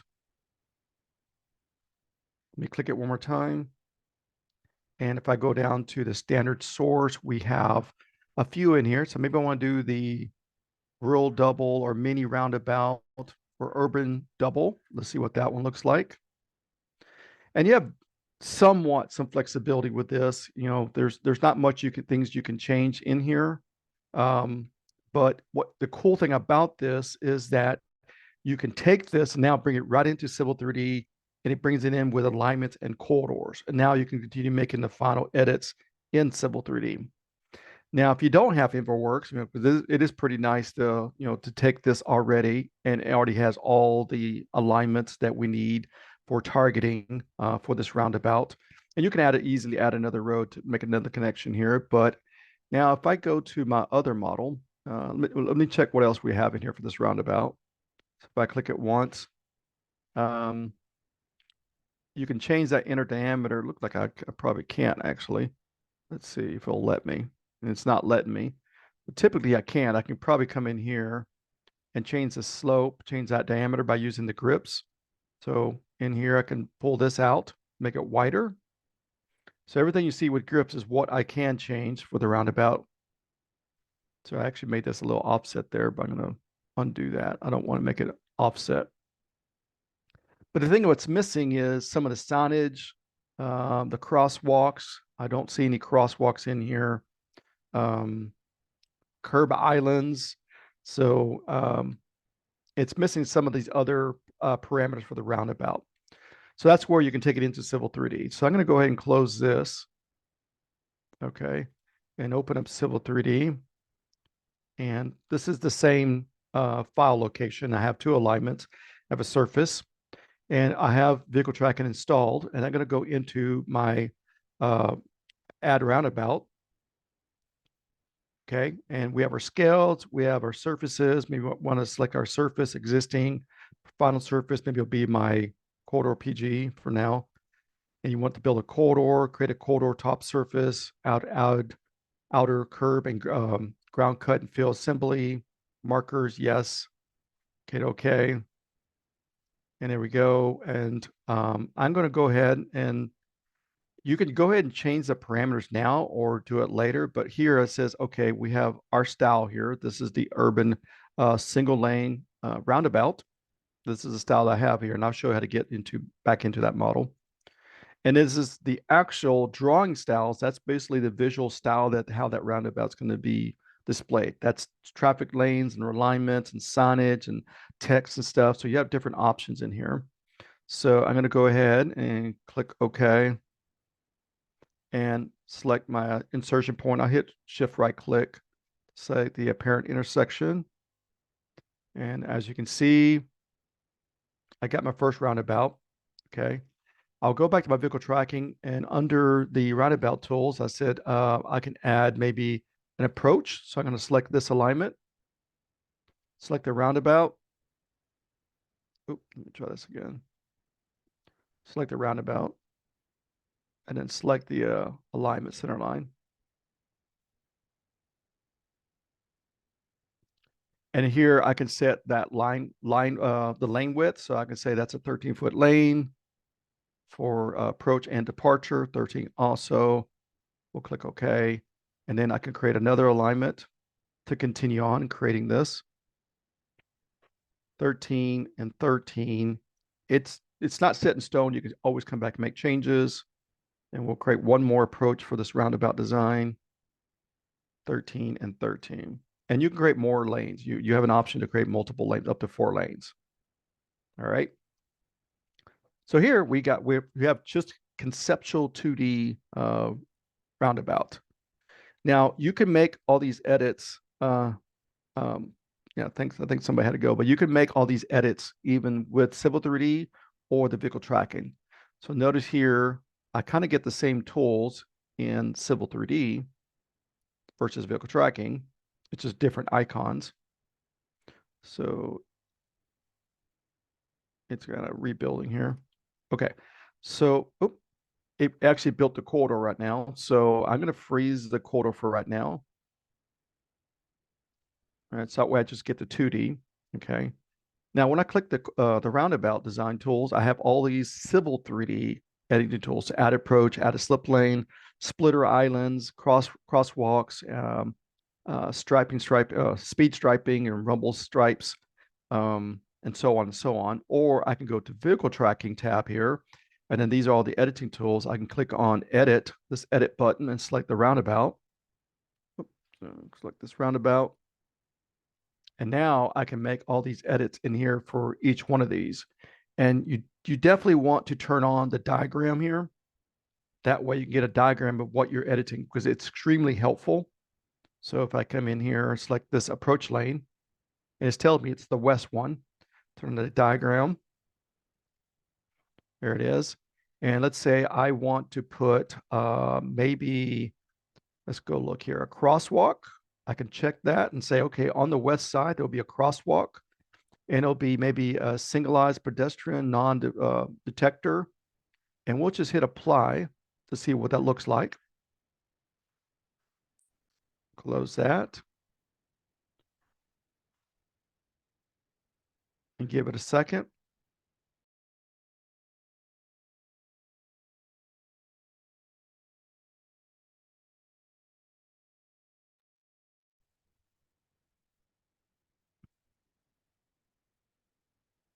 And let's see, did it put our crosswalk in there?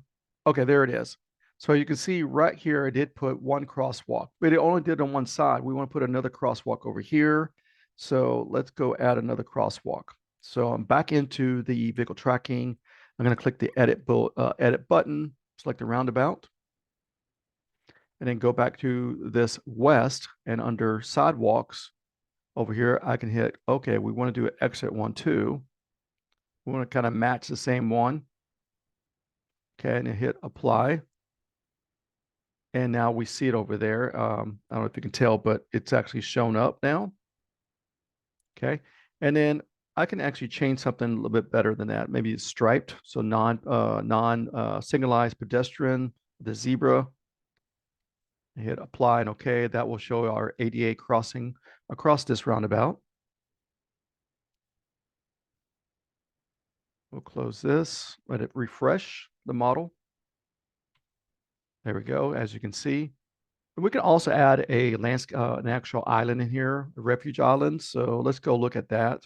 So I'm going to come back in here, go back to the vehicle tracking edit button. Let's see, do we have an island here? Approach, a slip lane, a splitter island. So that's going to select the roundabout. And where we're going to put the splitter island, right there. And it's asking us to select location for a splitter island. We've already added one. It was still active. It actually created this tiny little one right here. So let's go look at it and see if we can make edits to that little island. So I'm going to click on it and go back to our arm one. You know, they'd like to call the approach as an arm. And I'm going to look for that splitter island. So let's say split lane, splitter island right there. And you can see the island length. Maybe I want to change that to 25. Apply. And in the diagram, it's showing you what you're changing. And so notice every time I click on something, it's showing me those parameters for that island. There we go. Maybe I'll do 35 feet to make it a little bit wider.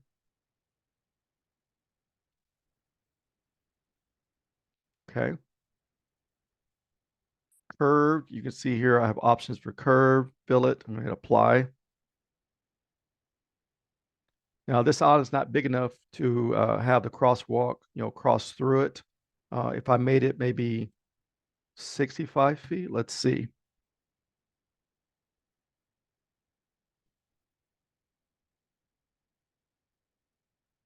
Is it long enough yet? And let's try to do a splitter island crossing. So I might try that. Bridge. And I would have to pull that crosswalk back. Let's see, refuge, sorry, that one. And I'm going to pull that sidewalk back. I'm going to go back to the crosswalk here. And over here, that offset distance, it tells you where I want to be. Let's see, crosswalk. We'll go with 15 and 15. Hit apply. And now it's starting to get into the actual refuge island. I'll do 10 and 10 instead.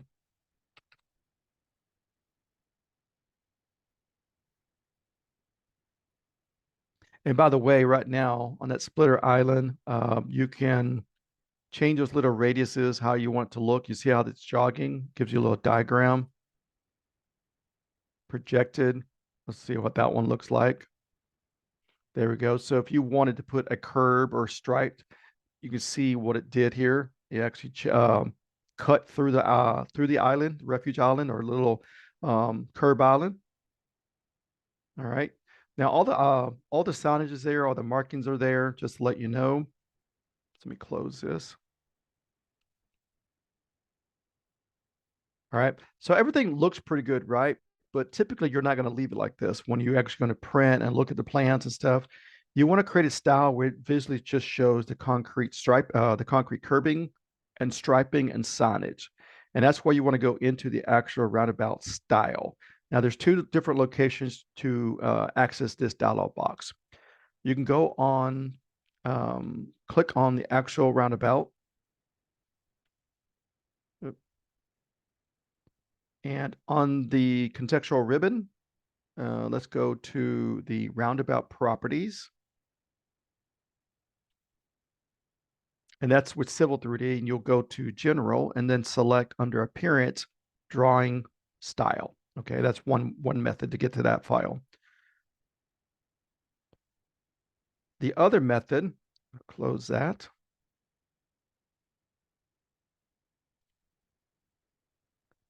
Sorry, there's always a slight delay when you're closing the dialog box, I've noticed. Okay, is within the vehicle tracking on the tab. And if you go to settings tab, pull down, drawing settings, and then go under styles. This is the style for the roundabout here. So we have different styles, how it looks. So if I look at this one and say make current, hit okay.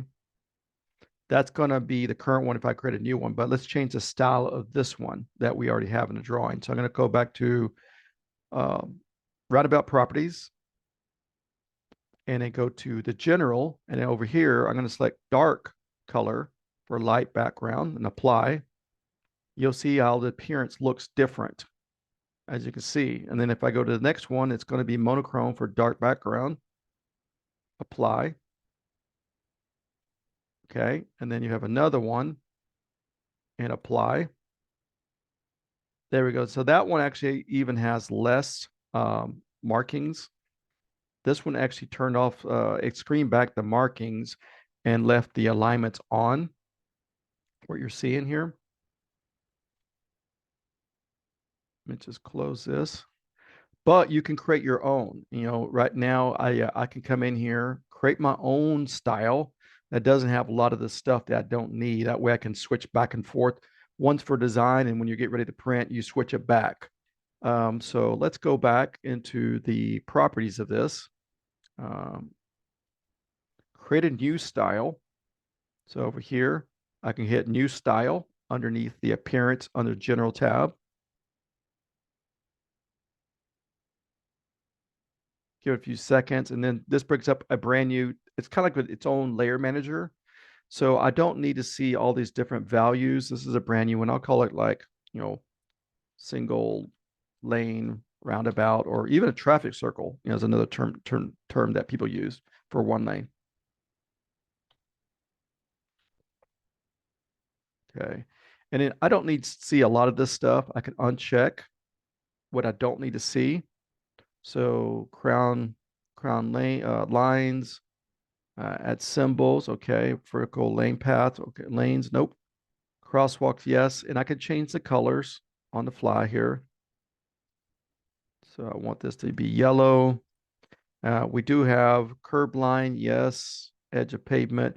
It's kind of terrible that I can't hold down a shift button or alt to do multiple. I have to do one at a time in here. So I'm going to scroll over. Okay. And then edge of line. Yes. Let's scroll that over also. Road lane center. I'm going to use maybe a yellow for that. And then over here, I can put it, let's say dash, we'll say center line, if there's a center line in here. Okay, there's a center line too. And I can say plus, let's say pavement marking. It's going to call it for that layer. Separator. Okay, we'll make another one for yellow. Rumble striping. What else do we have? These are all markers. Curb island. I want that to be green. And so on and so on. Let's see what else we can turn off. We have all these pavement markings. But what can this visual area? Okay, we can turn all this stuff off. Visible objects, warning, symbol text, all this stuff can be turned off. We just want to see signage and symbol. Road name, because we'll have it probably labeled in our site plan already. So signs, markings, all good there. Markings. Marking, okay.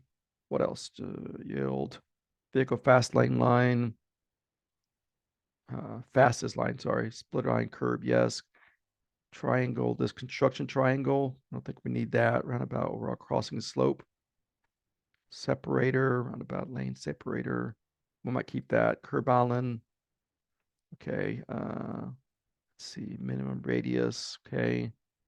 Curb line, yes. Delete symbol. Custom slip lane elevation. Crosswalk, yes. Dimensions off. All right, so let's just see what we have now. I'm going to click OK. And then hit apply. And let's see what it looks like now. And close.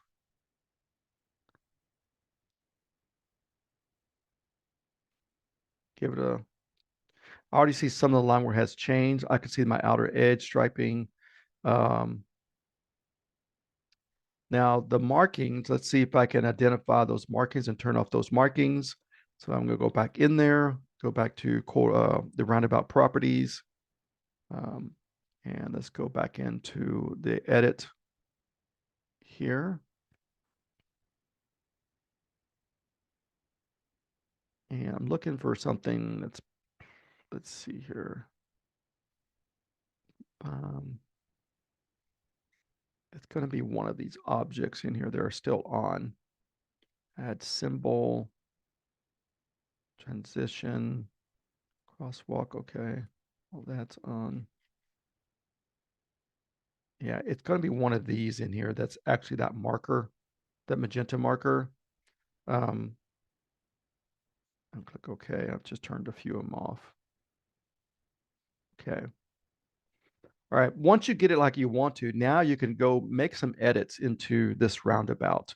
So for example, let me close this. Oh, I should have left it open. And by the way, I turned off the corridor. It's constantly updating and stuff. So let me go back into this property. And now I can go into the actual the preference. Let me actually roundabout there. Expand this and look at the dimensions. Now you can go there and change those, those diameters. You don't want some odd dimensions. So I might say 60 foot approach, we're around to nice even numbers. Notice some of these have formulas built in, so it's actually rounding up. Lane 1, 2 and 3 and 4. So I'm going to do just rounded nice even number. 23. Okay, now we're getting a lot better. And I hit apply. You'll see it update.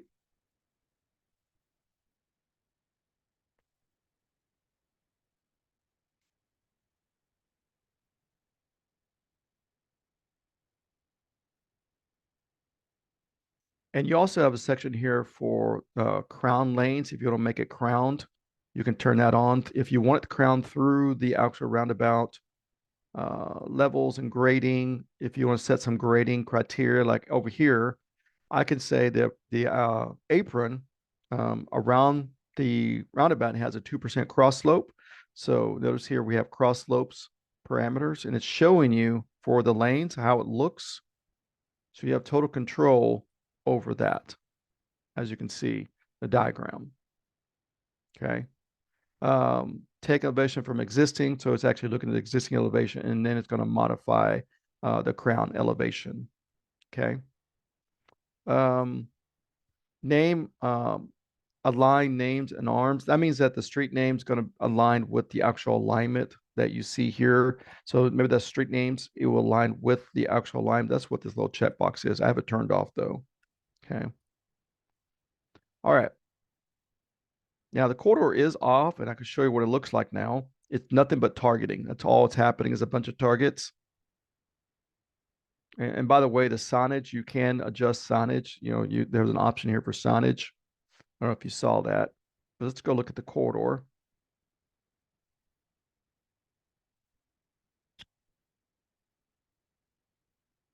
Let it update. So I would recommend creating two styles for roundabouts.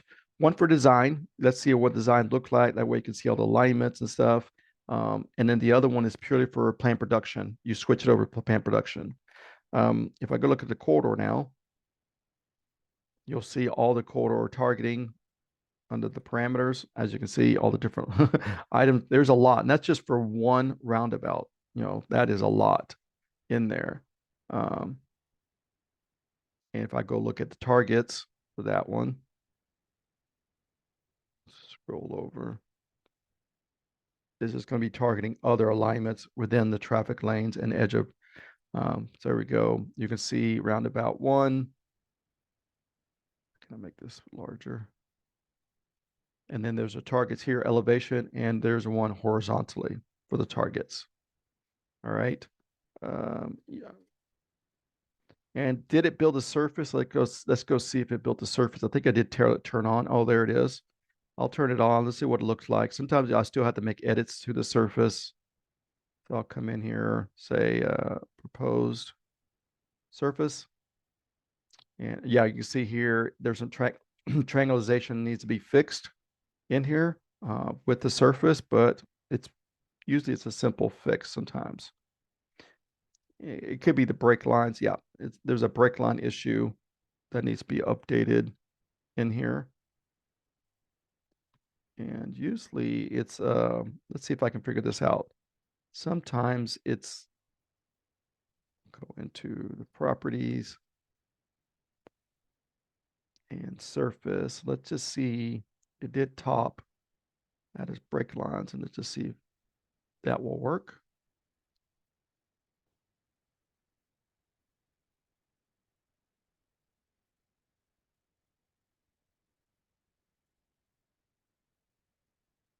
And I'll update the surface. Because I definitely don't want to go in there and have to swap triangles for the whole edges. It's just triangles that are going the wrong direction. And let's try one more thing. Let's see if we can do an edit, swap edges. Oh, not that, I'm sorry. Flatten areas. Let's see if that will help. Yeah, if I look at this with the triangles on, it's just triangles that should be going. I can see the mistakes easily. from here to here. Okay, or you can just do a swap edge. And you can tell these are not supposed to be going like that. And once I swap these edges, that's why it's supposed to be looking all the way across. There, this one, this one, this one. And that's a lot of edges I got to swap, and I don't want to do that. Yeah. So I'll probably look more in depth to see what's happening right there in that situation. But at least you have your surface, you have a starting point, you got your corridor built. But just know when you're doing vehicle tracking, under settings, drawing settings, this is where you go access your styles under styles. And in here, you can create that new style. Also surfaces, what surface is targeting. Let's see, what else? Paths, roundabout. So here's the option. You can choose not to build a corridor. If you just want to create a 2D conceptual one, you can turn that off and you won't build a corridor. The road markings, we just strictly vehicle tracking. You can use vehicle tracking for the road marking if you want. Okay. Now, all the tools you saw in Civil 3D, when I click on a corridor, I'm sorry, a roundabout. Let me turn this back to no display. All these editing tools, majority of these, let's see, whoops, I didn't pick the roundabout. There we go. So all these are here, remove, add, stripe lines, and stuff like that. It's the same icons that you see on vehicle tracking under here. So over here, you got, add approach, which is a road, a slip lane, that's a turn, another additional turn lane, splitter island. And then over here, the next one would be add a crossing, add a rumble striping, and add a speed striping. So if I add a rumble striping, I can just pick the alignment, pick the area, and there you go. You can see that rumble striping. If you don't know what that is, that's kind of the grooves in a pavement letting you know that you're sometimes there's a speed design change they use rumble striping for. Let's see what else we got in here. Refresh data links. We're going to update. Sure, why not? Okay. And a lot of these have little gizmos that you can, like some of these you can actually grab the gizmo, like the grips, and adjust it pretty much on the fly. But the problem is that you don't know what radius you just created here. So it's better to do it through the actual dialog box. You can type in exact radiuses besides just moving the grips. So now you're just kind of making random edits in here. So notice here that when I made this lane wider, it actually extended my crosswalks in here. And I can't make small modifications to that crosswalk.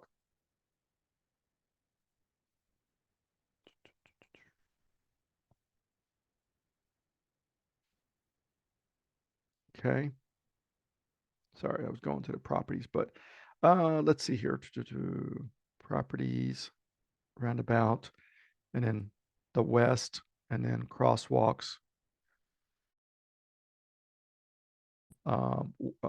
Not 8 foot, but maybe 6 foot instead. And over here, this one could be 6 foot also.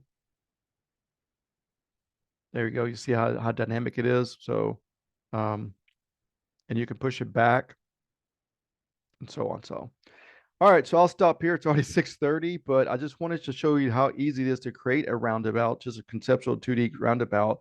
You can do it in InfraWorks. And if you're going to do it in InfraWorks and bring it in Civil 3D, open up a blank drawing and then go into Insert and then go to Open Model Explorer. InfraWorks model.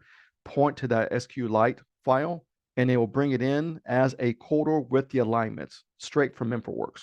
Now you don't have to build those corridors and stuff like that. So either way works fine.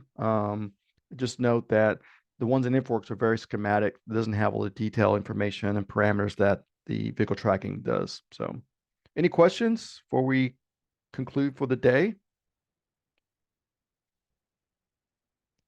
Okay, let me stop sharing here. And I want to thank everybody for joining us today. We had a long 8 hours. Sorry for some of the hiccups we had during our lunchtime. I couldn't get into my computer, but thanks for coming online. I tried to record this. And I mean, I think this is the first time I think anybody's ever done this with 8 hour webinar with 10, 11 speakers and sharing tips and tricks on what, 6, 7 different Autodesk platforms. So thanks for joining us, and I will let you know it's going to be on the CivilCAD Learning Solutions YouTube channel. I got to go do some edits in here, put an intro and post it on there so you can watch the videos. I may have to chop it since it's 4 to 5 hour sessions, the recorded videos. So, but be looking for it next week, and I'll put it on the YouTube channel. All right. Well, thank you, everyone. Thanks for all the speakers, and have a great week. And be sure to join our user group if you haven't. I'll put it on here on our chat here. That's where I'm at. A lot of those experts you saw today are on our platform, sharing tips and tricks, networking. You can post questions. So let me go ahead and put that on the chat here real quick. You'll see, Chris and Christina, David, and all those speakers are actually members of our user group. So come join us. I think we had 6, 7 people join today. Let me go ahead and put that link in there for you. And I would definitely download the mobile app so you can get notifications about webinars, since we do host webinars 2 or 3 times a month. So there, I just put a link in there. I really appreciate it. We had 130 registrations for this event, and we had started off with like 50 this morning. Now we got down to what, 5, 6? So, all right. Well, thanks you, and join our webinar, and I'll let you know when we do another tips and tricks like this. All right. Have a great day.